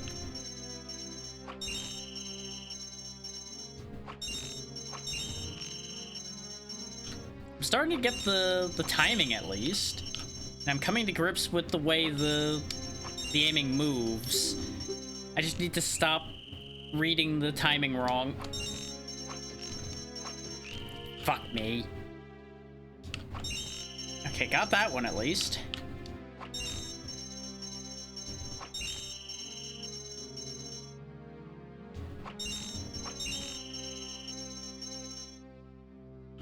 I can't just spam to win here because you have a limited amount of ammo. Oh, you fucker.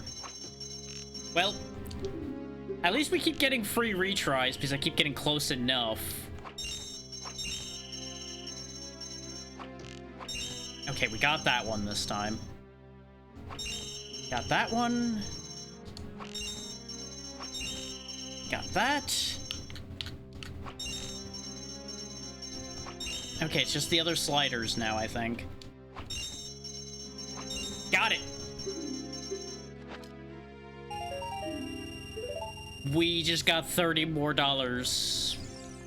Love that for me.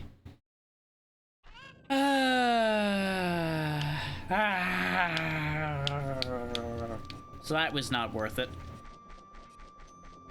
Like, it wasn't worthless, but it wasn't really worth it.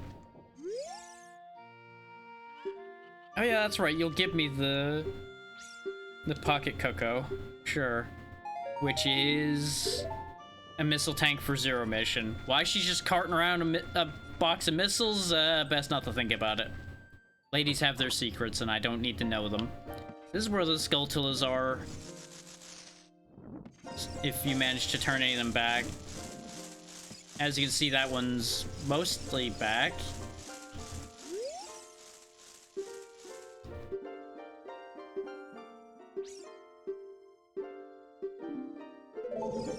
Yeah, I believe they ordinarily are where you get your wallet upgrades and money from.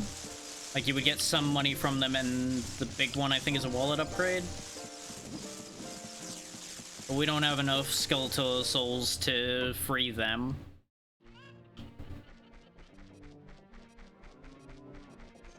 So they're just kind of screwed. And the unfortunate fact of the matter for them is I don't care enough to free them, particularly.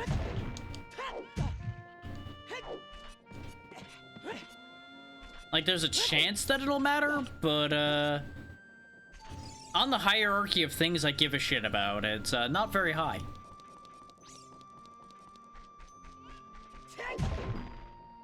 Good.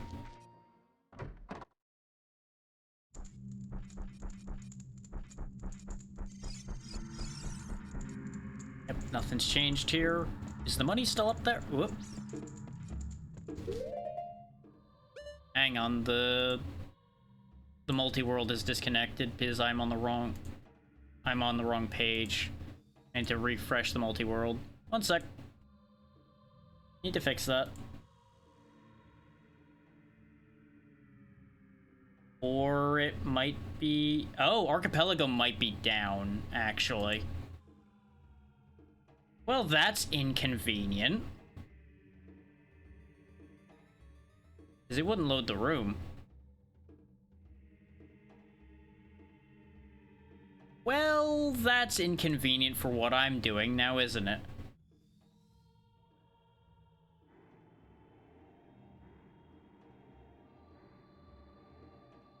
Yep, all the pages are dying. Well, that's not ideal. Because I do believe that means since I'm hosting it, since they're hosting it for me, I am not going to receive those checks. Oh, wait. I think... Might have seen a sign of life for a second there. No, that's these changing to say that they failed to connect. Shit. Well, that's not great. What this means is I'll have to make do with the checks I have in the things that I have them in, but I think I can still get the checks and they'll count? I don't actually know how this will work. Actually, I think they are dead. I'm not sure. I don't actually know what happens in this situation. Yeah, I don't know what to do right now. I'm not sure if I can actually proceed until Archipelago comes back up.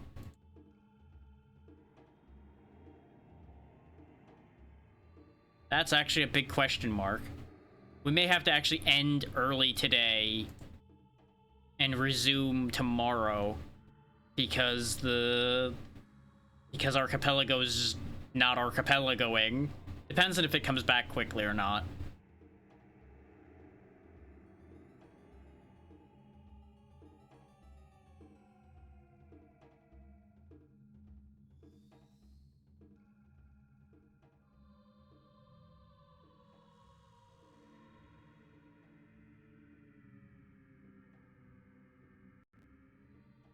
Huh. I mean, it really sucks to have this be an early end. But maybe this does just have to be an early end today. I'm gonna give Archipelago a few minutes to come back, and if it doesn't come back, well, it just doesn't come back. Oh! Did the fantastic thing of I just have to complain about it happen? Yeah. I just had to complain about it and now it's working again. We're good. Everything's fine.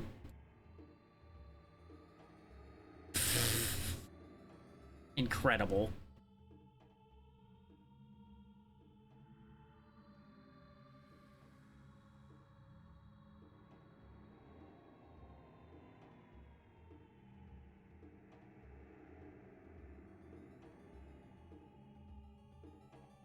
So I'm getting a connection refused thing, but I think that's because the server itself is technically not up right now.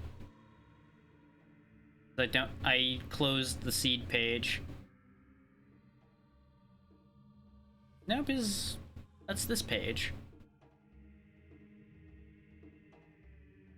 This page the seed should be up. Huh? Though the tracker's convinced they're all connected still, which is certainly something.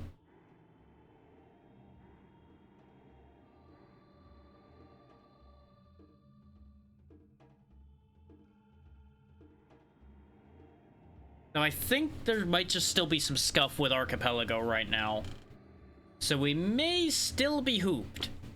I'm gonna pause the timer for the second till this is figured out, because let's be real, it's kind of not fair if I can't play the game and the timer's running. All that's doing is losing time and not giving me a chance to win anything here. Which, with where the timer's at, I'm a little concerned I might actually fail here. 2.5 hours is not a ton of time to beat any of these. But that may change. We may get raids, things may happen. Who knows?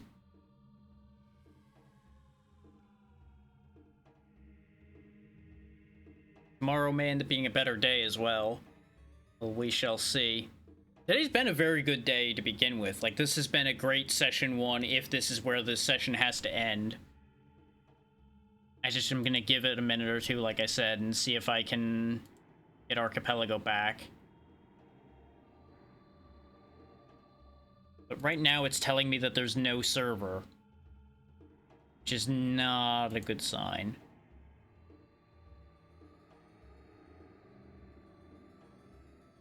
I don't think creating a new room would help anything. I'm pretty sure that would just break everything. I'm not sure about that because I've never experienced this before. I've never had Archipelago go down while I'm in the middle of using it. I've seen it go down other times when I went to like look at the setup lists and such, but I've never had it break like this mid-session.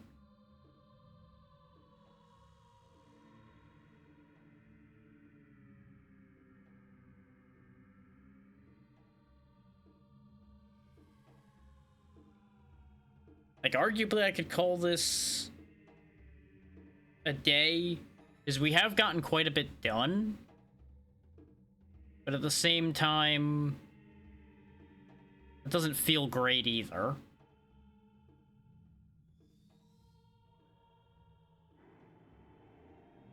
But like I said, I'll keep trying for a little bit here. If it doesn't connect at all, it'll be oh, that's a different error message. It said failed to connect to the multi-world server this time instead of saying the connection was refused. It was because the remote computer wasn't running Archipelago. So I think it is just taking some time for the Archipelago servers on their side to spin up again and fully.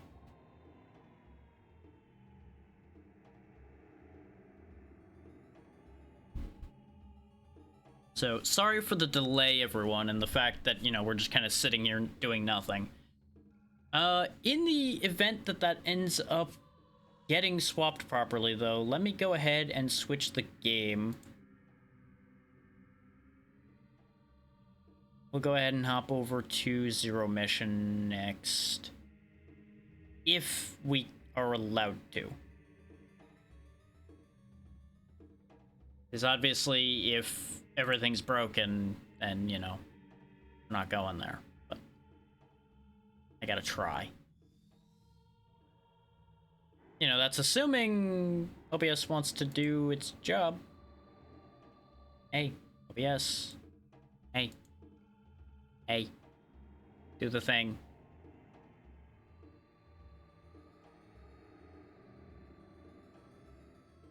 That one works still. Do you want to see Super Metroid more? That the thing? Is OBS just gonna dictate where we're going because OBS doesn't want to cooperate right now?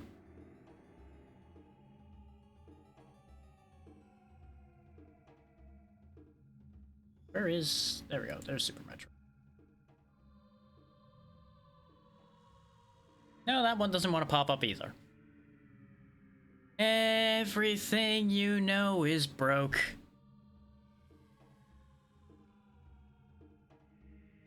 Wait. Did something happen while I wasn't looking? What?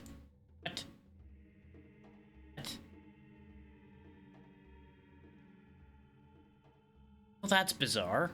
No, it's fine. The timer's desyncing again.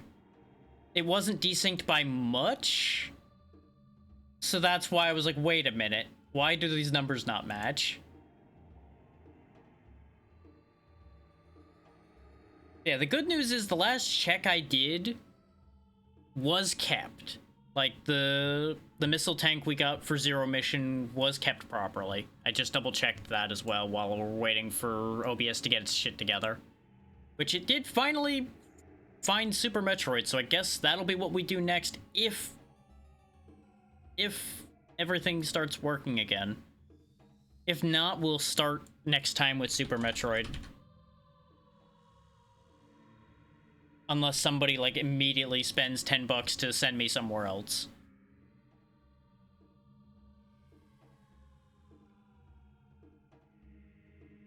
So, let's see. This one.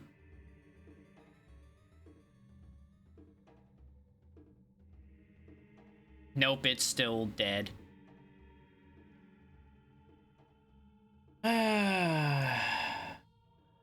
We've been sitting here now for a good, like, 5 or 6 minutes, I'm pretty sure, so I think the choice at this point would be to either switch to doing something else as a filler for now, or to stop, and I don't really want to run filler, because I then have to deactivate a bunch of stuff that I'll have to reactivate tomorrow. So I think we will just cut this one short because Archipelago died. And just hope that Archipelago is working tomorrow. I will obviously check that before stream time tomorrow and get that all up and running ahead of time. So there won't be anything on y'all's end to worry about. If it is still not working tomorrow, we will do something else. I do have plenty of backup things we can do instead. It's fine. But yeah, unfortunately, day one of the sinking Archipelago is now going to have to end early. Nature of the beast when working with something like this, of course. But I would have rathered keep it going, as you might imagine, because we were doing well. But let me make note of where the timer's at and everything, and we will pick up tomorrow at the same time.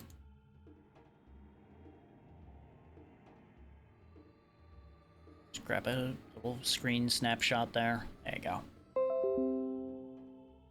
So I paused the timer, so it shouldn't end up doing anything funky, but I always keep backups of all of that information because you never know when something's gonna do something weird. And you know, that... I don't want to cost y'all anything you've gained unfairly. Like, if the timer's where the timer's at, it should not end up being anywhere else. I am kind of frustrated about the fact that Archipelago just kind of went explode on me here, but it is what it is, like I said. There's not really anything we can do about that. So I will find us somewhere to be, and we will pick this up tomorrow.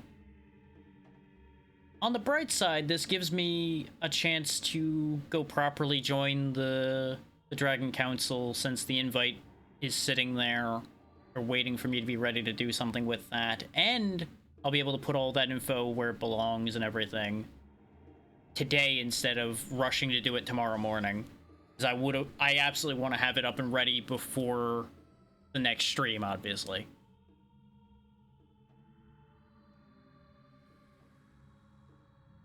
Is there anything else I wanted to cover before I sent y'all off? Like, obviously, we're gonna be doing this Archipelago thing as long as I can. Like, if the timer runs out, I obviously will not continue the Archipelago beyond that point. Because at that point, the point is moot. Like, I lost the race against the timer. So there will be no point in continuing it.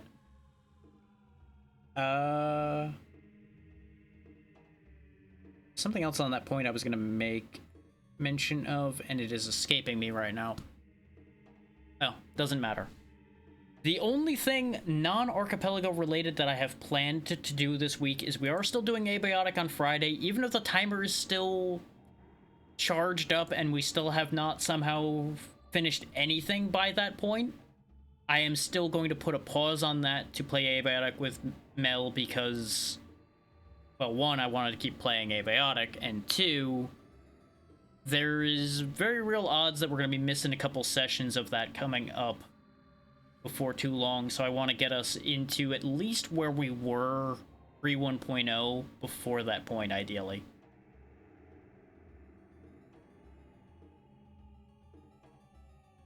That covers most of those points.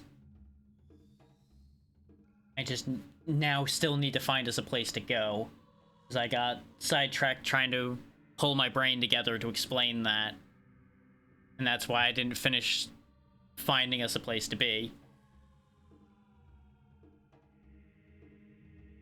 Still really chafes that we got stopped that way. Yep. I tried connecting one more time, in case people are like, why'd he stop and stare in another direction? Not that you can see where I'm looking, because I'm still a PNG right now, but I did try to connect one more time just in case, and it did not work. If I thought I could summon people, I would debate, like, doing a spontaneous peak thing. Is the new update for peak hit today? For those that didn't know about that. Which I need to fit in a peak session before too awful long again, because I'm very curious about the new area. But that's also why I'm gonna avoid the people I know that are playing peak right now, because I don't wanna see that new area till I go there. That complicates things. A lot of people playing it, as you might imagine.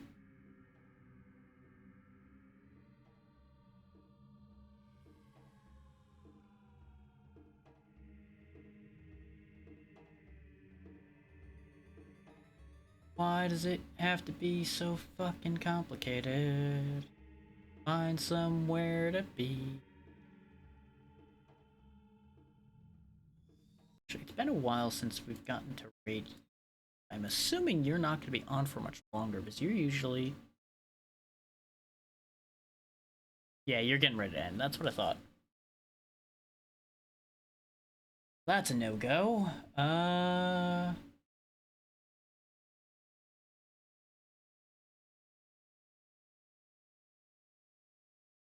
How long it's taking me to get us out of here, I swear. If I get a raid, it'll be very funny. It'll be very unfortunate, but it'll be very funny.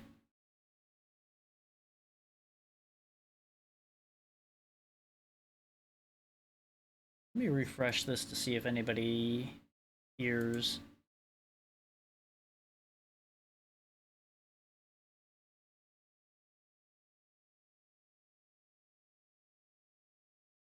Realistically, what I should do is probably send y'all to one of the new people I've connected with, but I've also not lined them all up properly for that yet, so...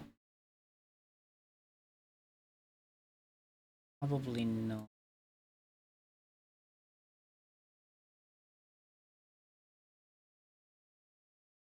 Such a shame that this is gonna have to go this way, but it is what it is.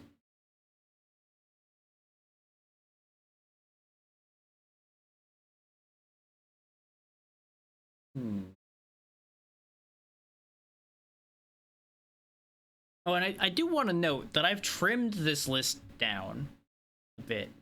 It expanded again, of course, because of making more connections, but I did trim out the people I was like, nope, I'm not actually going to end up doing anything with that. And yet here we are still stuck again. Such is my life. So actually, I can do best of both worlds. I can take us to somewhere we've been before, but also is still someone I've connected. Nope, they're leaving too.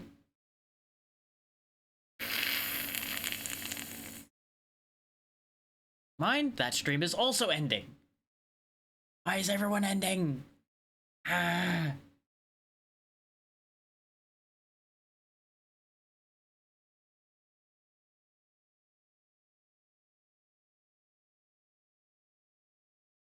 Well, actually, you know what? That ends up pulling a double.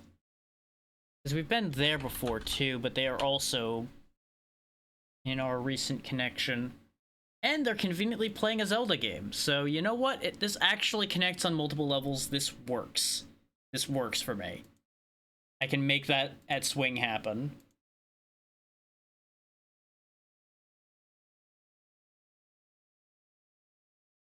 So we'll go see Orchid. You may not recognize Orchid's name. That's because there's been a rebrand that's happened, but trust me when I say we've been here before. So go be good to Orchid. Orchid is good people, and I will see you tomorrow. Hopefully with a working archipelago again, so that we can actually keep this going. Other than that, like I said, don't really have much else to add. Thank you all for your time, and I'll see you tomorrow. Good night.